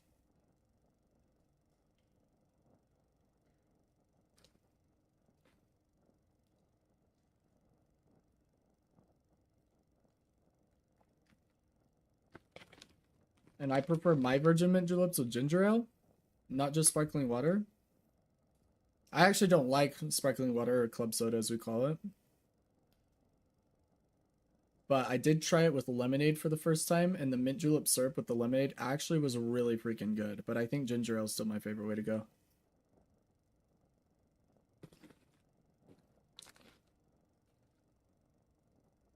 Alright, as soon as PacFan is back, we're ready to jump into his VOD. But I don't know how long he'll be gone, to be honest. It's out very long, but...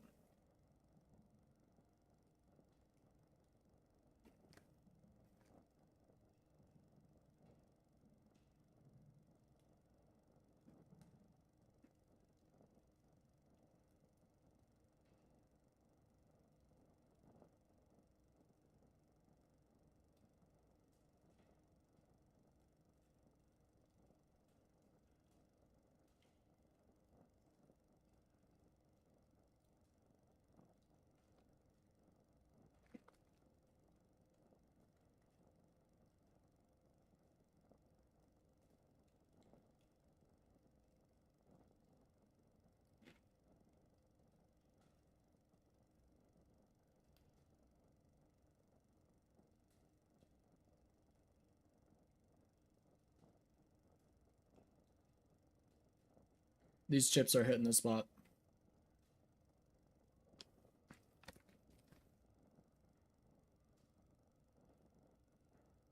Let me actually load up the replay. And then we'll get ready. As soon as PacFan's back, we can jump into it.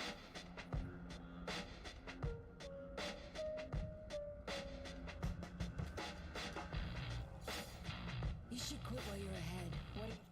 But like if there's any pauses or anything, we can get through those really quick. Looks good. Oh, swap lanes, okay.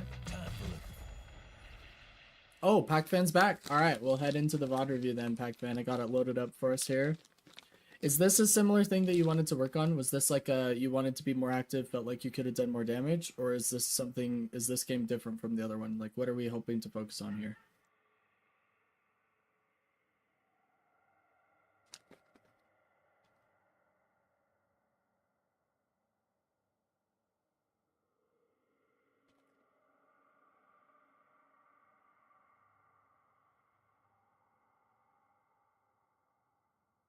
Okay, just being more active, more damage, more impact.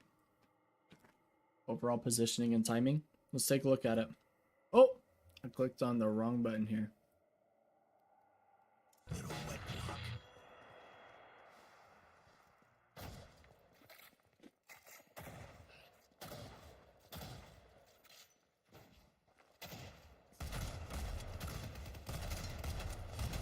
Now I get to put my coaching symbol up here for Pac-Fan. We're coaching an Ascendant player now.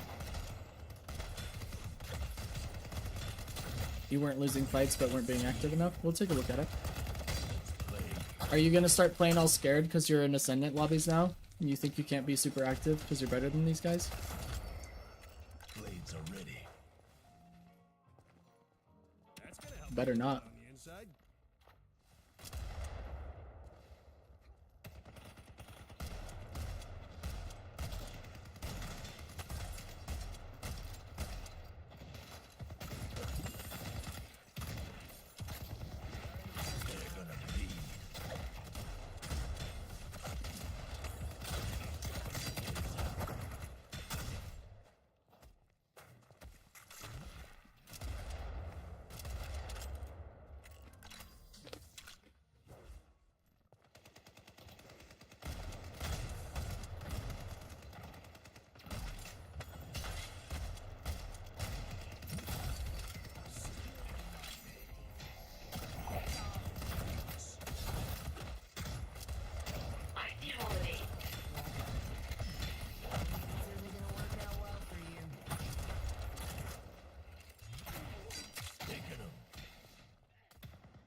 This was on like 100 pings, so knives might be a bit inconsistent.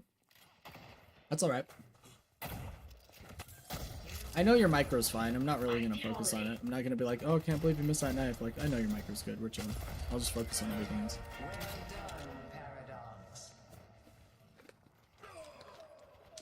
Nice.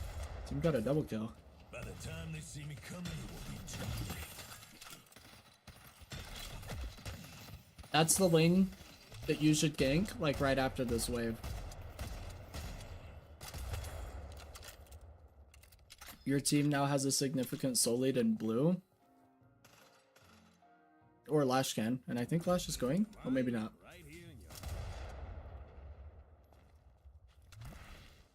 It would have been better if Lash went. You could have calmed that to him. You could have been like, yo, blue lane's owning. If you go help him, they'll own even harder.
I think it's a missed opportunity for you guys not to be punishing blue. Because even though your team has the lead, they're still pushing up pretty hard. So I think you guys definitely could have been taking advantage of that, paying attention to the fact that your neighboring lane is the one that's winning, meaning it wouldn't even be that hard to go gank the winning lane, which is the lane you always want to be ganking, right, if you're getting active early. So that's the first thing I would focus on when it comes to getting active, or if you want to be more active. If you have a winning lane next to you, definitely make an effort to rotate over there, or have your lane partner rotate over there and help him out. Whatever you think is going to be better. Like in this case, it should have been Lash, but...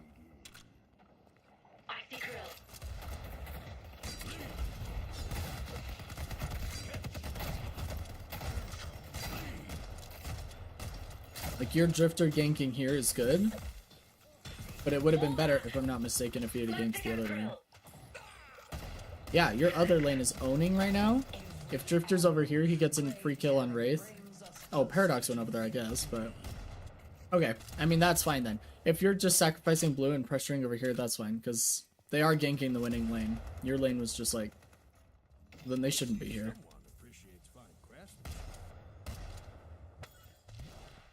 I actually don't like the fact that they were here. I think only one of them, Drifter preferably, should have gone here, helped your team get the kill, and then Paradox just held down the fort here. Your lane is actually the only lane that shouldn't be getting ganked. Either blue should be getting ganked or this lane, because these lanes are winning. You guys should just be chilling in a 2v2 for 12 minutes straight.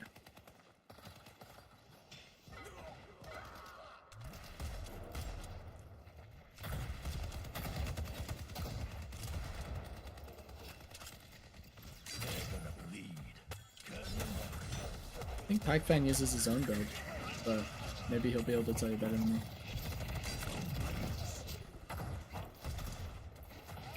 Nice. Yeah, get in there. Get in there. Nice. Oh, you psycho. I love it. I would have gone for the heal minion really fast to help you and your teammate.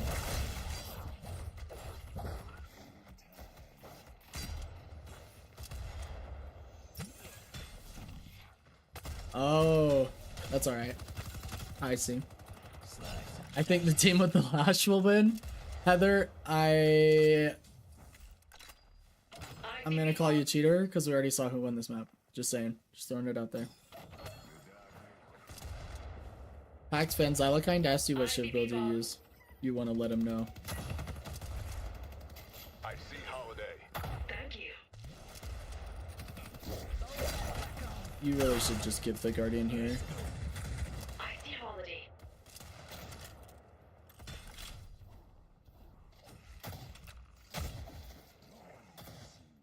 So I would have give the Guardian here, and then when my team finally came over, then I would have re-engaged, but you've taken like an extra 300 damage now, so it's like kind of scary for you to re-engage. But don't feel obligated to defend your Guardian in a 1v2. Like, theoretically your team should be trading somewhere else, so it's okay if you lose it.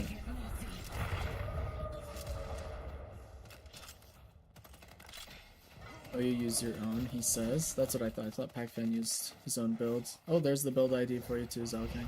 And then yeah, I calmed it. I gotta give Guardian. Good. Yeah. Oh, so close. I think I could see the ping. Although, didn't you have ult? Hold up.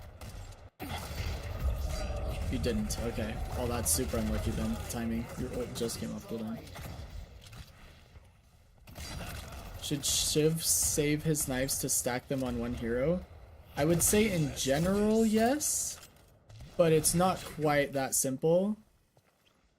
I would say it depends. Like, sometimes it's just to maintain rage generation, so it doesn't care. It doesn't necessarily matter who you're hitting. You just want to be keeping that rage up.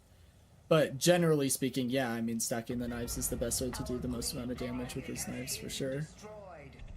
But you also have to be careful about if the target has Dispel Magic.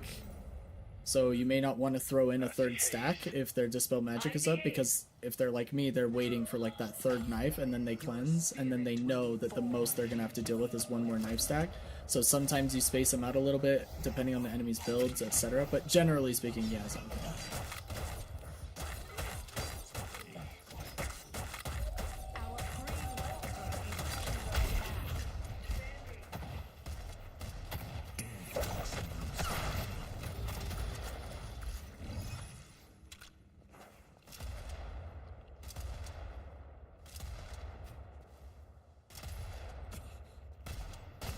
And if you're in lane, you want to throw them as you get max charges. Yeah, that would be another caveat, is like you definitely don't want to be sitting on max charges, so just chuck them even if it's not the target you've been hitting or whatever. Like if the target you've been hitting is hiding or whatever, just definitely chuck a knife. That's another example. Mid-boss has arrived.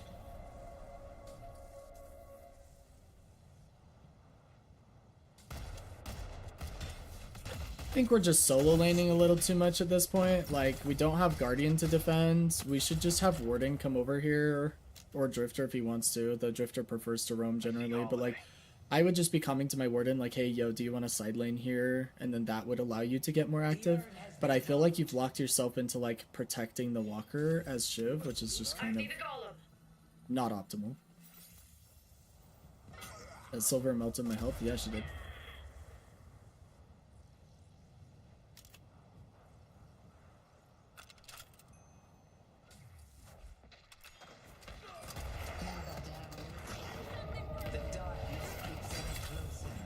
I see Ray. Amongst them. Our yellow walker is under attack.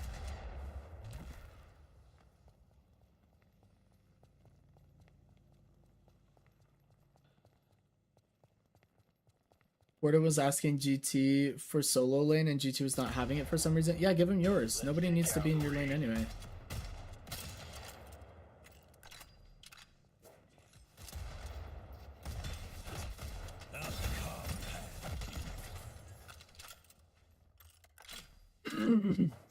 I would have had Warden in your lane a little bit sooner, probably right after you lost Guardian.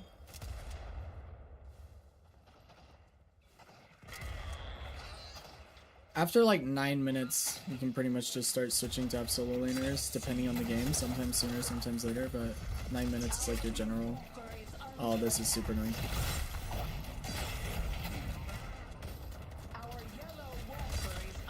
Does your Drifter get out here? Oh, you're gonna die though, yeah? Yeah. I think once your Drifter was making it out, you just send everything to try and survive. Like, just dip towards your Walker.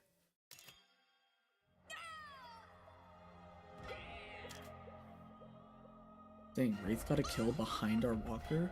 What the... Alright. There's a soul jar here. Protection goes a long way.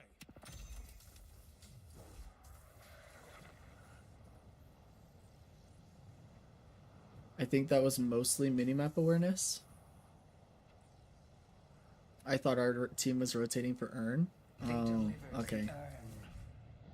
I was wondering why we stayed so long in that fight. Who else wants a turn? IDA.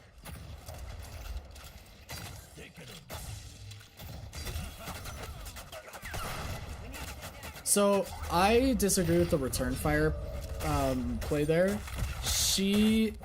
Against Silver, you want to make sure she doesn't have ult before you pop return fire early in the fight. If she does have ult, you want to save it for when she ults, because she's about to do significantly more damage. So I think you popped this a little too early. If you'd paid attention to the fact that she had ult or known, you would have just wanted to save it for that. That's a small thing.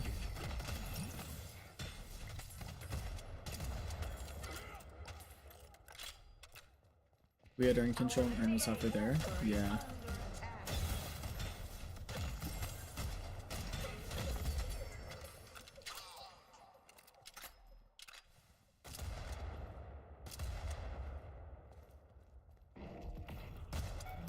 Softening him up. Lay down. Our blue walker is under attack. Oh, awkward.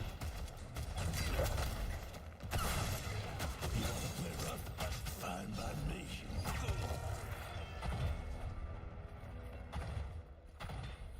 So team probably should have been rotating with Lash. Agreed. Dang, you guys are losing Blue Walker.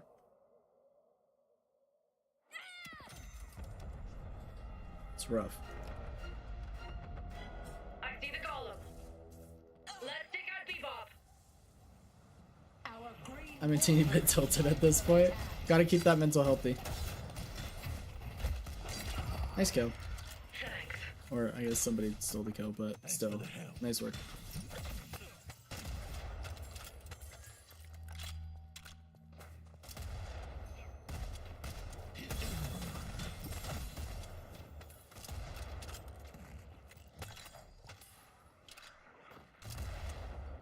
Oh, awkward. Nobody saw that, Pac-Fan. You're good. We're chilling.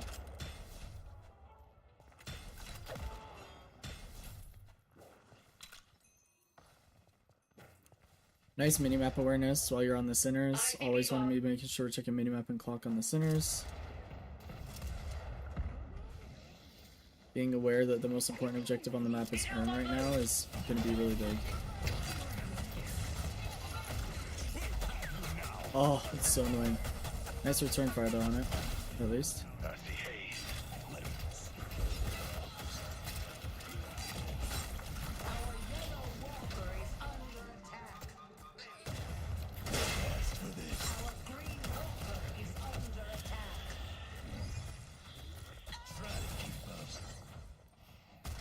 Oh no, does he get away from you? Oh. Gotta be careful. That's tragic. I'm gonna find you. I'm gonna lurk. I have to go mow. Gross, lol. Alright, Heather. Well, you, have fun, I suppose. Poor Heather having to mow. It is what it is.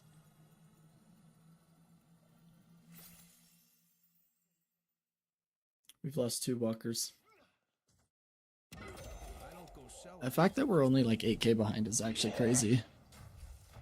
That retake earn was critical. The Archmother's strength is your strength. We lose another player, so Paradox goes down.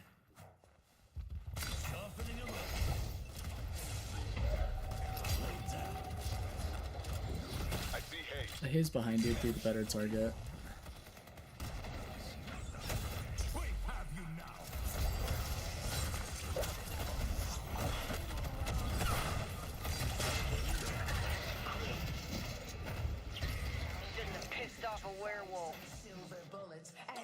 I mean, that death wasn't necessarily avoidable. We were in a bad fight altogether, in my opinion. And it looks like we maybe come back and win the fight overall.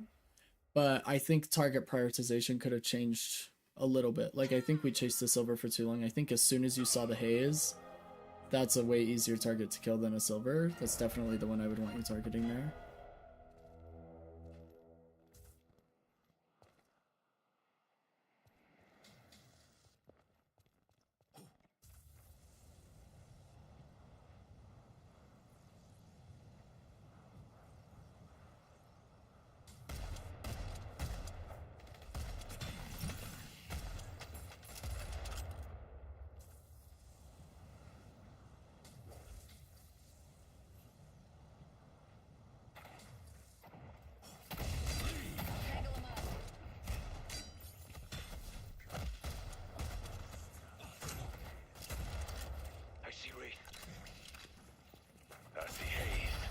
Yeah, we need to GTFO.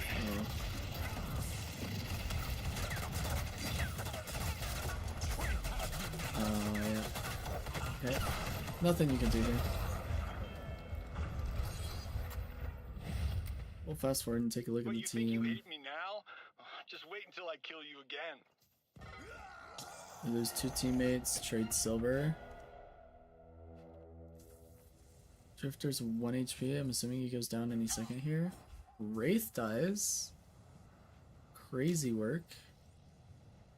I would have liked to see you go in there and chase this mowing crow and bebop down.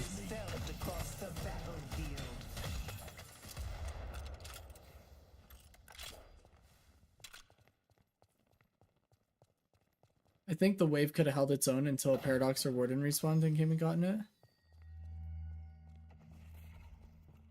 Yeah, I hear it too, the Invis.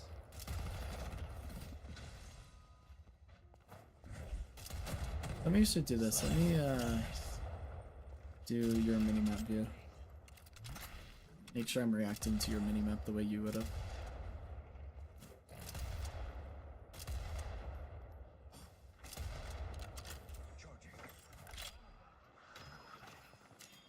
The spirit urn is waiting to be claimed. Let's take out Hayes. Oh my gosh, what a swap. Nice. I think the ult was overkill. I think we knew she was dead, but it's not the end of the world. Better safe than sorry, definitely, but... I like the urn pickup. I see the enemy.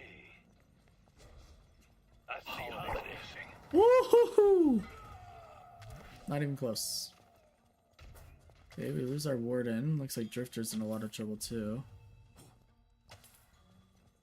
I don't know if I like this urn play. I hope you turn away. Let's go. Headed to blue. Wait time. I see the enemy.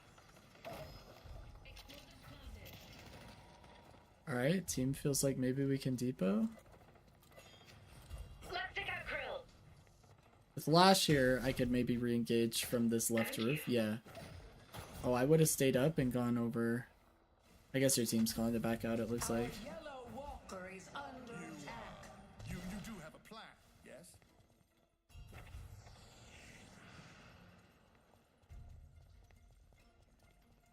You do? You're just gonna leave me? I see Krill. More man. This is just the beginning. Paradox. You work well with others.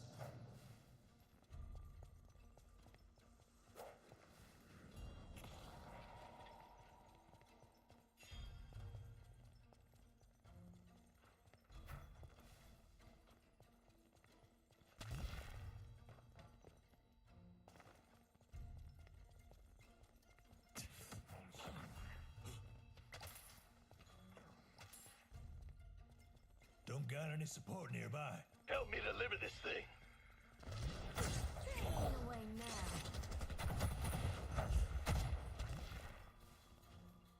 Pulse grenades ready.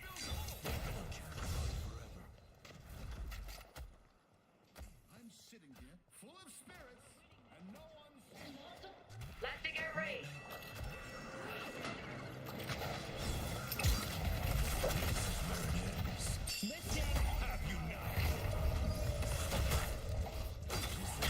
Sorry, let me start this fight over really quick.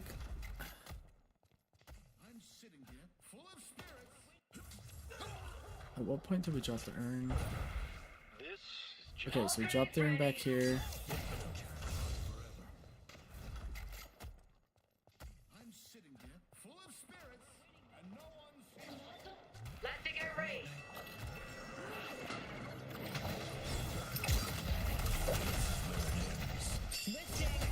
I'm actually shocked that that ult didn't hit. I see Krill.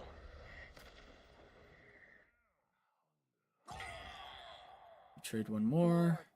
Oh, you're all about to enter Lash's world. I was expecting the Lash ult into the Parabomb. Yeah. Okay. We do get positive trades here, but we lose our Walker. So we trade Walkers. So overall, this is a positive trade for us. I mean, so far, the only reason you're not getting a lot of damage or feel inactive is because you're the one running the urn. Right? Like, it should be Para or Grayton running the urn, probably. I would think Paradox more than anybody else. You're looking to survive. Let's take out Holiday. I think as the front line, you don't want to be taking damage to the urn and playing passive waiting for your team to create space. Like, you are the space creator. So, like, have somebody else carry the urn is probably the biggest difference. Because twice this game, you've been caught carrying the urn, and then you go into these fights like low health and have low impact in space creation or executes or anything like that.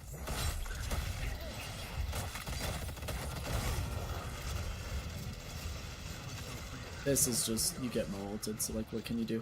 Your team is doing a decent job of like trading positively, not this fight, but the last fight. Nice work. We trade run for 4 here and probably give up mid boss, right? Warden goes down. And they're on mid boss. Thank you.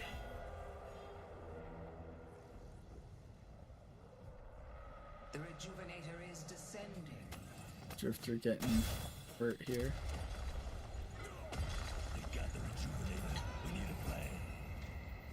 Dang, you guys got a rejuve somehow? It's actually not bad. Wraith already lost a rejuve. All things considered, not terrible, I suppose.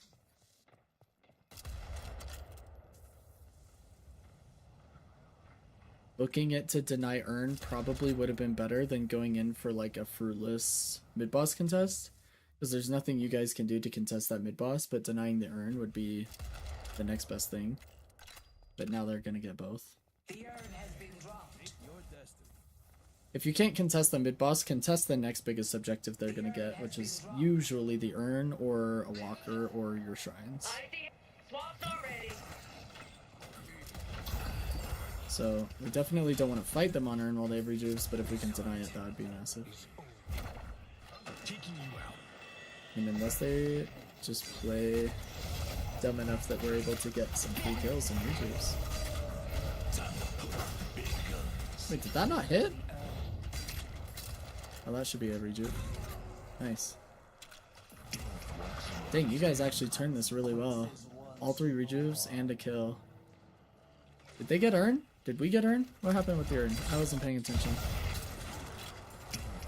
Doesn't the Urn like drop over here? Where is it on the minimap? Oh, they delivered the Urn. They got it. Okay. I thought it was still being held for some reason. And then I thought it was like dropped over here. But they delivered it, I see.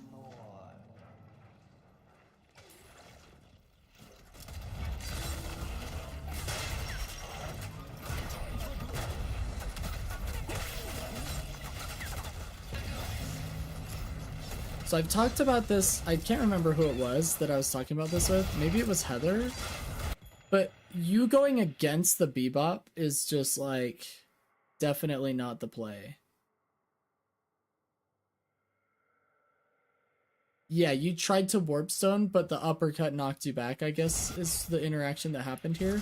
Either way, you warp stone the wrong direction is the problem.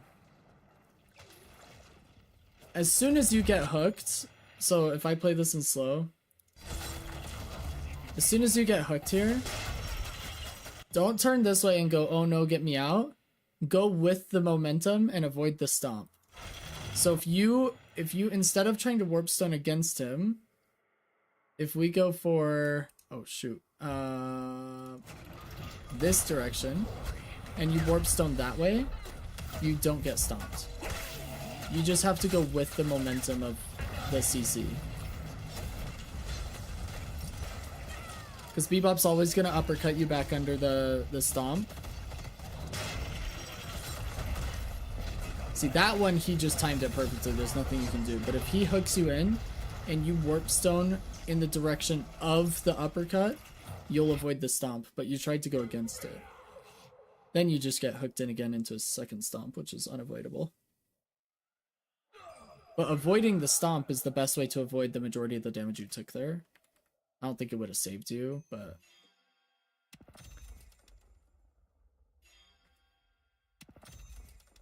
Okay, so GT's clearing some waves. Enemy team's wasting time on base guardians. Now they go for Shine? Okay.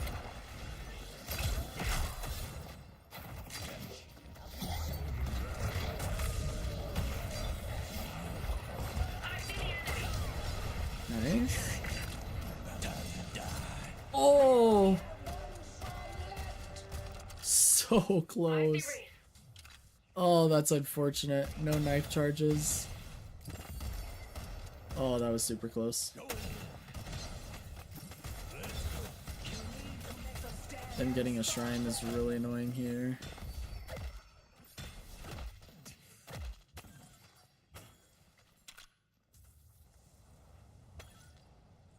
Did we win this game? No, I can't remember. I thought you did. Hope to see how it goes.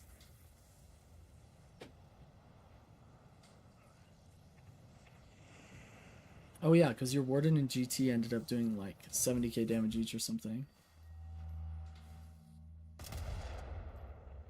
Swap's almost ready.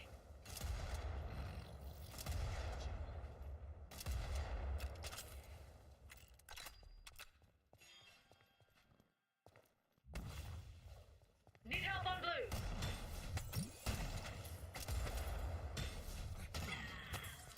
Thanks. I see Bebop.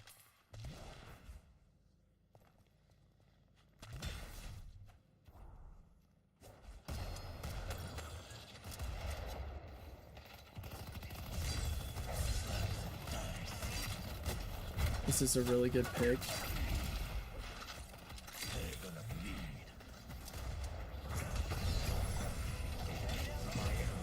I honestly would have ignored her after that. I mean, you knew after you hit that third knife, you know she's dead. She doesn't have Dispel.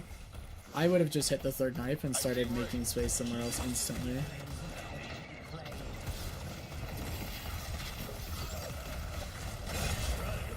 Nice execute. I see Ray.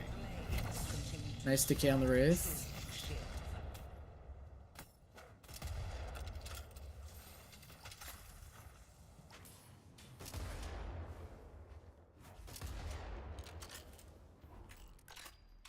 See, if you're the one going for Urn again, I just disagree with the call. I think you should just play with your team. The Urn is a really big play here, but you just shouldn't be the one playing it. You're not playing the role that should be running the Urn. You're the role that's creating space for your team. Like, who's frontlining for your team right now?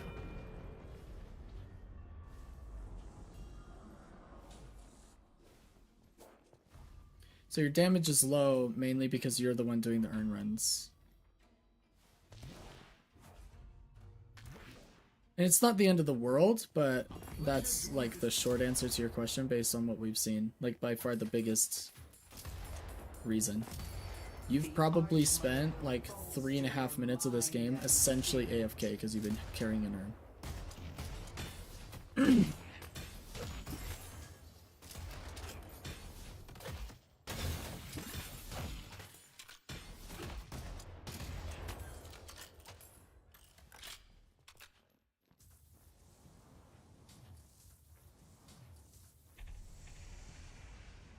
Yeah, we don't know where they are. I'd back up to. Goodbye.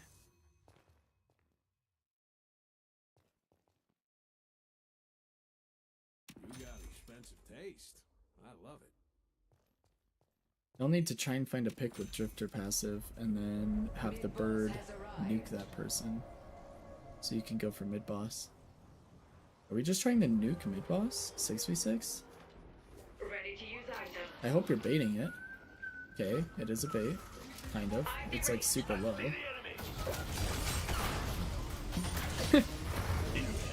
You found him.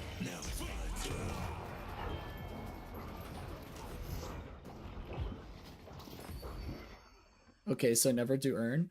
I'm not saying never. I'm saying if you're the front line, there's probably somebody else that should be running the Urn.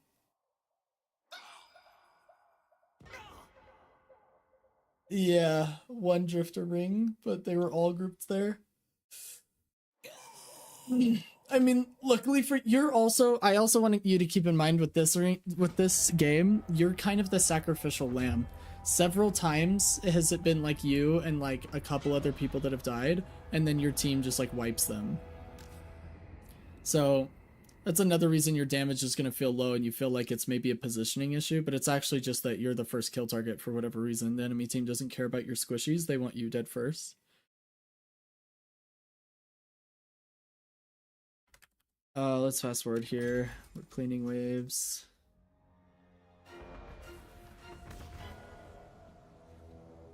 I mean, so far it's just been like, there's always been somebody else who could have been holding or running Urn, and then you could have helped been creating space on the grounds like you should be because you're the solo frontline.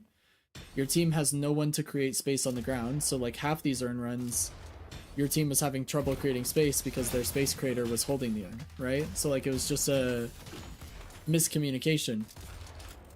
It also is kind of on your team, like they should know that. Like But obviously, we can't rely on Ascendant players all the time, right? They're not thinking, wait, Shiv's holding the urn. Who's creating space and frontlining for us on this urn fight right now? Like, they're not thinking that. They're just thinking, oh my gosh, my team's terrible, they're bad, I'm the best player ever, I know everything. Why is my team bad? Right? They're not actually using critical thinking here. So you have to fill that gap for them. You have to be like, yo, I gotta be on the ground to create space. Can somebody else hold this urn, you know? These are Eternus players, even worse. These are my kind of Eternus teammates, man. Giving me PTSD with what I've had to deal with over the last few weeks. Oh, that's awkward. Just leave him, he's dead, yeah. Keep pushing forward with your teammates. Okay. Nice. Keep pushing forward. Get ahead of your teammates here.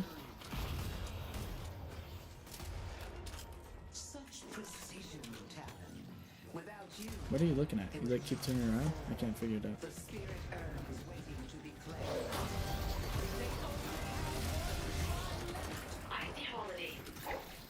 Was there like a debate on who was gonna go back and clear your waves or something? Because you kept turning around, but Lash was already headed back there.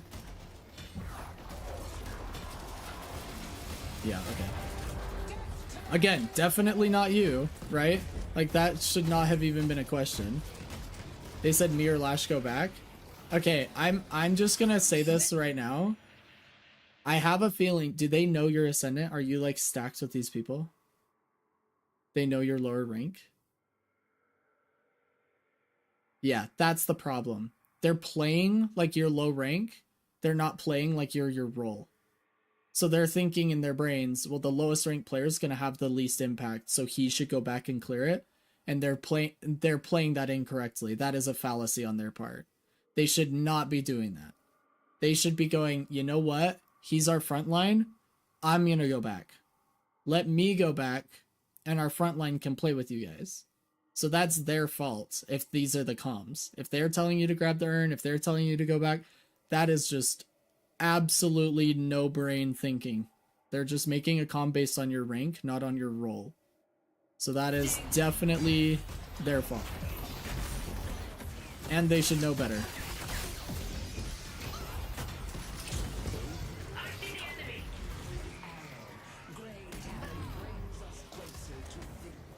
If they didn't know you were Ascendant, they never would have made that call.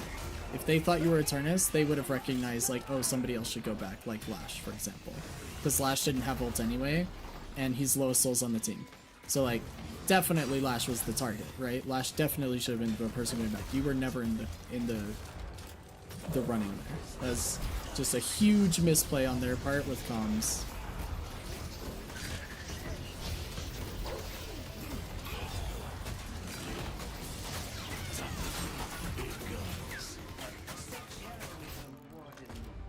Yeah, I think this game's hard to coach because now that I know that it's because you were lower rank, that's probably why you felt obligated to run the urn too, because you were probably making the same fallacy in your head. At the time, you were probably convincing yourself that you would have the least amount of impact in the fight because you were playing with people who are quote-unquote better than you because they're Eternus. But that's not at all the case, right? So you were probably thinking, oh, it's best if I run urn, and that's absolutely incorrect. You need to play your role, not your rank, for sure. And I think you and your teammates made the same mistake, and it happened to work out just fine, but I think that's the reason why you felt like you had low impact, is because you weren't playing your role. It's like trying to frontline as Celeste, because you're the best player on the team. It's like you're just not playing your role correctly, you're not going to have as high of an impact, right?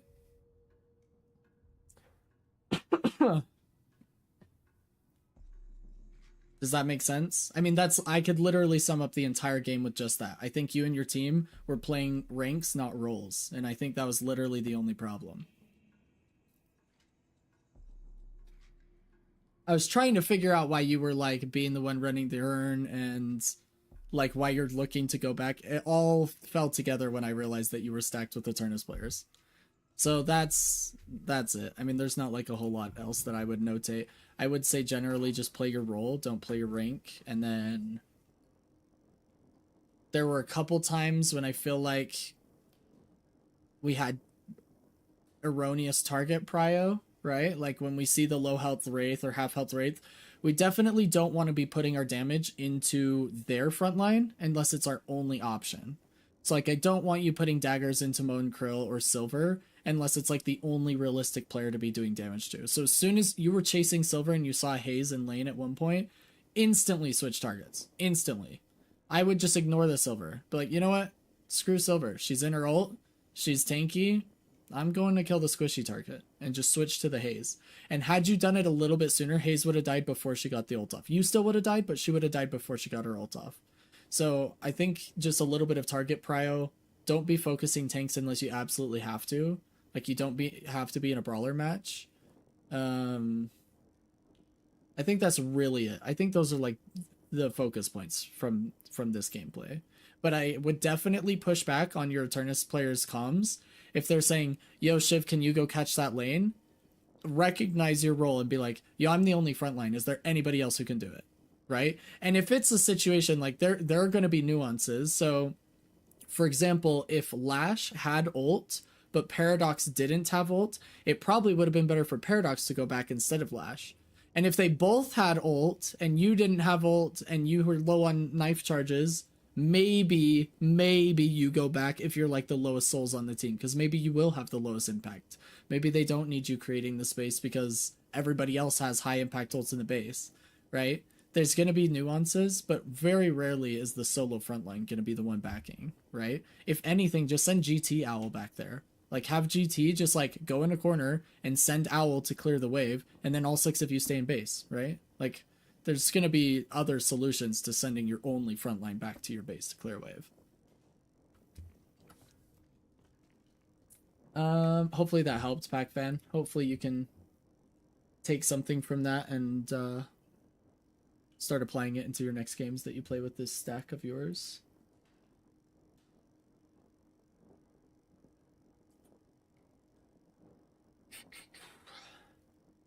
Okay, I think I get it. Good.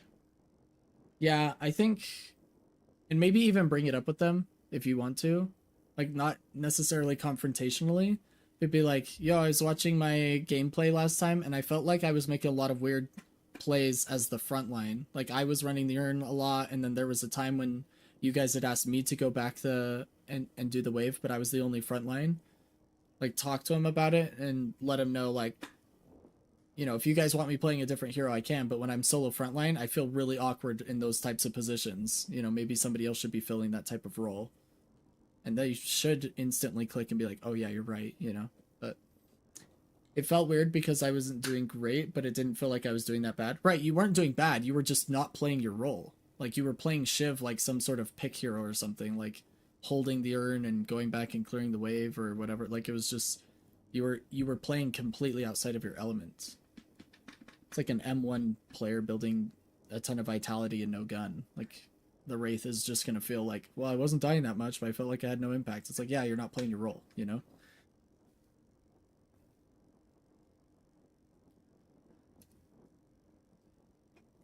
All right.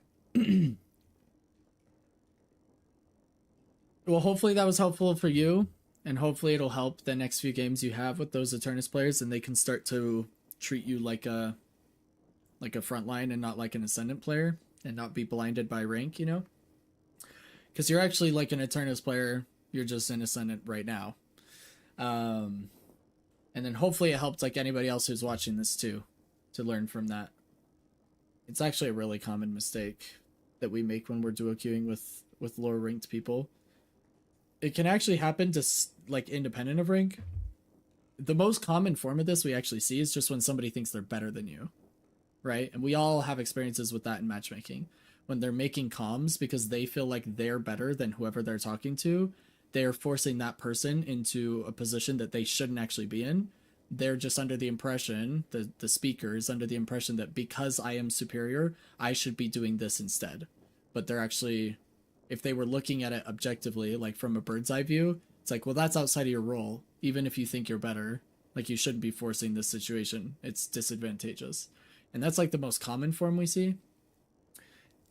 But yeah, you just experienced it when it comes to actually knowing somebody's rank and being like, oh, well, he's Ascendant, so he should go clear my waves. Because I'm Eternus, I should stay in the base and fight, right? That's just kind of like the It's a really, really common fallacy. We all do it too. It's like, I'm not even targeting your stack.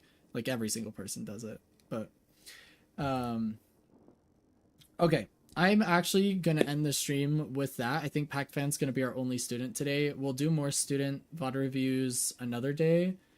And if you guys want, you can go into the Discord. It's !Discord and Twitch if you don't already have it or are not already in there.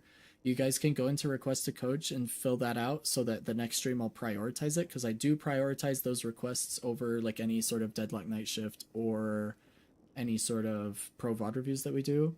See ya, thanks for the VOD review. Yeah, see ya, Pax fan. Happy to help. We'll do more reviews later too. Can't wait to see you get into Eternus. Keep posting those rank ups. I'm excited that you're in Ascendant finally. But yeah, I'm going to end this stream a little bit early today because I am super, super tired. So appreciate you guys being here. We'll see you during the next stream. I don't know that I will be on tomorrow or Saturday because my wife and I are doing a whole lot of apartment hunting and stuff. So in that case, have a great weekend. And if I do see you for a short stream, fantastic. Otherwise, I'll see you guys next week. Peace.